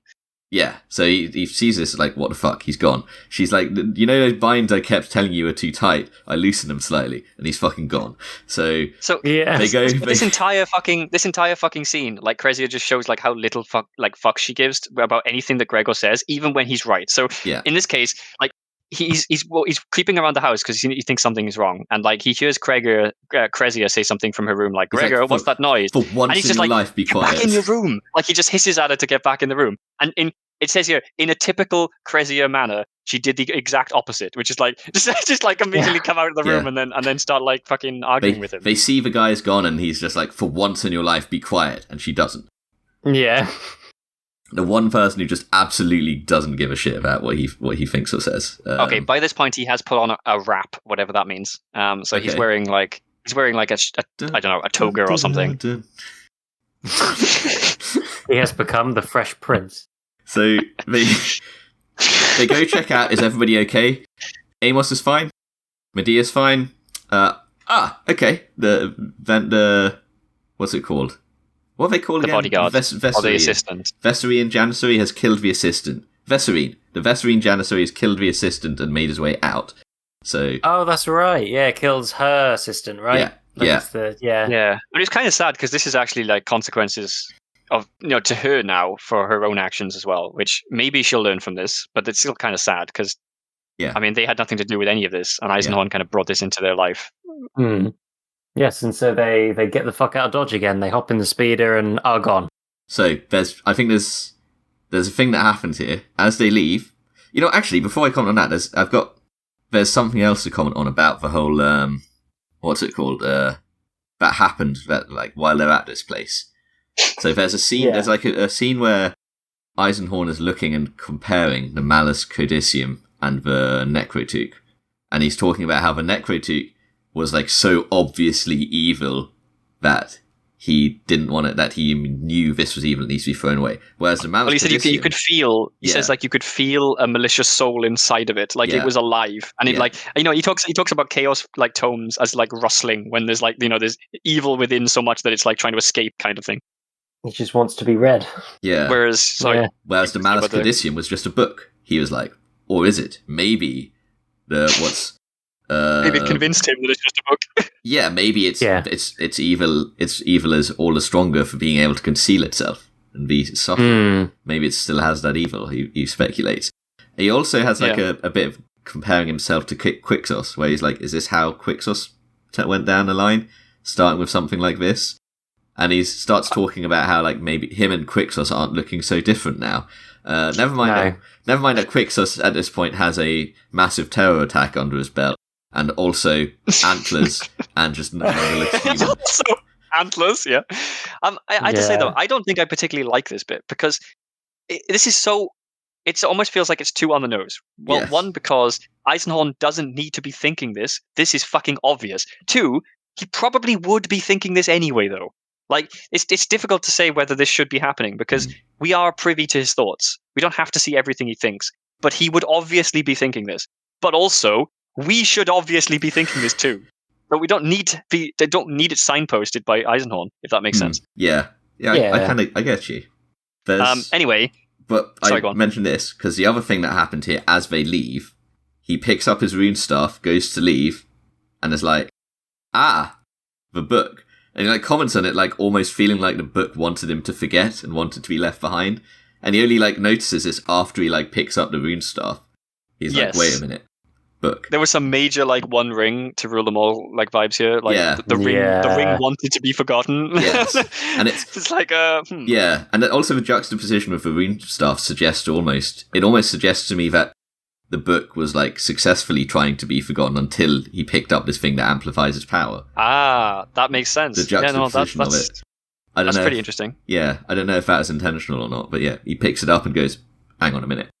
Knowing Abnett, it might... Hold on. Knowing Abnett, it may well have been. Yeah. This is obviously important to not forget, not just because he'll need it himself, but also because he doesn't want this left behind. Just lying in this fucking doctor's home. No. Yeah, and also, so the next step is to leave, right, immediately, because the mercenaries are now potentially know where they are.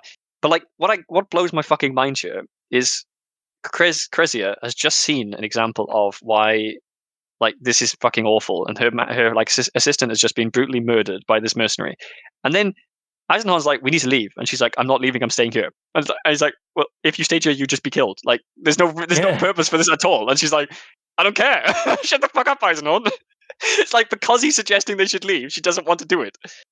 But it doesn't really make any sense. Like, she's arguing here, she's being obtuse. And I don't know, I wouldn't say this is inaccurate. Like I'm sure plenty of people would be like this in this situation, but at the same time, it's very frustrating, but probably intentional. Yeah. Then we get the fleeing from the Doctor's home, and then they start sort of hopping from place to place. They're just constantly on the move at this point, but occasionally stopping to have a nice breakfast somewhere. So we find out Eisenhorn's second hidden code name as well. The first one being Mr. Horn, and what is this one, wasn't he? Something like Mr. Eisen.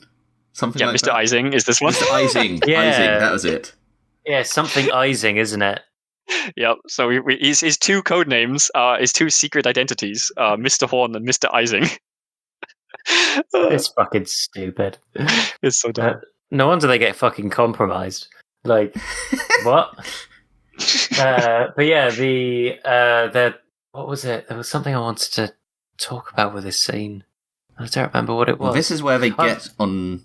They very quickly after this get on a train, don't they? It moves on quite fast, I thought. Oh, they have the Polar fucking Express. they don't get on the Polar Express yet. They do. They get they have a couple of stops where they have some nice pastries in like a square, and then they sort of fuck around for a bit, like going from place to place. And Eisenhorn notes that there's a black speeder tailing them. Oh wait, no, the black speeder's in a bit. Yeah. That was actually not a tail, wasn't it? Like it turns out he was just that not being a tail. That not being a tail is a red herring because it's the same speeder. No. You've confused something here. I'll get to that. Have I? You have. But before that, there is this is where we learn the scale of this, where they try and get in touch with everything else. And they find out the Distaff main training grounds location headquarters gone. The entire building fucking, I think that was, which one? That's gone, and I think the hospital was also fucked. One of them was framed as someone blew up a building. So the hospital was actually, I thought the hospital was in the area of the Distaff building, and they killed 10,000 people in an entire hive block just to try and take out Distaff and Nail. And so he thinks Nail and Elizabeth and they're all gone. He thinks they're all dead because they were in that area. Yeah. Also, he uses Rosethorn again. This is Rosethorn is the code word for his fucking bank system again. Oh, right, his bank. Yes. He also learns that basically all of his agents everywhere except for Fishig are dead, and also Inquisitor Inshabel, who was the interrogator from Malleus, the guy who was kind of along for the ride after learning it was an inside job. Yeah, that's right, because he does end up taking him in under his wing, doesn't he? So, but also he was present. He was present for certain events, though. Yeah. He was present for certain events, which is why this is relevant. Yes, that's right. Also worth noting, though, that there's a fucking line in this section again where he says I sent a message to somebody in Glossia or something like that, and he's like, I use Glossia because it is indecipherable. It's like, I don't know about that, Eisenhorn. I don't know about that. Yeah, I think you might be bigging up Glossia more than it's worth. Yeah, it's a bit strange. But yeah, so after finding out that his entire operation is destroyed and that all of his friends are potentially dead or are dead, he just kind of has to resolve himself to continue being on the run. Yeah, and there's interesting timescales for this. So obviously he's I think Ayman, is it Ayman that brings him like a list basically of articles? Sorry, Amos. Yeah, Amos brings him a list of articles. Of all these events that happen at the same time. Yeah. Yeah, well, except this is the funny thing. Some of them don't happen at the same time. Some of them are 3 weeks prior or something like that. But lots of them are within days. But some of them are much before. And it seemed interesting that, because obviously there's a few, there seemed to be quite a risk that they would tip off Eisenhorn to the plan, really, because a few of them died, I think it says 3 weeks earlier. And there's a mention here of, is it Juve gangs? And I couldn't work out what the fuck, I didn't know idea what the fuck a Juve gang was. I think that's just youth gangs. Gang, basically. Just a bunch of youths rather than Hell's Angels. Yeah, that's what the news is reporting it as, and the plot also establishes that whoever is behind this has a lot of sway. Oh yeah, because none of like the attack on Spatian House just isn't being reported at all. Yeah, and also they also learned more from that mercenary before he got away. They learned a bit. They learned like the scale of it, how many people had been hired, and how many of those had been to Spatian House, and how many were obviously off doing other things. So massive scale. And I wondered if the like attacks that had taken place like 3 weeks earlier on, say, like 2 of his agents who were killed in a firefight with the Juve gangs. I wondered if that was because like information would take so long to get from that planet that it wouldn't matter or something. Like I don't know how fast is like sort of how fast is news disseminated through the Imperium. Fast as the plot demands. Yeah, fair enough. We completely missed one of the funnier lines as delivered by Toby Longworth in the audiobook, which is when they're in the house and she's just about to come outside because after Eisenhorn tells her to stay inside, and he's as you said, Gus, I think he said, for once just shut up, Crezia. Yeah. And she said, well, excuse me all to hell. But the delivery by Toby Longworth, that line fucking killed me. I don't know why. It was just super fucking funny. Wait, where did that happen? Because I thought that was back in Spatian, not in Spatian. This was in her house. Yeah, so, yeah. That's when they're in the hallway and he's like, "Watch the fuck out." Yeah. But I forgot to mention that line, and that fucking for some reason I noted that. Okay. Yeah, the delivery of the line was just so fucking funny.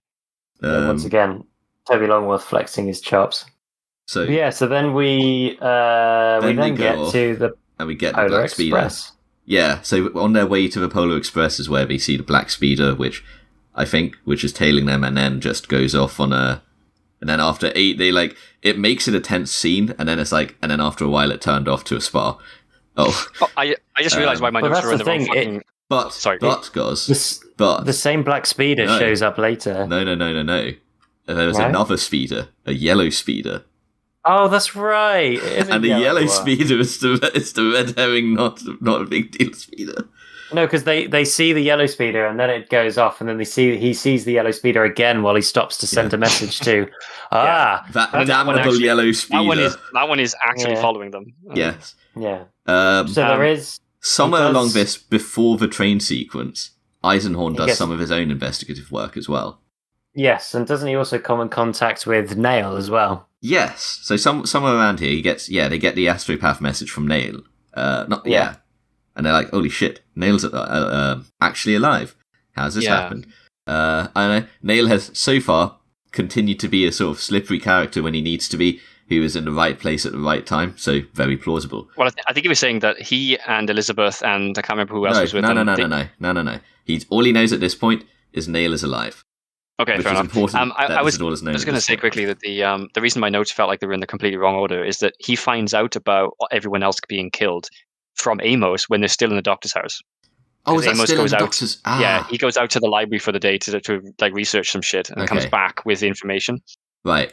So yeah, that's right. I was going to say around this time, somewhere around here, Eisenhorn is like, I feel like this bears digging into a bit more, because they tried to. We'd mentioned there was 3 characters here that they had like a sort of idea about. One was the head of this mercenary like family claw pack, whatever. What the fuck was it called? One was Kadjar the Sharp, and the other was a woman whose name was either something like Lilia or some sort of thing that had the vibe of that.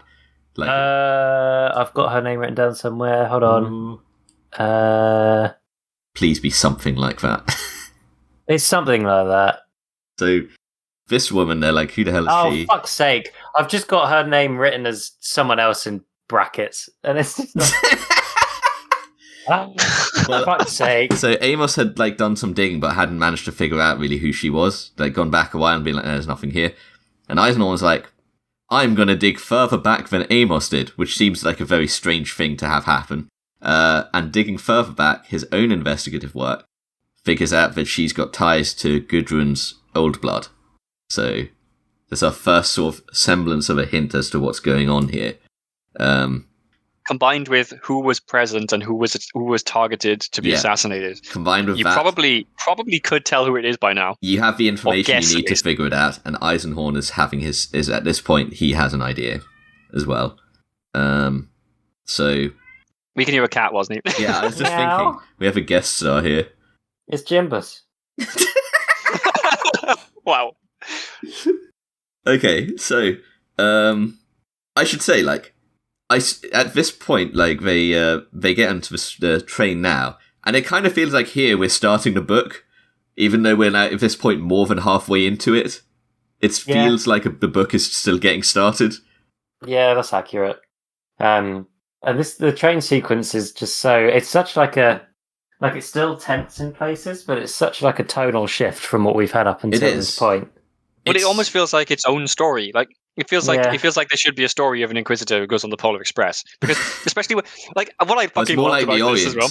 It's more like the Orient Express.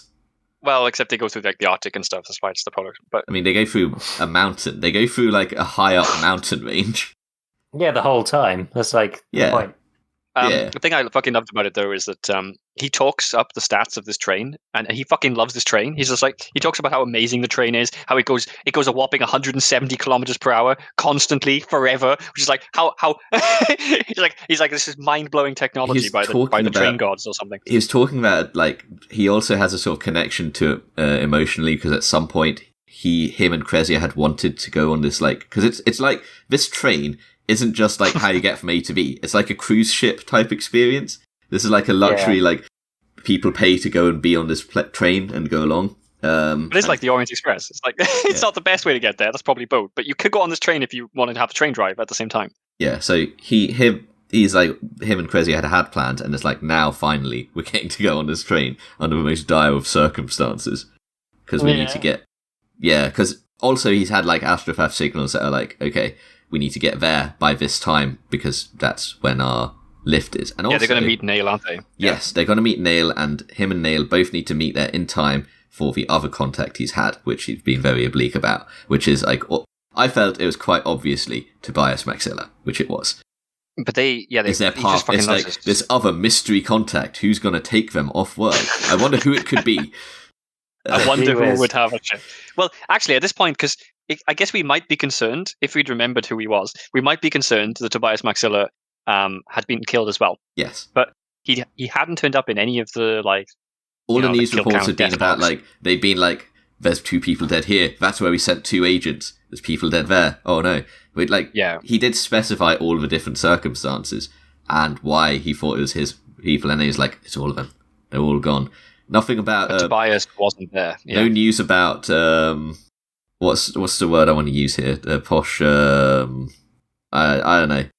Eccentric rogue traders whose ships have exploded or something. So... Yeah. So, train sequence, I thought it was very cinematic. It's kind of like... You know how in like an action movie, you might have like a sequence that's like in like a nice restaurant or something, where like a drama movie or something, you have a sequence in a nice restaurant with a warm orange glow of the lighting and like some nice little piano playing in the background. You can see the build up to this as well, like the train pulling away and the drone shot of like around the train as the train like speeds towards where it's going. The little yellow, you have the camera pans down and it's like the like front of a yellow speeder enters view, sitting there sort of watching them. This damn yellow speeder they kept seeing. It's very like James Bond as well. Yes, I'd say it's got really big Bond novel vibes. Well, especially as like Crezia is being set up here to be the Bond girl, just to prove that Eisenhorn, doesn't spend his entire life alone. Yeah, I've got a note here that just says Eisenhorn fucks all in capitals. Yes, I suppose he does. There's something that happens on this train. They have their romantic date on the train, and they have their evening. This is the train ride they'd always wanted to be on. So I kind of just wanted to raise to see whether this is a thing that happens a lot in the 40k literature and stuff. But I thought it was interesting that Eisenhorn, and that's Abnett, I guess, writing him, describes the speed of the train in kilometers per hour. Which, Abnett being British, Games Workshop being British, we always describe speeds, weirdly enough, in miles per hour. Yes. Everything else is in metric, but that is the one thing that is Imperium. So in this case, the Imperium is not using Imperial units, but also it's not using British units for speed, which I found kind of interesting. I usually expect... This is such a you thing to notice. I'm saying that I knew you were going to say that, but I had to bring it up anyway. Yeah, normally I expect everything to be done, like, generally, stuff in 40k has British conventions. It's like the one, like, popular game thing where armor is spelt with a U, for example. I'm surprised that it is in kilometers and not miles. They could very well have just made up their own completely different... I guess maybe miles don't exist in the future in this setting. Like, because also talking about kilometers makes more sense because, like, there's, I don't know, there's probably nothing but... the future. Like, in this, like, as a measurement, in this sense, as like an imperial standard, because maybe imperial standard... I guess that's kind of what I was asking, is does the 40k use... Is it the 40k universe that uses kilometers? But maybe. you said I don't know. That's maybe not the case. It generally uses British things, but it would make sense, I guess, if they were to say what would the emperor set as the imperial standard. It would probably be kilometers, you know? He was a scientist. He was something of a scientist himself. He was, yes. I'm also He was thinking... a real Rick and Morty fan. He had a very high IQ, is what you're trying to say. Indeed, yes. What sort of picture are you painting of me here? What's going on here? He's just making a high IQ joke. Don't worry about it. Not a Rick and Morty joke. Yeah. Okay. Yeah. I thought there was a meme though. I'm confused. I'm out of the fucking meme picture here with Rick and Morty stuff. Okay. Out of the loop. So it's Rick and Morty, as you could just say. But wait. Anyway, carry on. I was going to say as well, like, I don't know, it's probably nothing, but I have like this idea of like nautical themes where things are described in clicks. You know, generally like military and nautical. Yeah, I don't know. Nautical's knots. You're right. Clicks is like military language, and I guess if you have like military shit going on, damn it. When you have military shit going on, if we're in the fucking 40k and we are using knots to describe we're not describing knots. Speed of spaceships, I don't know why I thought the word clicks, and for some reason in my head I went naval, and that's just because I'm retarded apparently. Sorry, yeah, clicks is like a military term, and if you use that military term, sometimes it kind of makes sense if you're using kilometers. I don't know. You say that, but I'm almost certain that Abnett used knots in one of these Eisenhorn books. I'm gonna open my window ready then. Just okay. All right. Understandable. I fucking that would actually be like high level retarded. Knots are such a fucking stupid speed unit, and they would make so much less sense in space. So we have what happens next here? I think what happens next here is the train gets fucking boarded. Like, alarms go off, and they're like, what the fuck happened? There's a lot of red herring bullshit here, because the train stops multiple times. And the first time, I think it's just like, yeah, it was just normal. This is what happens occasionally. They'll stop, and then they'll restart, and the guy said there was no issue, so, you know, whatever. Mm-hmm. And then it happens again. And then it happens, and I'm trying to think what happens, but it happens, and, like, he finds a guy, right? No, so it happens a third time, and there's like the commotion is different, and there's like a bunch of staff all like getting shit ready to like go out the train, and he's like, "What's happened?" They're like, "Oh, it's fine. Go back to your room." And he just like he just basically says "fuck it" and then sends it with his will, just being I thought he got one guy. Tell me everything. I thought he found one. I thought he'd found one guy first, just a one guy. No, okay. No, he finds like 3 dudes. And then he's like, "Look, what the fuck is going on? Tell me right now." Yeah. Well, one of our reports suggests that the diagnostics suggest a train got broken into here, but that probably didn't happen. We're looking into it. Something along those lines, right? And Eisenhorn's like, essentially. Yeah. That sounds suspicious. And this is one of saying, yeah. It was basically like someone's pulled the brakes and opened a train door from the inside. Is the short of it. And so Eisenhorn is like, right, okay, is there anyone missing who you haven't heard from for a while? And they're like, oh yeah, this guy. All right, he's in his room. Go fucking look for him. And then I'm gonna go investigate. But he sounds like one, yeah. And he's like, I know that guy's dead. Oh well, go have a look, just so you want them to confirm. But he doesn't go investigate, does he? Because he investigates a little bit. A guy comes in. He goes back to the room. Yeah, to make sure they're okay. Yeah. And then a guy shows up.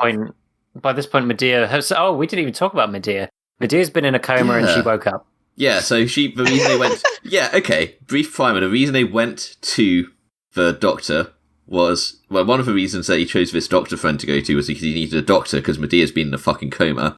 Did we somehow not mention that before? I'm sure we forgot this. I very briefly mentioned it, like when we were talking about why Medea is in a coma, and then we haven't since then. Oh, okay. Then also he uses that to twist her arm into coming with them, because she was refusing to leave, even though Eisenhorn is like, if you stay here, they are going to torture you to death and then they will come and kill us. And she's just like, I don't care, I'm going to stay.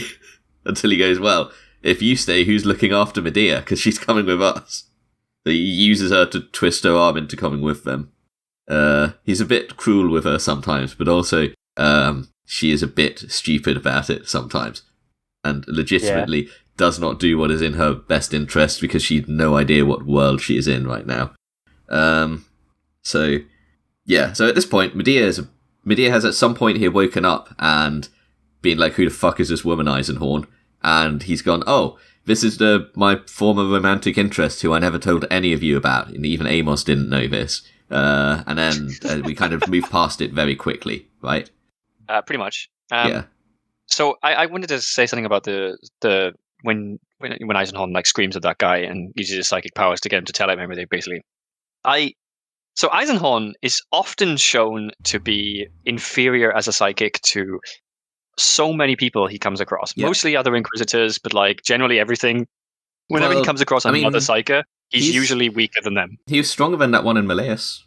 He was, yeah. That was why it was so noteworthy, because almost everyone he comes across, he's actually weaker as a psychic than He was about on par with the guy at the start of Xenos, if I remember right. But yeah, he's got like a level. He has a level of psychic ability which is like at the right place for you to have people be weaker or stronger than you for plot purposes. Yes. Yeah. But the thing I find interesting, though, is that his abilities are super fucking reliable. Like, so he may not be particularly strong, but like he, I think you mentioned like the idea of basically the voice, and the will. He's super good at that. He uses psychic powers an awful lot, and I don't know how much. Obviously, having played a little bit of Dark Heresy, it seems like psychic powers are always a risk in that game, at least. I don't know how much that is really true for the 40k world in general, but it's like it's pretty all over the place. Like in the game, in like the tabletop game, you've got a chance whenever you cast a psychic power of Perils of the Warp. Although your limitation there is also, depending on how powerful your psychic is, you can do like 1 or 2 psychic attempts a turn. Dark Heresy is interesting because they sort of manage, as a system, those games manage spellcasting as instead of having slots, you can do as much as you want, and there's always a small chance that everything goes to hell, right? So it's kind of like, and I think that's kind of, it doesn't necessarily have to be, I don't know if that's the systems that do that generally depict the idea of reliability, but just the fact that it's a dice roll every time is a bit weird, especially if you're doing lower level psychic stuff. But I think there's also like... Well, Eisenhorn doesn't seem to have that issue. Yeah. That was kind of my point. He seems to just have no issue with that, like his general everyday stuff, or even the auto seances. I will say his general everyday stuff is usually pretty like low level. I would call it low level, but it's like a low level reliable party trick normally that he uses. Right, that's the vibe I get. You say even the auto seances, except for that one where a chaos spawn fucking came out of it. You know, that was a little bit of a weird auto seance. Like he seemed to be that. I thought that was because like he's basically going into the mind to communicate. Yeah, like fucking with somebody who was literally being taken to chaos. Taken by chaos gods at the time. So yeah, it's a bit of a weird one. But yeah, he's psychic. Normally, I would say in novels you don't normally see like a psychic like sort of psychic warp consequence to using psychic powers in novels generally. No, mostly because I think it would just be annoying. I think every time Eisenhorn tries to use the voice, there's like a chance that his hair falls out or something. All right, time to use the will. I hope I don't die. I hope I don't summon a chaos demon, actually no. Sometimes he wants to. Okay, I hope I don't summon I hope I don't summon a chaos prince or something. Whoops. Yeah. Okay. Also, I actually want to kill myself in Minecraft even more now because it turns out that nautical miles are used. Nautical miles, which is what it's nautical miles per second, is knots. Nautical miles are used in space navigation according to Wikipedia, but it doesn't explain how. It just states that, and then doesn't say anything about how they use it or what they're for. I know an astrophysicist. Don't worry about it. I can ask someone. I can get back to you on that one. Okay. Yeah, I mean, I'd be kind of curious because that seems fucking weird to me because nautical miles implies, the fucking sea. And also, nautical miles are a shit unit of measurement anyway. And so I can't imagine NASA would be using, well, actually, okay, NASA in the past has used imperial and it's caused some huge fucking issues, but I think that's why they don't use them anymore. Well, that's interesting. Anyway, so now on the train they're getting attacked by Vesperine Janissaries. Yes, here they are again. Shunt us back on the railroad, as it were. Yeah, the boys are back in town and they've got autoguns this time. Yeah, he mentions here, he says, I would rather have squared off against Kazakins. Big fucking words. Yeah, so we're actually stepping up. We're stepping up now in terms of professionalism and elitism. Yeah, and considering Kazakins are generally portrayed as like the best of the best in the entire Imperial Guard, and then, well, I mean, Tempestus Scions exist now, but back then, Kazakin were like the best of the best. Like the Kazakin were essentially reskinned stormtroopers, and Scions are also reskinned stormtroopers. Yeah. So yeah, you can kind of like they equate each other. Kazakin basically got removed from the setting and like from the game, if not the setting, and replaced with Tempestus Scions, and now they're back. They are. I wonder how they actually compare. And there was much rejoicing. Yeah, there was, because Kazakin are fucking cool. Yeah, what were they thinking? I know exactly what they were thinking. They were thinking, we want something like Kazakin that can be used outside of Cadians. Yeah. We want something that's like Kazakin that can be used outside of Cadians, they said to themselves, as they released nothing but Cadian miniatures. Yeah. But I thought Cadian didn't exist anymore. They released some... Cadians, not Cadian. Yeah. They released some Catachans. Token Catachans. They released like one character model, didn't they? One birthday model and then one really limited run model that no one could get because they sent them out to like third party sellers, and then they only sent one to each third party seller. Oh, it's like cool. What the fuck do you want me to do with this? Yeah, so they fight some of these guys. He kills them, and then the train guards come back. Yeah, and so go, what the fuck are you here doing? we're about to get the best fucking description in any book ever. I'm just going to stand by that. This is my favorite descriptive line ever. Oh, yeah, I know who you mean. So the train master appears. The guy who the master of the train. So I just want to say right now, master. I don't remember it being that memorable. Is this going to be another Toby Longworth thing? No. Okay. Nope. Okay. It's memorable in the sense that it is just like the most ridiculous bullshit description I've ever seen. Okay. Go on. So he's described properly. So he gives an actual description of this man, and then after describing him, what the fuck was that? It's the Internet Historian stock music for when someone's clothes are being described. Oh, I see. Okay. So he describes the guy, and he describes all the details of his face and his clothing, and like the fact that he's wearing like he's a train engineer as well as a train master.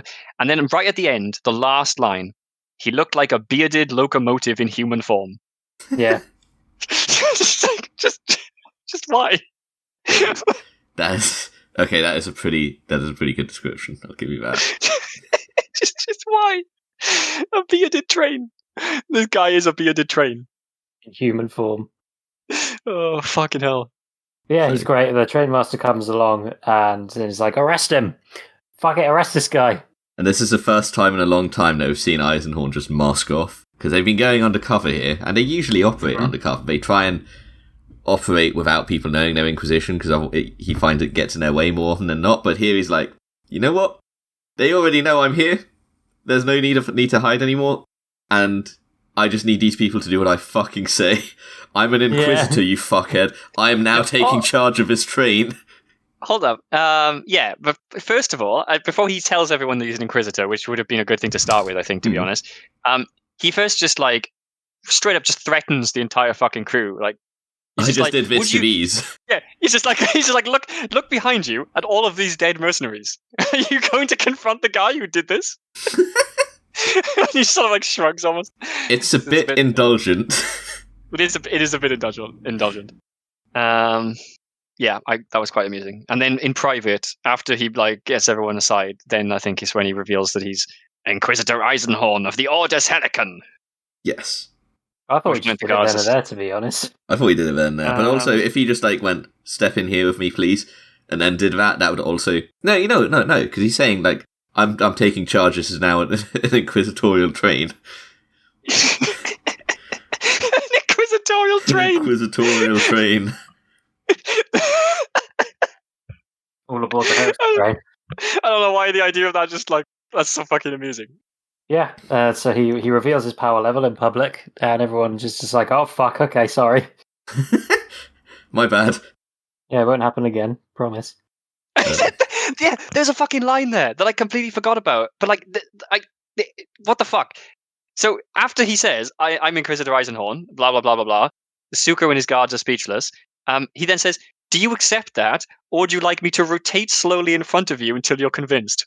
Oh, it's because it's because his rosette is fucking slowly it projects like a thing of his head slowly rotating. That makes so much sense. And he's would you like me slowly rotating? Did he say that? Yeah. I couldn't fucking figure out what he was on about. I was like, this is so bizarre. Yeah, that's why he says that. Oh yeah, there we are. He presses something, his signet ring on the thing on the rosette, and it says Inquisitorial seal overlaid by his credential details, followed by a slowly turning 3-dimensional scan of his head. Okay, that makes perfect sense. I just completely didn't cotton onto that. I was like, that's such a strange thing to say out of context. Yeah, it is. But hey, that's why. Okay, I'm glad I mentioned that because now that makes so much more sense. He wasn't just going to start T-posing in front of everyone.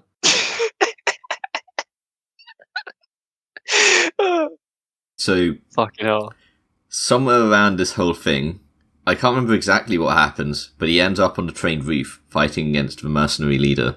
Oh yeah, he has a really slippery sword fight. Yes, a slippery sword fight. He loses his fucking sword. Thankfully, the train has stopped. We're not in a proper the train is in full swing. Stereotypical action sequence. They're just on a train that's icy on top. The stationary train roof fight. Yeah. Can we also point out how the sword is now well and truly alive? Because we get lines like, "I went outside to and retrieved Barbara Sata, which complained fractiously about being left in the blizzard." Yeah. I was like, "What the fuck?" Also, the train doesn't like snow. Yeah, when he drops it, it squeals as it falls away. This is becoming stupid now. Yeah. Oh god. So how does he win this? Ettrick was his name. This guy was Ettrick.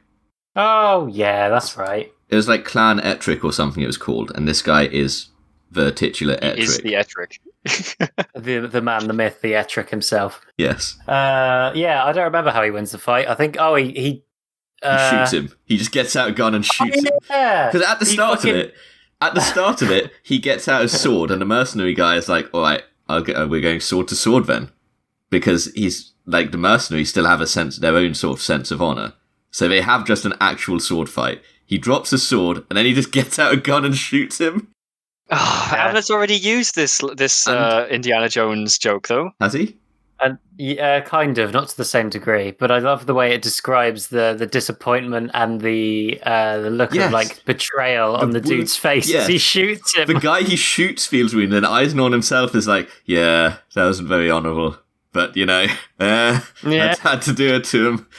What was the other one you're thinking of? There was one that you mentioned in Xenos, which I didn't really remember properly, but I think you were right about what happened.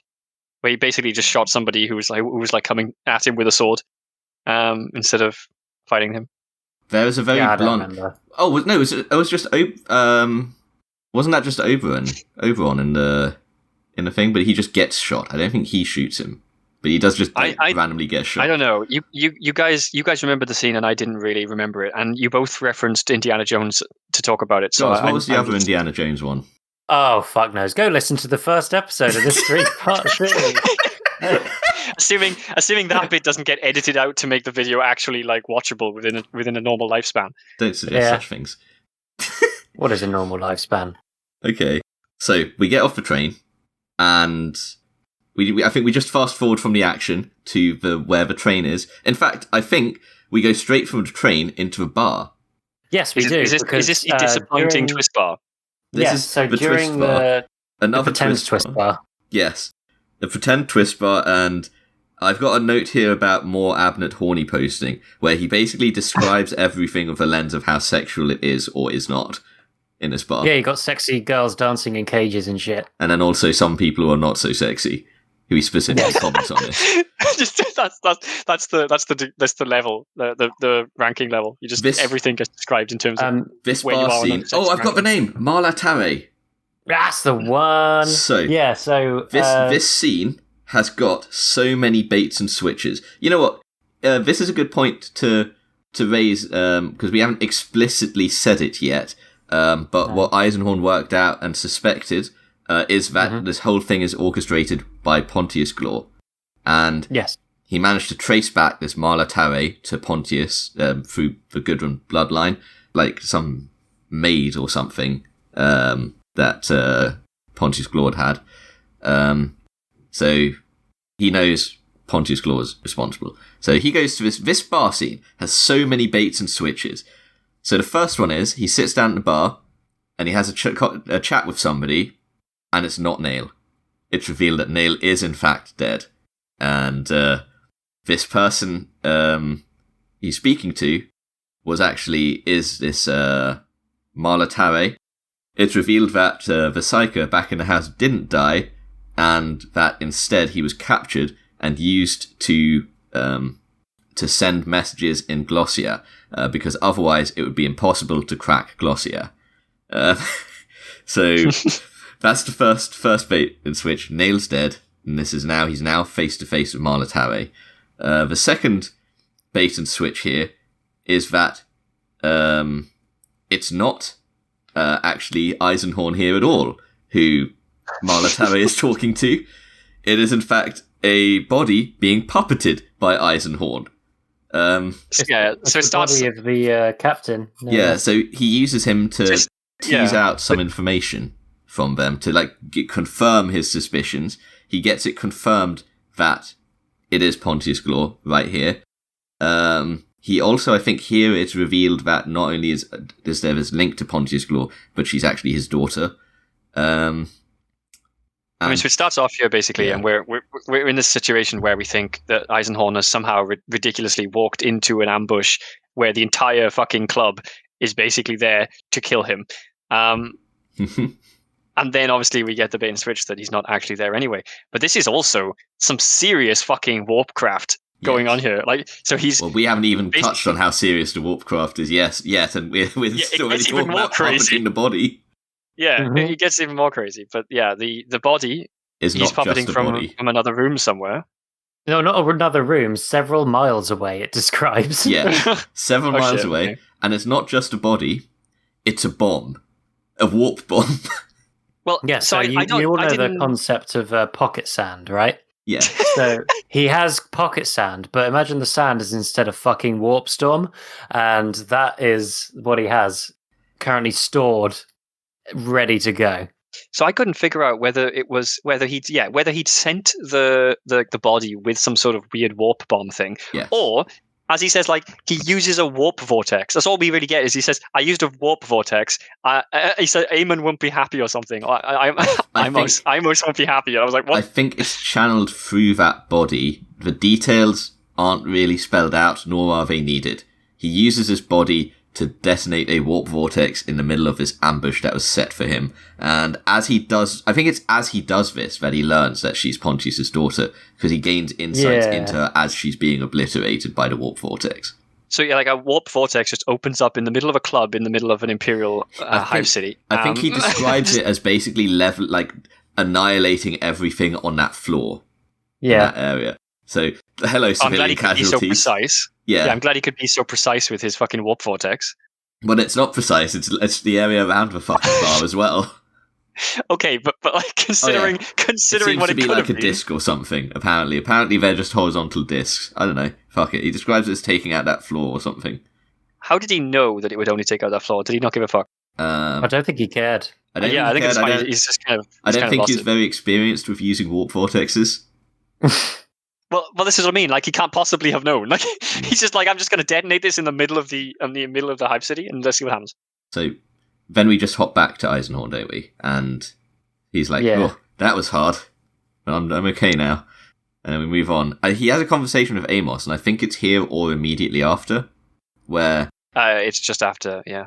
Where Amos is like, that book I saw earlier, that was the Malus Codicium, wasn't it? Which is like the first time it's like acknowledged that actually Amos didn't even know he had the Malus Codicium.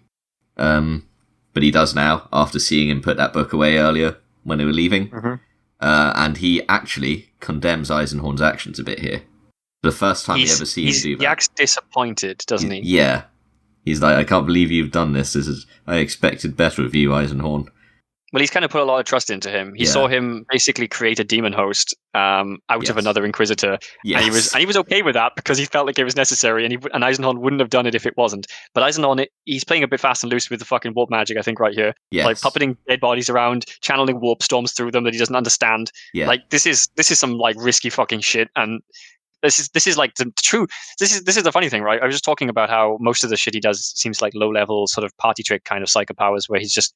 There is no risk of failure, but like this shit seems fucking like next level, where you've got some massive risks going on. You know, you asked about like the idea about what if you fail, like what does like bad things happen, and I think we don't see it like, oops, fucky warp things happened here, but we see the struggle to avoid it multiple times. We see like in like the one where him and Voke were in the guy's mind. In Xenos. Yeah, good point. Vogue gets severely damaged by that, doesn't he? Yeah, or when him and Rassi are like trudging through into the mind link of the Titan. We do see the struggle, and you get this tension that if they fail, it would be quite bad. You know? Yes. So but both of those though are where they are leaving themselves almost to put themselves into a position of vulnerability. Yeah. Whereas I don't think we ever see like Eisenhorn try to do something with psychic powers sort of external to him kind of, and for them to fuck up, like, you know, summoning something that he shouldn't have. Or this is the first time we see him like strain like that from like an external psychic usage. It's described as having taken a lot out of him. Moving along as it probably would, to be fair. Like it's not exactly a simple feat.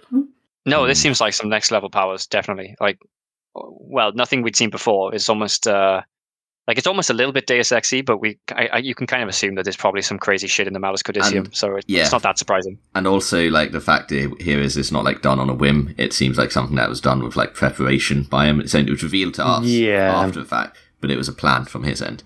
And also, it should be noted he had figured out this was an ambush because he had said something that Nail would have remembered, which was about that Nail, like, he said something wrong about the villain from the start of Malleus, about where they died. And then Nail was like, yeah, that's right, and just confirmed it when Nail should have been able to recognize it as wrong. So it was like, that's not Nail.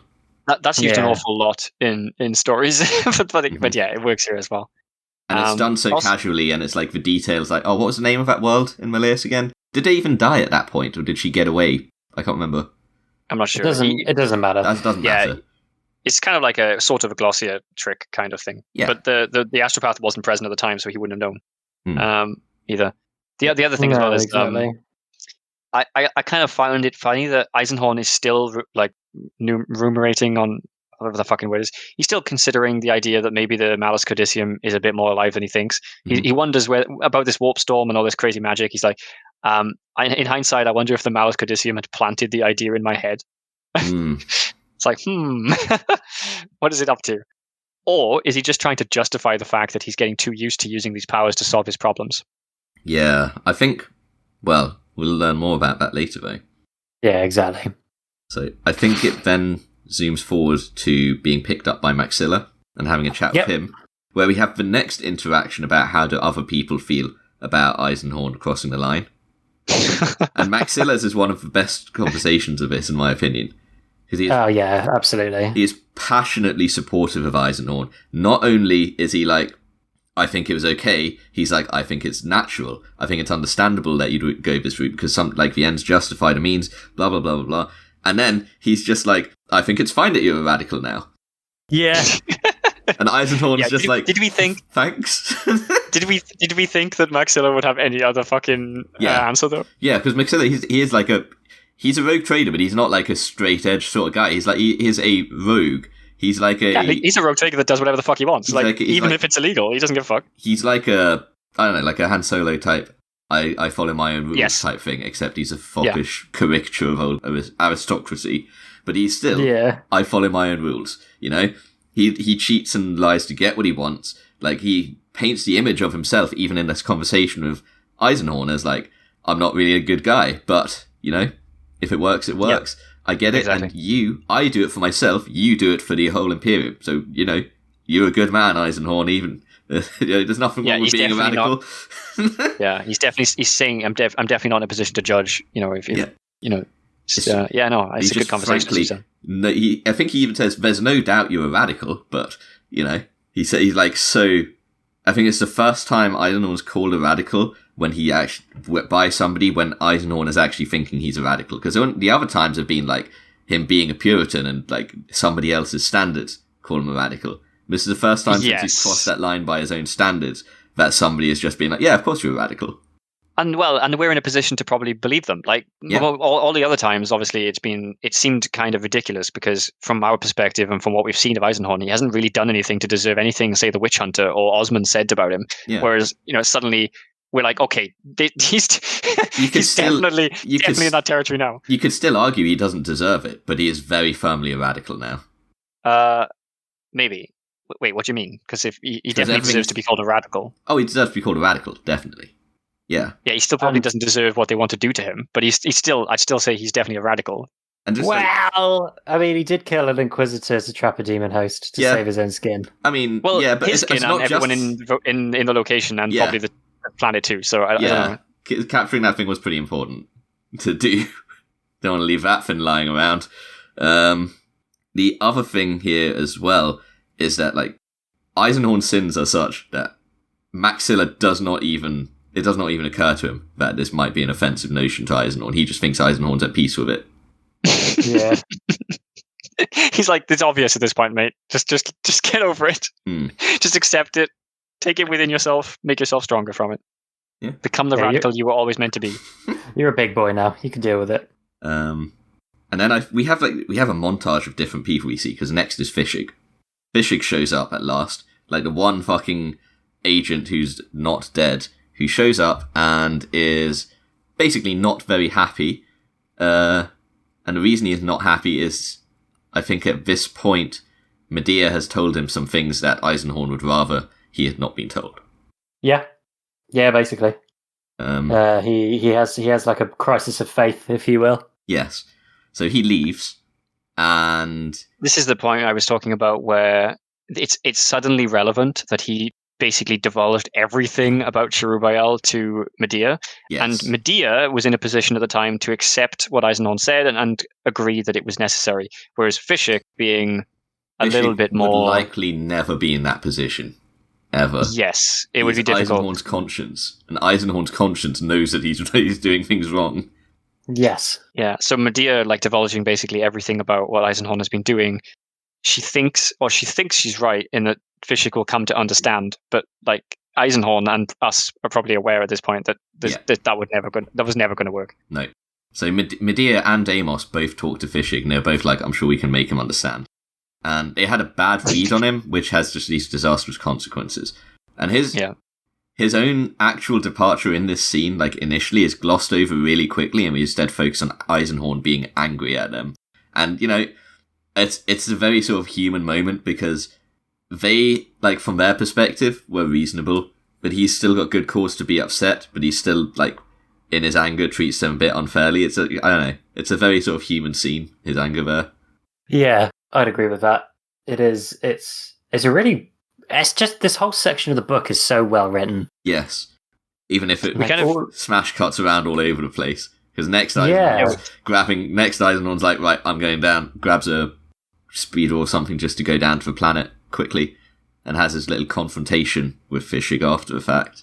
Yeah, I mean, we didn't really even mention the part of the conversation with Maxilla, where Maxilla basically absolves Eisenhorn of the guilt of all the people he's lost to the fight, because, you know, he just points out that all of them were serving the Emperor just as Eisenhorn is, and so it's not really... Yeah. If they died in the service of the Emperor, then that is really kind of what they wanted.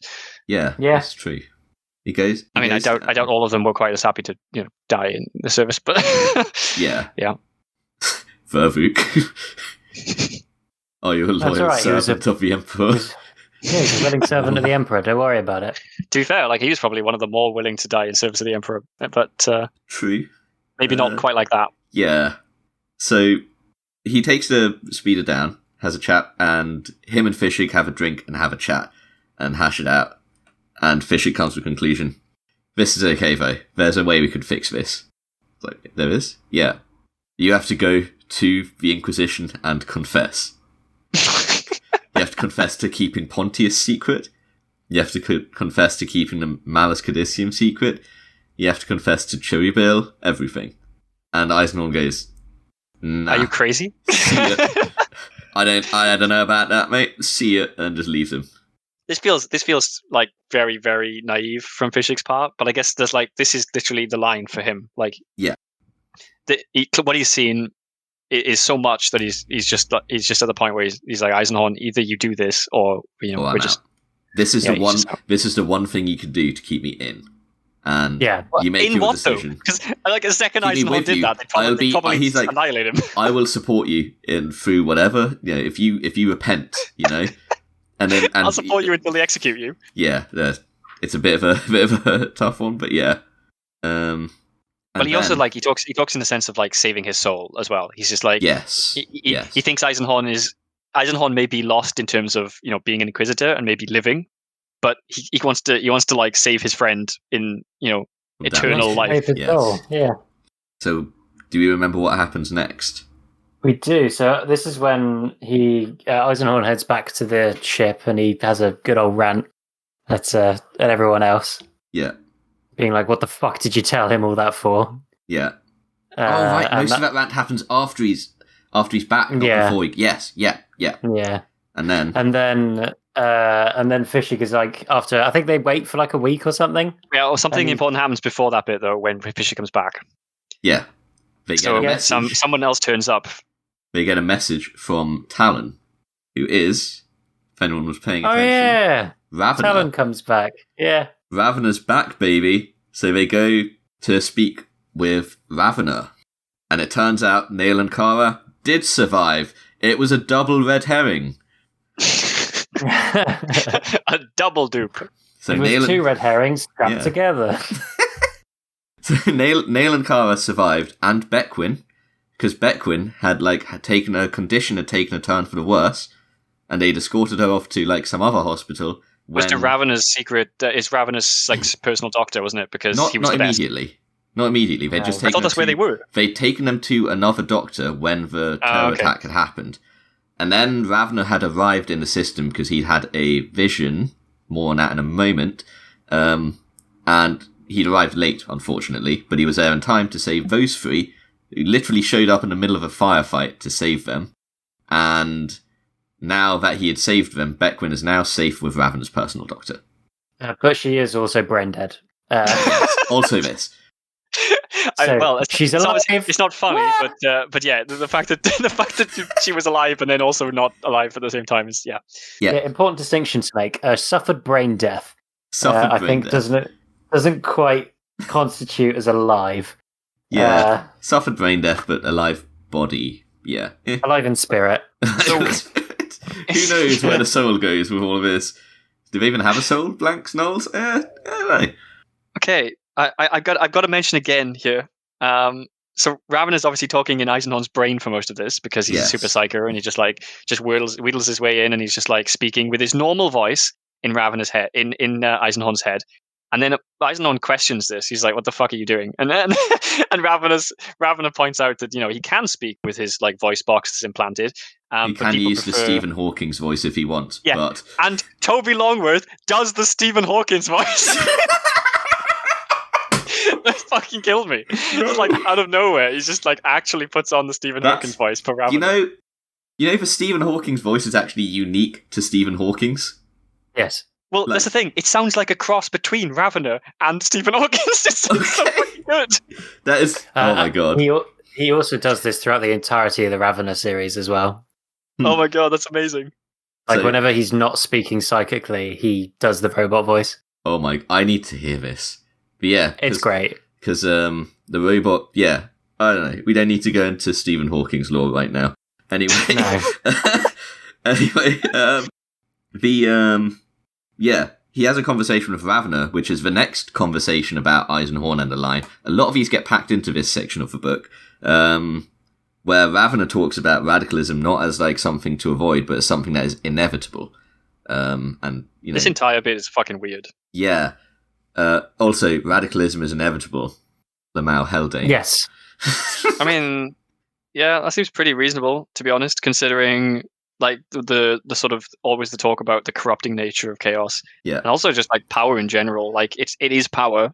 So the more you have it, the easier it makes things, because you can use it to solve all sorts of problems, like Eisenhorn is finding right now. And not just the corrupting nature of chaos, though, that is considered to make things radicals, but also the perfidious Xenos species of the galaxy, such as the Eldar, who Ravner is currently having conversations with while Eisenhorn is there. He's like, I'd like you to meet my friend, the Farseer. It's like, oh. So there's Lord like Seer, this Lord Seer. They called him the Lord Seer. That was it. Yeah. Okay, I don't know what was with the Eldar's voice in the audiobook, guys. Oh, it's fucking annoying. That's what it was. He sounded ridiculous. Yeah, he did like a weird, like breathy, like whispery, weird, like. I get it was meant to sound ethereal and odd, but it just sounded a bit cringe. Okay. It was like a really whispery version of. Do you know? Have you ever heard someone trying to talk while inhaling instead of exhaling? Yeah, that's exactly what it sounded like. Huh. It was fucking weird, and it was kind of difficult to understand, and it sounded kind of ridiculous. Yeah, so that's the one complaint I have about Toby Longworth's performance in anything ever he's done is his Eldar voice is shit. I wonder if that was him or if somebody told him to sound like that. Yeah, could have been. So I didn't have this issue. I found actually I really liked this Eldar character. He's very enigmatic. Oh no, and the character's great. It's just the performance isn't very good. So before that, I think Ravner kind of... Okay. Sorry, go on, carry on. I was going to say he pulls off the different from human thing way better than most portrayals of Eldar I see, including the ones that Abnett wrote in Ghostmaker, who were a bit silly. Oh.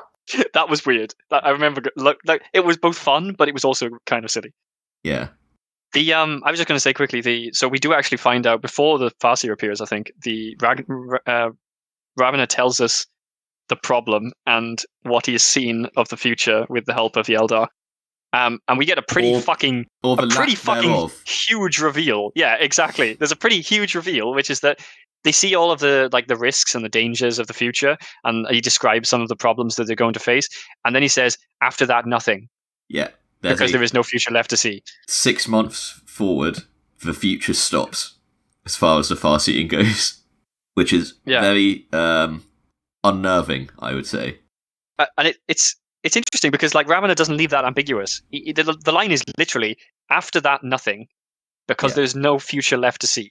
So they know somehow that the fact he can't. Although I feel like surely this is maybe a little bit of arrogance on the Farseer's on the Farseer's part, because just because the Farseer can't see it doesn't mean it doesn't exist. Like I'm pretty sure there was points in the Horus Heresy, right, where the Emperor couldn't see the future, even though he can see pretty much everything else. Well, we'll discuss Horus Heresy when we get to that, but yeah. Is that not a similarity in this case? Eldar being arrogant is very common. Also, this is written like many years before any Heresy books as well, let's not forget. So I don't know about similarities draw there. Might be coming from the other way around, though, right? On its own merits, though, Eldar are generally viewed as being good at seeing the future. So if you can't see something, it's because the future doesn't exist. It's certainly... That seems kind of weird. It's certainly in 6 months, how is the universe going to disappear? It's like fate on its current path is looking pretty bad, is the idea of that. Yeah, basically, it's there are too many. It's possible that there are too many futures for them to be able to see clearly. Maybe, I don't know. But he says there's no future left. Which I don't know. Well, that's what I mean. It's both unambiguous, but also super fucking ambiguous. What does Ravner mean by there is no future left to see? Yeah, it means the universe ends. Yeah, like how the fuck does that happen in 6 months? Like the entirety of existence just disappears. Well, happens an event happens in 6 months' time where existence ceases for some reason. I got that vibe. Like in 6 months' time, an event happens that is very bad. So we are back to extremely high stakes. Yeah, this is actually a little bit comic booky kind of high stakes, a bit like Schaefer. I wouldn't say this is Abnett's usual, like kind of subtle. I don't know. I think the fact that you see, I mean, it's not subtle, but we're not just being told. We're being told by an authoritative source, and we're being told something that makes more sense. I wouldn't say this is like Back to Last Chance as well. More sense? What are we told though? We're not told anything. We don't know what the fucking event is. We are told that the Eldar are foreseeing a cataclysmic event that they can't identify, something that threatens the space-time continuum in some way in 6 months' time, so that things cease to exist. I don't feel like an Eldar weather report is any better than Schaefer saying, "No, this is serious, guys. Take it seriously." I think the Eldar weather report about the fucking apocalypse is a good deal more of an actual threat than Schaefer saying, "If we have to blow up this hive, the entire Imperium will lose their morale." I think it's a good deal more serious. So from that sense, yes. Like the idea that Schaefer believes this is a super fucking big deal, though. I don't feel like this just being sort of pushed on us, and we're told about it as opposed to there being any sort of. But we're told firsthand by a source who's actually an authority. I don't know. We haven't read Farseer yet. Maybe I don't have enough respect for the Eldar, like fucking whatever the fuck. It's like psychic power bullshit. What matters here is that Ravener has the respect for the Eldar, and Eisenhorn, that's true. Even though Ravener is the golden boy, so even though Eisenhorn doesn't, says something. Yeah, and Eisenhorn even says, "I trust Ravener. I don't trust those friends of his." He does, but he still respects their far-seeing ability enough to take this seriously as a threat. And Eisenhorn is the lens of this story. Yeah. The fact is that Eisenhorn takes this seriously, so we should take it seriously. I guess it's not like Cage and Schaefer, where there's no ambiguity in how stupid it is. If that makes sense. Yeah. Okay, fair enough.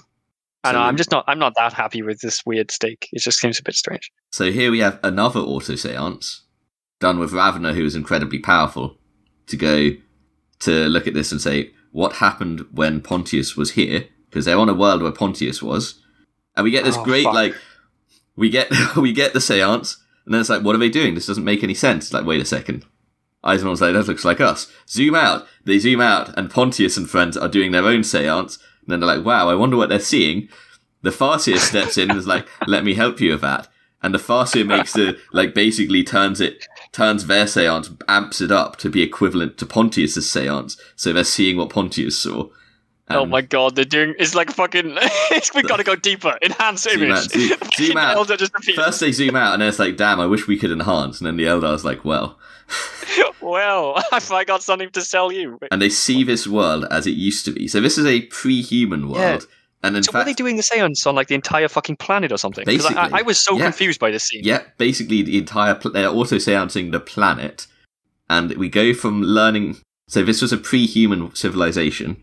And we learn that actually it's pre-Eldar, this planet, and a bunch of others, including the main planet that's relevant here, Ghoul, which the name of it, Ghoul, was brought up at some point. Possibly when MacLeod died in a vortex, I think he learned the word Ghoul as a planet. Yeah. I think. Yeah, that's right. Isn't that how they knew where to go as well? No. That's how they know that they are talking about the same thing as the Eldar, though. When they raise Ghoul here, they're like, Ghoul, yeah, that's right, that's the place. So this thing shows that Ghoul is an artificial planet that is the tomb of an ancient demon king who fled the warp, presumably after some sort of demon kerfuffle, because those happen. And this is a pre-Eldar event. So before the Eldar even, this existed. So this is like demons from the war in heaven between when the warp was getting fucked up by Necrons and the Old Ones or whatever. So no, this would have been, the way they describe this is pre, this is so ancient, it's like when sentient races were around, but they weren't spacefaring. Well, it's before basically. That, it's pre, they describe it as pre-Eldar. Yeah. But that's... Oh, wait, actually, that doesn't make any sense with the current timeline. So anyway, pre-Eldar means Old Ones and Necrons fighting, warp fucky, demons in the warp. Before Eldar exist, demons come out. Well, no, because it describes the Demon King... This is my interpretation, anyway. It describes the Demon King as almost like like another Chaos God. He was on par with them. Because it describes there being three others, there were only three Chaos Gods, and the most powerful one at that time was Tzeentch. It doesn't explicitly say that, but that's what they say. Okay. I didn't pick up on that Steech bit, but okay. Yeah, it's how they say it. They use an old term for him. And basically, there's a big fight between these demons that could be in real space somehow. No, they fled to real space. Yeah, so they have Tzeentch has a big fight with these guys and drives them into real space. And then they make this tomb. They have like an empire for a while, and they make a tomb, and then the king inevitably dies or something.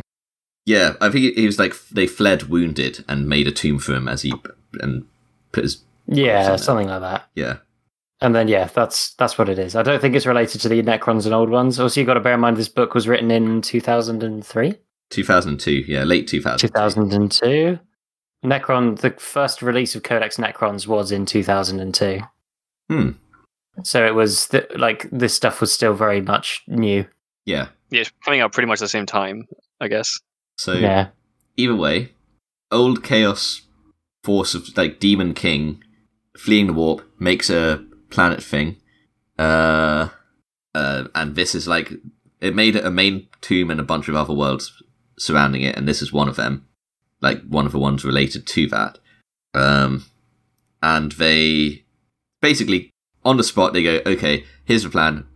We now know where it is. We know it's Ghoul. We're going to go to Ghoul. I think the Eldar gives them enough info to figure something out, and then Eisenhorn figures out more later on because the Eldar's being a piece of shit and won't tell him everything. Something like that. Yeah, they make a plan which involves, I think, Ravna and a bunch of them. They have to go drop the Farseer off somewhere first. I think that's actually it, and Eisenhorn and the rest are gonna move on, and then they'll meet close to it and do their thing. Fine. Yep. At this point, they think Glor needs the Malus Codicium as a key for artifacts in this planet. Okay. Oh, have we passed the bit where Imus is given the Right, that was it. Malus so Codicium. That's where this comes in. Right, that was it. So in order to try and decipher info about this, because they determined that something they were looking at was some kind of map, but they couldn't quite understand it. Like a map of Ghoul or something, or about Ghoul. And Eisenhorn's like, Amos, I'd like you to try and look into this, because the Farseer was being a piece of shit and wouldn't tell us everything. And Amos gets to work, and after a while he's like, Eisenhorn, I'm going to need something to keep working on this. What's that? I'd like to read that book of yours that I don't approve of. Just need to look at it a little bit. Just a little. Just let me a little taste of the book. A little Malus Codicium as a treat. Yeah, yeah. So this happens, and Is it worth noting at this point, though, that Eisenhorn misses something huge here, right? So he's always had an eidetic memory. Yes. And this feels like possibly one of the more dangerous things you could ever do. This feels like one of the worst people you could ever give this book to.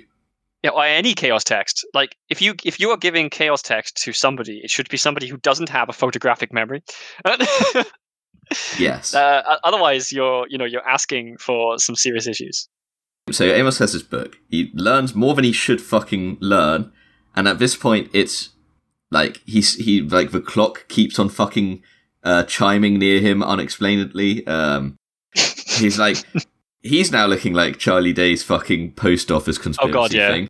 Except it turns out the writings themselves are forming a map. The writings he's done. So one of the lines is fucking amazing. He is absolutely fucked at this point. He's in an he has to be sedated, I believe. Well, no. So hold on. He's talking to when Eisenhorn goes to talk to him about this, during his research. Yeah. Amos he says things and he specifically says this line because Eisenhorn then realizes later. So, that is what I am told, Eisenhorn. And it's like, who told you this? and it turns out Eisenhorn doesn't realize immediately. And he mentions summoning Cherubile, and he's like, "How do you know his name?" Yeah. Well, he says the name, but I don't think he says he actually summoned him until later on when everything went to shit. He mentions about Eisenhorn summoning Cherubile, and Eisenhorn's like, "How do you know that name?" Yeah. And it turns out Cherubile is talking to Amos through the book. Yeah. Like, ooh.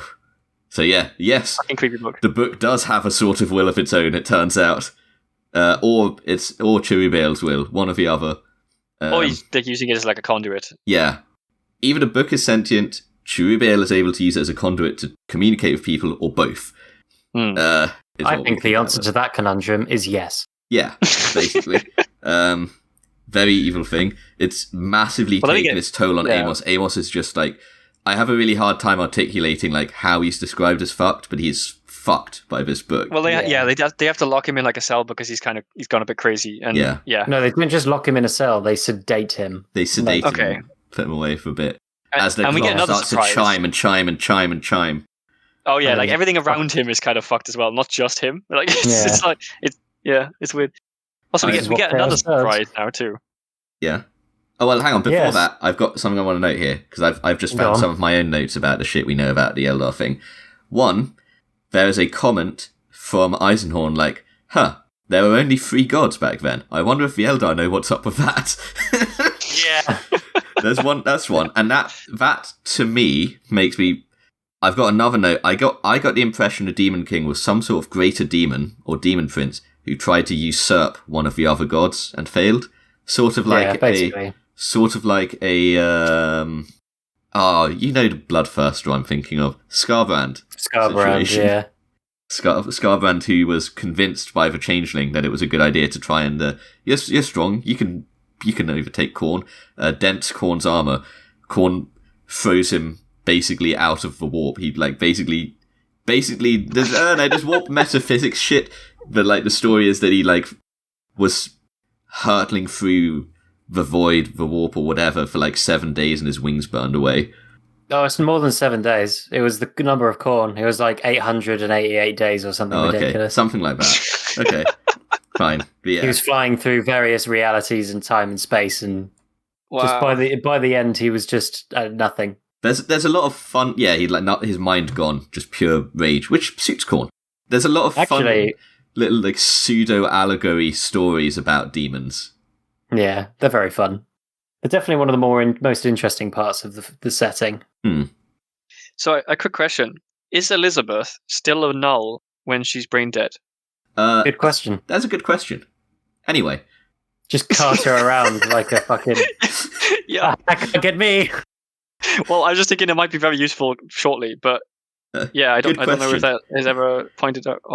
Anyway, good question. Anyway, moving on.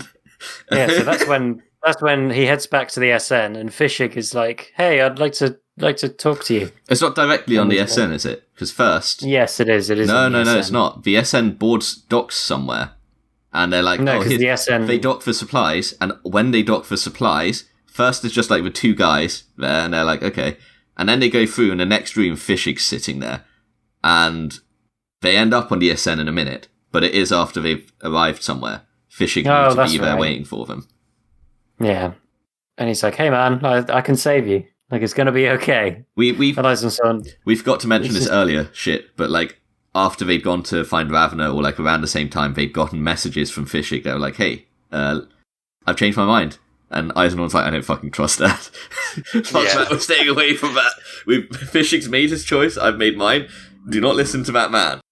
Except Medea and someone else, they again think that they know better about Fishig than Eisenhorn, this is just and they Medea, invite him anyway. Yeah, Medea tell him where they are. Makes the bad choice of telling Fishig what's going on, and Fishig shows up here. They have a little conversation, and Eisenhorn's like, that's weird. Let me see what's going on in his head. Fishig, why do you have a mind shield on? And he's like, in case I need it to do this. He pulls out a gun. Where did you get that mind shield from? Pulls out a gun, and there's like a whole bunch of fucking Ordo Malleus dudes here, including two suddenly Horseboy. Horseboy, god damn it. Horseboy and Ozma. I'd forgotten we were calling him that. God damn it. Yeah. Horseboy and Ozma, who has had a promotion. So he's about to be promoted finally to where he should be. Yes. So this is a big moment because Ozma famously wanted to extrajudicially, well, not technically not, because it was going to be under the pretense of torture. He wanted to torture Eisenhorn to death to get around the fact that he wasn't allowed to extrajudicially blah, blah, blah, blah, kill him. Well, the fact he wasn't allowed to execute him. He wasn't allowed to execute him, so he was just going to torture him to death instead. This whole scene is a mess of irrational and emotionally driven behavior, and it's so well executed. It's a really dense scene. Yeah. I've got I made just a list of the things that happen. Can I rattle through them? You go for it. So it's revealed Medea calls Fischig. Haldane and Maxilla have a conversation where Haldane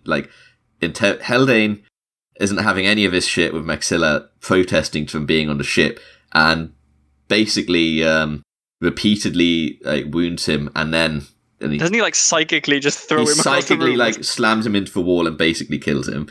Why is everyone a better psyker than Eisenhorn? Haldane and Ozma. I don't think Ozma is a psyker.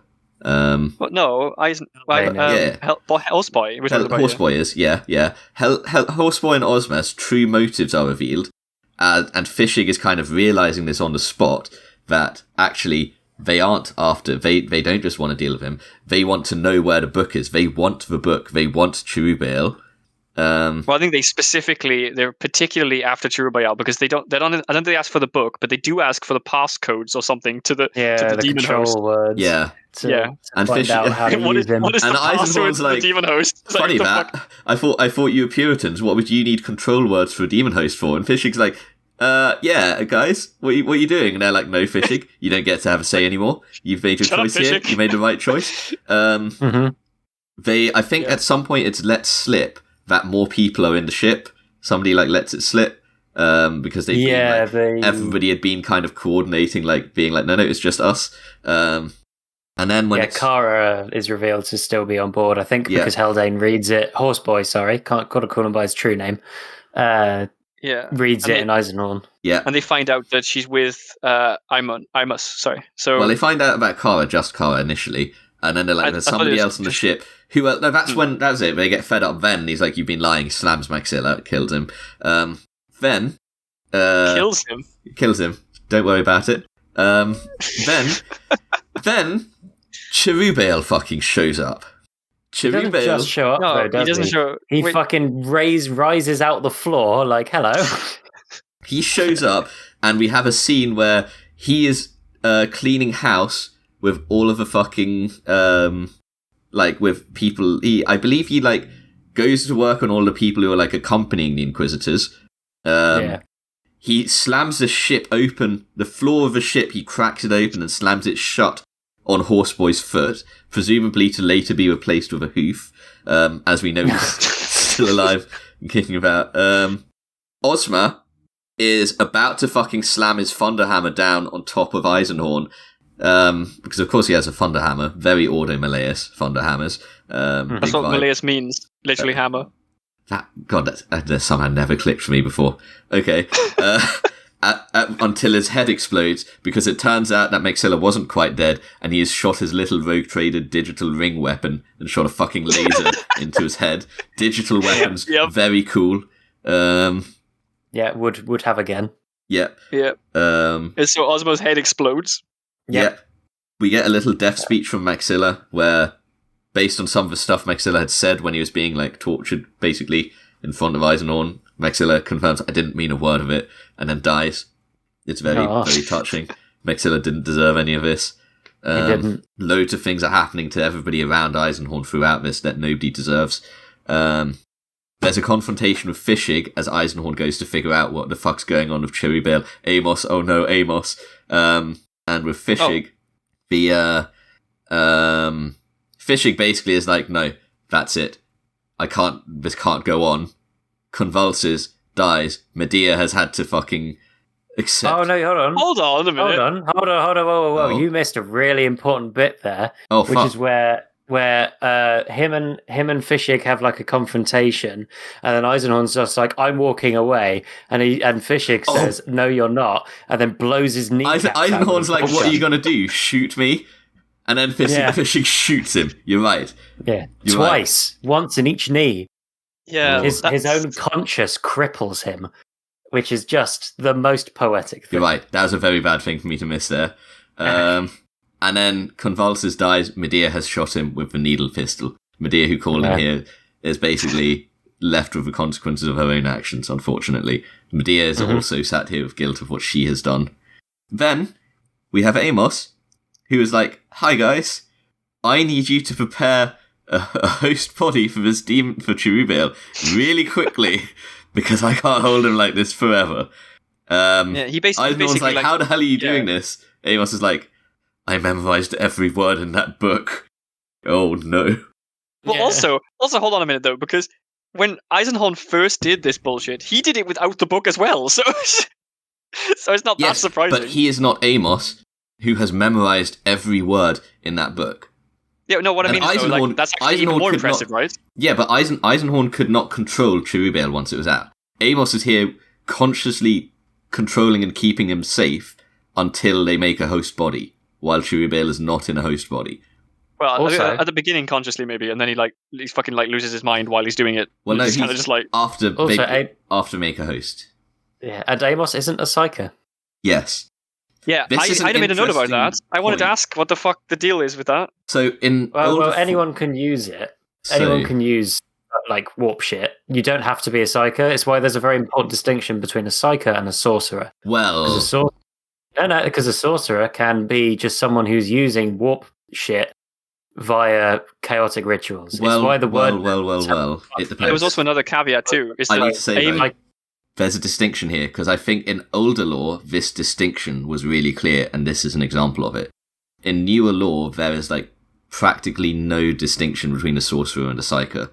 Like, the idea of sorcery without being a psyker is like basically gone, except for like, I'm a word bearer doing a ritual to summon a demon, which is about the only exception to that, I think. Like, summoning and bartering of demons very much a thing.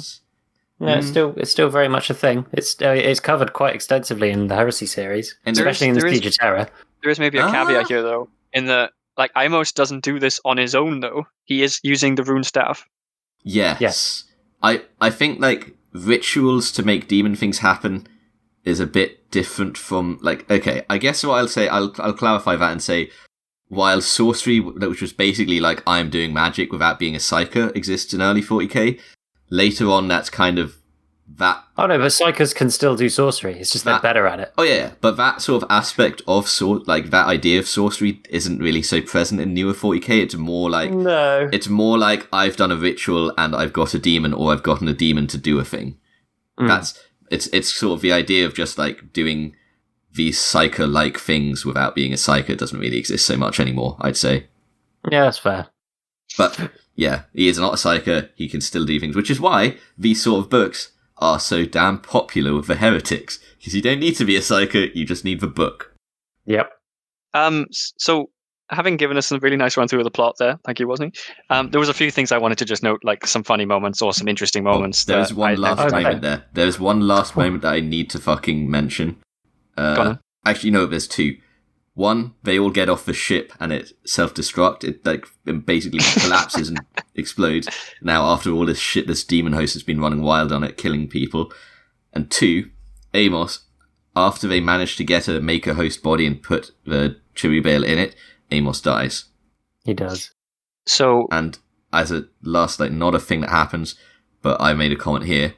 This whole scene feels like the climax of the book, but it's not over. It's double ending, baby. I don't know. Considering the way the other books have worked out and written, I don't think. I think it's pretty obvious this is not the the end. Oh yeah, I mean the plot isn't resolved. It's just like in Xenos, the plot isn't resolved, but it does feel like the climax of the book. And then this is almost like the more relevant version of the Journey to the Center of the Earth from Malleus. Yeah. I mean. One thing that we didn't touch on as well is that Horseboy doesn't just get his foot trapped in the floor. He gets his foot trapped in the floor and then gets set on fire by Cherubale. Oh yeah. Good point. This entire fucking scene is just Cherubale taking the piss and just flying around doing stupid shit. Like he literally just T-poses on reality and goes, "Fuck you." I'm gonna just fuck with you up. Fuck your shit. One different distinction I want to make between this and the other two books, though, is the other two. You had like a big bang moment, and then you had another big bang moment to end it. This one almost feels like it peters out after this point. Yeah, it does. A lot fucking happens, but yeah, I can kind of see what you mean. There's no finale high point quite like this, maybe. Yeah. So a few things I noted. One, at one point, Eisenhorn just summons his sword into his hand like fucking Thor, or a Jedi, as we've discussed many times before. More like a Jedi. Yeah. So the deal with Amos when he dies at the end, right? So I couldn't get over feeling like this was a little bit unnecessary. Now, obviously, unnecessary deaths happen all the time, but just before, like, as far as I could tell, the reason he has to bind Cherubael into a new body and the reason he has to hold him like this is because literally 10 seconds before, Amos blasts the last demon host body apart with the staff for some reason, and I don't know why he does this if he can control the demon. Because he loses control at that point.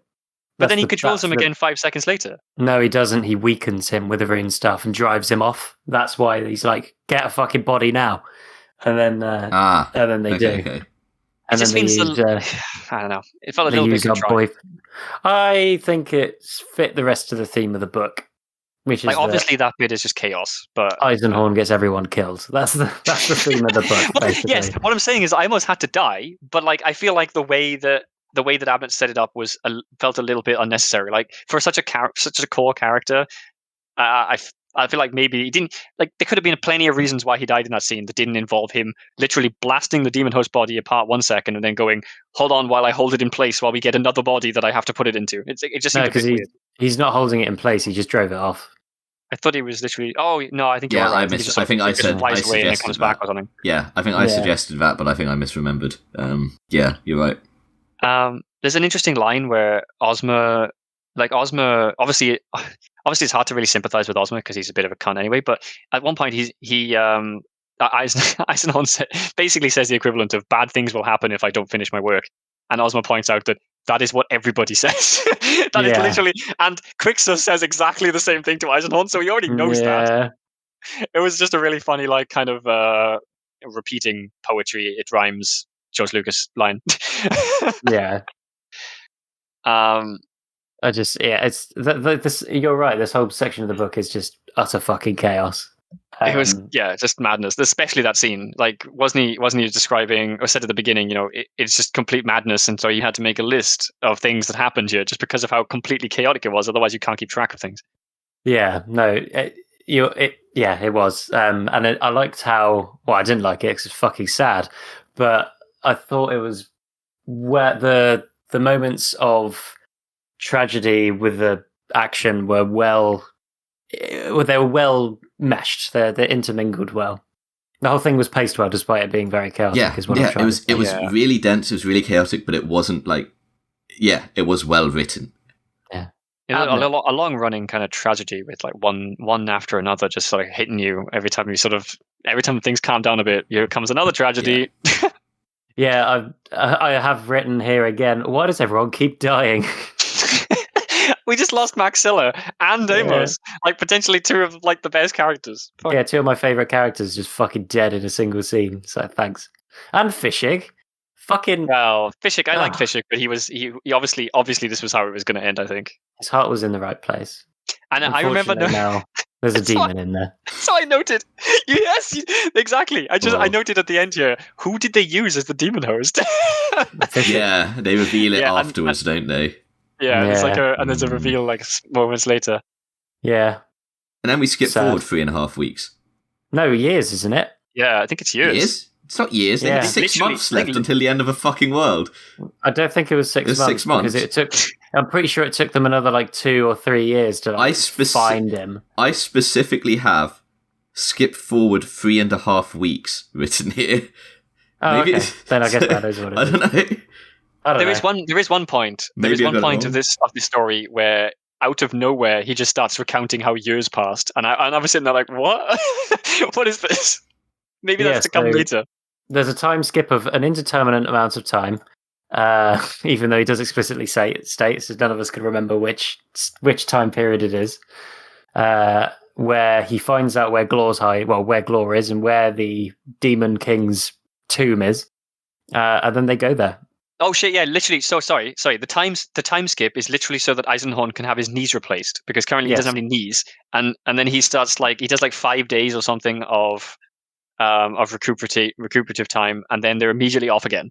Yeah, because his doctor wife gives him braces for his legs that like plug into his spine. Yes, so he's bald. This is the scene where he's described as being bald for the first time. And I remember this when we were discussing this in the first episode. So you can watch that again if you wanted to hear me talk about how he was bald. Hell yeah. Yeah. Yeah, and so they head off to after getting new limbs, but not new limbs. Limb aids. They're like, if you do this, your legs might never work properly again. And it's like, yeah, but I need to do this. I need them working now. So they drew up these shitty like leg braces, and it was completely unnecessary. He describes himself clunkily walking around like he can't fucking bend his knees properly. That was an unnecessary level of stake, because I can't believe in this 40k universe where they literally replace parts of people's bodies with no issues at all, that him walking around on some like stilty mechanical legs for a few weeks would ever cause it to be that he'd never be able to repair them again. Yeah. That just seems a bit like, why? This is like the sort of thing you'd say, in a more modern day setting. It's just like, if you walk on that ankle, or we'll never be able to fix it, or it doesn't feel right for the 40k setting where they're literally replacing people's heads and like. Yeah, true. Where you've got people living as brains in jars. Yeah, exactly. Yeah, so they go to the demon planet. I can't remember who, because they all. So it's like a bunch of like soldiers, and then it's him, Nail, Cherubale, Kara, and the Eldor arrive as well. I remember that. Yes, yeah, that's right. Because it's him and Ravenor's party, kind of like make this assault into this weird, like, again with the weird abstract cosmic hellscape spaces. Yeah, it's another fucking multi-dimensional bullshit planet. Is what I wrote in my note. Yeah, it is. This time it's in the form of a silly hedge maze, made of stone. Yep. Where people just jump scare you out of walls. Kill people. Yeah, it's like the entire planet or something, because we have this like weird moment where there's a conversation about some monk that like went through all the effort to inscribe the entire emperor's prayer or something onto the stone from a peach or something. The stone of a peach. Yeah, I was going to say it's not a peach. It's not a peach because it's some random other bullshit that he makes up. These allegories though, they like make this place feel like a place of unholy worship. The comparison. Yeah. It has got these eldritch vibes with it. It's a different kind of non-Euclidean like geometry. It's like everything has these incredibly unnervingly precise angles. The whole thing like it's machined. And then jump scares from walls. Yeah. And the aliens who built this though apparently just like they're just gone. They're millions of years old. They're not around anymore. Yeah. So they find a bunch of people, right? I think. No, they just find them jumping out of the wall. Yeah, people find them. Janissaries find them specifically. Yes. The more terrifying than Kazukin mercenaries. So, because I'm trying to think when jump scare. I was trying to think exactly when this happens, because all I have here in my notes is Eisenhorn calls in Cherubale air support. Yeah, yes. He does. So because he's flying over the maze like this is where I describe him as a fucked up kite. Yeah. Cherubale's helping them deal with this shit. He's like, at some point they're like... This is weak Cherubale, right? Because when they do the bindings this time, Eisenhorn specifically goes through like detailing how he puts so much control on the host this time. The demon basically can't do anything without him telling it to. And now it's like weak as fuck. Except it's still like... It's still Cherubale. still fucking stupidly strong. So, and I think somewhere around here they're like, hang on a minute. These people are coming out of nowhere. They're coming from somewhere. So he has the bright idea, we're going to go inside one of these. Does he get Cherubale to hold it open when it happens? Yeah, Cherubale is the one with the idea, I think. He just like holds it open. He's like, go on, Gregor, in you get. Yeah, so in Gregor goes. Nobody else makes it through. It's just Gregor and Cherubale now. It is just those two, yeah. For the rest of his book, I think. Yeah, it's now that's it. It's now the Eisenhorn Cherubale show. So they make their way through. It's a new buddy cop drama. Oh no! Holy fuck! They make their way through. Titus Endor's bad cop replacement. Amazing. The next note I've got on something that happens is something Cherubale does. He saves Eisenhorn. He fights the demon host, doesn't he? He saves does Eisenhorn. That. There is a moment where Eisenhorn, basically because of his limited mobility, is going to fall into something and die, and Cherubale fucking swoops in without being ordered to and saves him. Yeah. Yes, I remember noticing at the time that it seemed very out of character, but at the same time, maybe it was just part of the bindings. I thought. Yeah, I thought it felt like it was depicted as out of character, and it's very sketchy when suddenly Cherubale is like wanting to help you, like yes, yeah. So they travel about, and then they end up arriving at like a place where they can see into like a dark gulf and see the thing. See the prize at the center of the planet. Ghoul, we find out that the fucking planet. Sorry, quickly before you jump to the next bit, which is relevant. But like they sort of describe this planet as being alive enough that when the humans first arrive, because apparently they're all like breathing oxygen again, and like no one finds this interesting except until they describe this. Cherubale points this out, doesn't he? Yeah, he says that the planet basically sensed the humans arrived when like Glor's party arrived. Yeah, they sensed the humans and made the environment safe for them. Yeah, which is obviously very convenient because it means they don't have to wear suits and like helmets and stuff. But perfect for when we do the TV show adaptation. Yeah, hell yeah, exactly. It just seemed fucking weird. just another fucking weird planet that is somehow alive, and in multiple dimensions.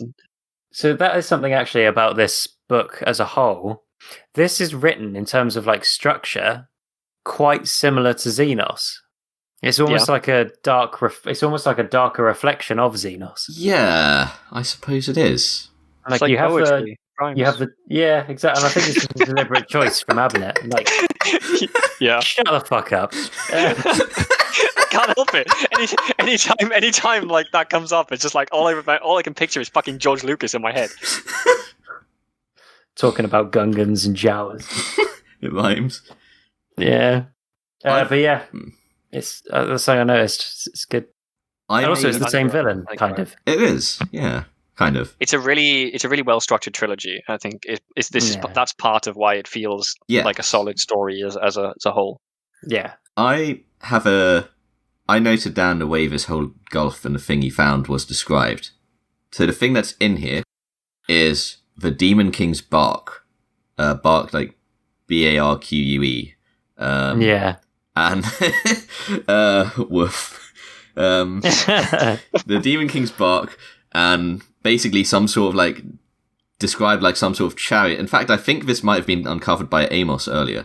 It's like sort of like chariot that the Demon King like waged war from. So basically translating from the demon allegory to what's actually going on, some sort of giant fucking super weapon spaceship. It's basically like the Death Star is in here. Basically. So, and it describes how the size of it is like just completely inconceivable. Yeah. The description I've got here. I could make out little of the dark gulf below, but there was something there. Something the size of a great imperial hive city. I discerned a black geometric shape that was fashioned from neither stone nor metal, nor even bone. I don't know why you'd say even bone. But it seemed... Oh, that's why. But it seemed all of those things at once. It was repellent, dead but alive, dormant but filled with a slumbering power of 1,000,000 stars. And yeah, as he gets closer to it, he just keeps impressing like, whoa, it's even bigger than I thought. Do you know what this description makes me think of? No. What? It makes me think of a Blackstone fortress. Okay. It's like this black geometric shape that is dormant and filled with a slumbering power of 1,000,000 stars and is fucking massive. But it's also not made of bone. Well, but they describe it as black. Seen one before? And the material in... I don't know if Eisenhorn... I don't know if any Imperials have... Wait, I'm a bit unsure on Blackstone Fortress lore in terms of when and where Black things showed up. The Black Crusades are happening at the times of these books, so they would know about the Blackstone Fortresses. Okay. Also, wasn't there that short story in the Horus Heresy about the Man of Iron? Don't worry about that. They were all researching that. Yeah, so that existed, though. Wait, Man of Iron, Horus Heresy? No, you know what? I don't know what you're talking about, and I don't want to go into it right now. Okay. I'm sure that was like an Adeptus like investigating a Blackstone Fortress. I don't think... Yeah, who knows? There is a Blackstone Fortress story with a Man of Iron, but it is not Horus Heresy. Oh, okay. Anyway, I know. So I also know that just because they are known to the Imperium doesn't mean they'd be known to everyone, even everybody in the Inquisition. Also, yeah, true. I don't know how fleshed out Blackstone lore was in 2002. They had models. It had a model in Battlefleet Gothic. Battlefleet Gothic, yeah. Ah, okay. I think they're quite different to how they are now, though. So I am going to look up that because now I want to see, does this description sound like or look like the Battlefleet Gothic model? I did particularly like. I think I wrote down the same line, wasn't he? Where it's just like it was built. It didn't look like it was built of anything particular, and otherwise it was built of everything at once. Everything at once. I mean, it kind of looks like a geometric shape. I don't know. It's like it's. I don't know. That's what they look like. That's what they look like in Gothic Armada, in the game as well. Yeah. Also, it looks like a fucking 8-pointed star. It's depending on what angle, but yes. They are. Yeah. So, I don't know. I may be feeling a little less the vibe of that, but I don't know. I look at the display images of them here, like what it looked like on the box, and that looks like it could be a black material that's neither stone nor metal nor even bone, but it seemed all of those things at once. Maybe. I don't know. Feels like a bit of a stretch to me. Maybe, but this wouldn't be the first time Abnett has done something like this, where he's described something in a way which feels very clearly like something else in the setting.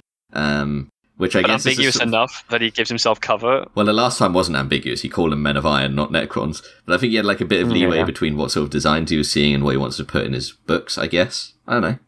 No, I mean, there was something, I can't remember what it was, earlier on in the series where there was something came up that sounded like something that we would recognize from the lore, but it was made ambiguous enough that we maybe couldn't determine exactly whether it was that. And it felt like Abnett was doing that on purpose almost, like sort of referencing something just in case the lore went that way, but leaving it ambiguous enough that they weren't locked into anything. Could this be to do with dimensional shit? Could this be to do with Carnodons? I don't know. Either way, we've got a book to finish. Let's finish this book. Well, it's about to finish. We haven't got much left now. Yeah. He basically, because now there's like, I imagine him as being like window cleaning gondolas, like you just... exactly. Basically going up and down the side of this thing with people trying to read the fucking walls to try and figure out how to open how to actually unlock the bark. And he commandeers one of them and rides it up, where he finds Pontius Glor standing on top in true villain fashion. Yes, and it's worth pointing out that this is obviously not the human Pontius Glor. He doesn't get a body back in terms of a human body. Because how is Pontius Glor back? Last we saw him, he was a little misshapen orb in the custody of a Magos who'd just been promised would build a... Oh. This annoys the absolute fuck out of me, right? Because, well, in some ways it's in character, and in other ways it doesn't really make sense. So it's just like an Adeptus Mechanicus, right? To go above and beyond. Given a task to do something, he can't fucking help himself. He has to go and do something absolutely fucking crazy, which is provide like a true mechanical body for this fucking Pontius crystal thing. But at the same time, he builds this robot body. One that's capable of overpowering and beating him up and getting out of the station, apparently. Yes, it doesn't make sense. Why would he do that? And not put any safeguards of this body. It has like a cloak of knives. It says like he uses to fight, like it's a cloak that's just full of like knife ends that he sweeps around. Why did you put this on this fucking mechanical body? I've just remembered it's not just those two. That guardsman dude comes along as well and is like basically driven mad. And by being in this liminal space, and then he basically just has to like brain dead him. They kind of wolf affect him, right? Like where he's like bigged up to be how big and tough he is, and then he's like, this is too big. So he just shits himself and cries. Yeah, and to Eisenhorn, he doesn't brain dead him, but he like soothes his mind. He like fucks with his mind so that he's like dead to the fear. He literally he doesn't even just do that. He literally like reduces him, and I think it says it in the book, reduces him down to like his base instincts. I don't think he means that he does that like permanently, though. I think it's like no. I thought it was suggested it was like he's leaving him saying he's still combat effective. He's doing what it takes to his mind. Yeah, he kind of does do it for the rest of his life because of what happens next with Glor. Okay. As Glor turns him into a fucking shish kebab. Yes. So he reaches Glor, and we have Cherubale go. Oh wait, no, Glor has his own demon host. And Glor's just like, ha ha ha, you idiot. You thought that I wouldn't have one too. Also, mine's way stronger than yours. I can see how much you've put way too many limiters on yours, on your demon host. Yours is not Cherubale, though. Anyway, he fights Glor. He's getting the shit kicked out of him because he's an old man. They're both psychers. He's an old man now with like shitty knees. Hasn't been really concentrating on his knee health. He can't sword fight as effectively as he'd like to. And then Glor's going to beat him up. And Eisenhorn is like, wait, you're after a book, right? Yeah? Okay. I just happen to have it on me. Wouldn't it be really stupid if I brought it with me? Yeah, wouldn't that be the stupidest thing in the world if I had it with me? What? Pulls book out of his jacket, like what? Starts tearing pages out of it. It's kind of like a repeat of what happened with Mandragore, where he's like, hey, get distracted by book, nerd. And then he just fucking like cuts his head off, I think. Which is what happened with Mandragore. He stabs him, doesn't he? I've done this trick before. He stabs the crystal. Do you remember when we were talking? Do you remember when we were talking about the Mandragore fight? And I said, "This." I got confused because I was like, "This is exactly what happens with Pontius Glor," and we talked about it then. Now we talked about this at the end of the last book as well. How this fight is like the most like top 10 anime battles of all time. Yes. Well, you mentioned it, but you didn't tell us what you meant. Now I know this is what you mean. Yeah, but the thing that makes it top 10 anime battles is I almost feel like the thing that does that is the next bit, where the demon hosts are done fighting. Cherubale kicked the shit out of the other demon host, and it's like, hi. Yeah. It's like, what? How did you? And Cherubale's like, I'm quirky and not like the other demon hosts. Yeah. And the fucking repeated line, the line that Cherubale keeps repeating, which is like, I'm gonna have to carry you out of here, aren't I? Yeah. And Cherubale is just like, at this point, this is the point in the whole story. This is the only, until this point, we've had no indication that Cherubale is like, we've just been like, it's another demon host. We've been under the assumption all demon hosts are like this. And at this point it is revealed, no, this whole time, Cherubale has been a special, extra powerful demon host. Oh. It's not like all the other demon hosts. Oh. And then... And he's best friends. And then the book ends. Kind of. Yeah. We have an ending, though. Abnett very often likes to do what happens, so how's everybody else feeling? He does like a temperature check on how everybody's doing at the end of a book, where he'll just do like a little montage of like, how's this guy doing? How's this guy doing? How's this guy doing? I think maybe not so much in the books we've read so far, because Eisenhorn is, not in the Eisenhorn books so much, and not in the Gaunt's Ghost books so far, but I can think of a few definitely later on. This book, he doesn't quite do that. Rather than a temperature check, we have a where are they now ending. Yeah. Yes. Well, it's not even like a where are they now. It's like a this is how long everyone lived for at the end. It's almost like their full brief history. It is. It is like when a movie or a documentary ends and you just have a screen at the end and it just shows like a fact sheet for every person about what happened to them after the story.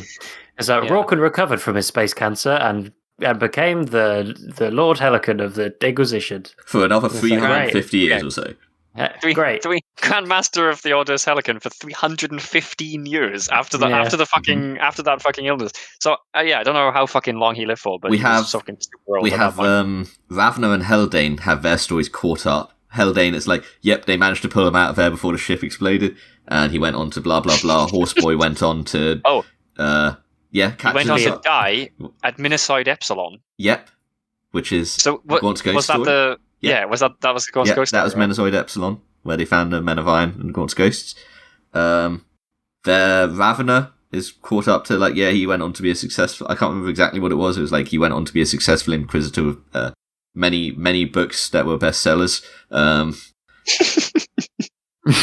It talks about the gang and is like gives really wishy-washy language about all of them, right? It's almost like they're going to feature in more trilogies. It leaves it very ambiguous what happens with them. Conspicuously so. Mm-hmm. And what's the last one? It's like... So it's just and then the last one is Eisenhorn, and it's just like Eisenhorn kind of just like he was still serving under the Inquisition.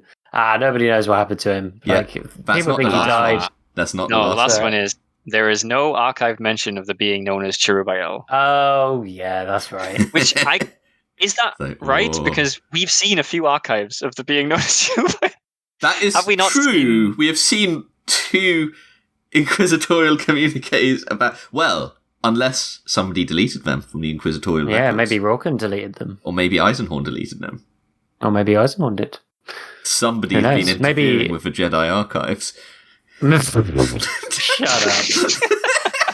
What was that fucking noise? It sounded like you got interfered by the fucking Jedi archives. Jesus. That's impossible. Well, actually, the last one we get is about Dan Abnett. Oh. Well, that depends on what Abnett went on to write many more books, but at a slower and slower pace. Until eventually retiring at the ripe old age of unknown. Redacted, yeah. That'll do. Alright, do we have any more spoiler comments on this? Or should we move into it? I have none. Oh man, no, I think we covered all of them. Other than the fact that to sort of echo Ozma when he first met Eisenhorn, just before Eisenhorn kills Glor, he shouts, "I name thee Diabolus" at him as well. Yeah. Yes. Yeah. It's a nice phrase we've seen bandied about a bit. Yeah. Alright, so yeah. Well, with that, how do we feel about the books? Love it. I think they are just superb. So I said it in the last 2. I think Black Library, they are like the best books that Black Library has to offer. I think depending on what you're after, I think that's very true. I think the 2, just to make a very quick note on the 2 short stories, both very good, both very different vibes. We've got one murder mystery and one haunting end of Titus Endor.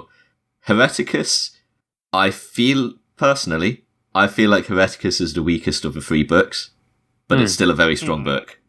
Yeah. And I quite like that all 3 of us seem to have picked a different book as our favourite. Yeah.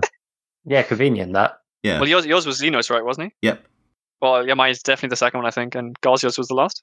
Yeah, mine's this one. I really like how it all comes together.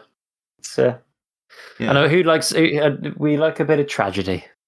And yeah, but obviously I recommend this as well. Like, if you've read the other 2, you obviously want to read the 3rd, and I think you should read this book, even if you don't want to read the other 2. It's still a good book. Yeah. Xenos is a great standalone.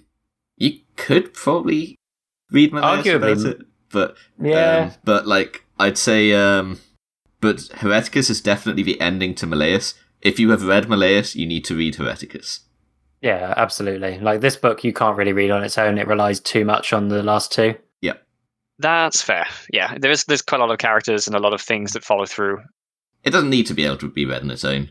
No. It is a trilogy, and it's a very firm finish to the trilogy. It's a very, if you've read Malleus, get on it. Yeah. I mean, we talked about how doing? As a trilogy, these books fit very well together. Like the symmetry between different parts of it, definitely. Yeah, the running themes, all very well executed. And the slow descent by Eisenhorn into radicalism. I know that doesn't mean he was radicalized. Well, don't misconstrue that. But look, I mean, not by...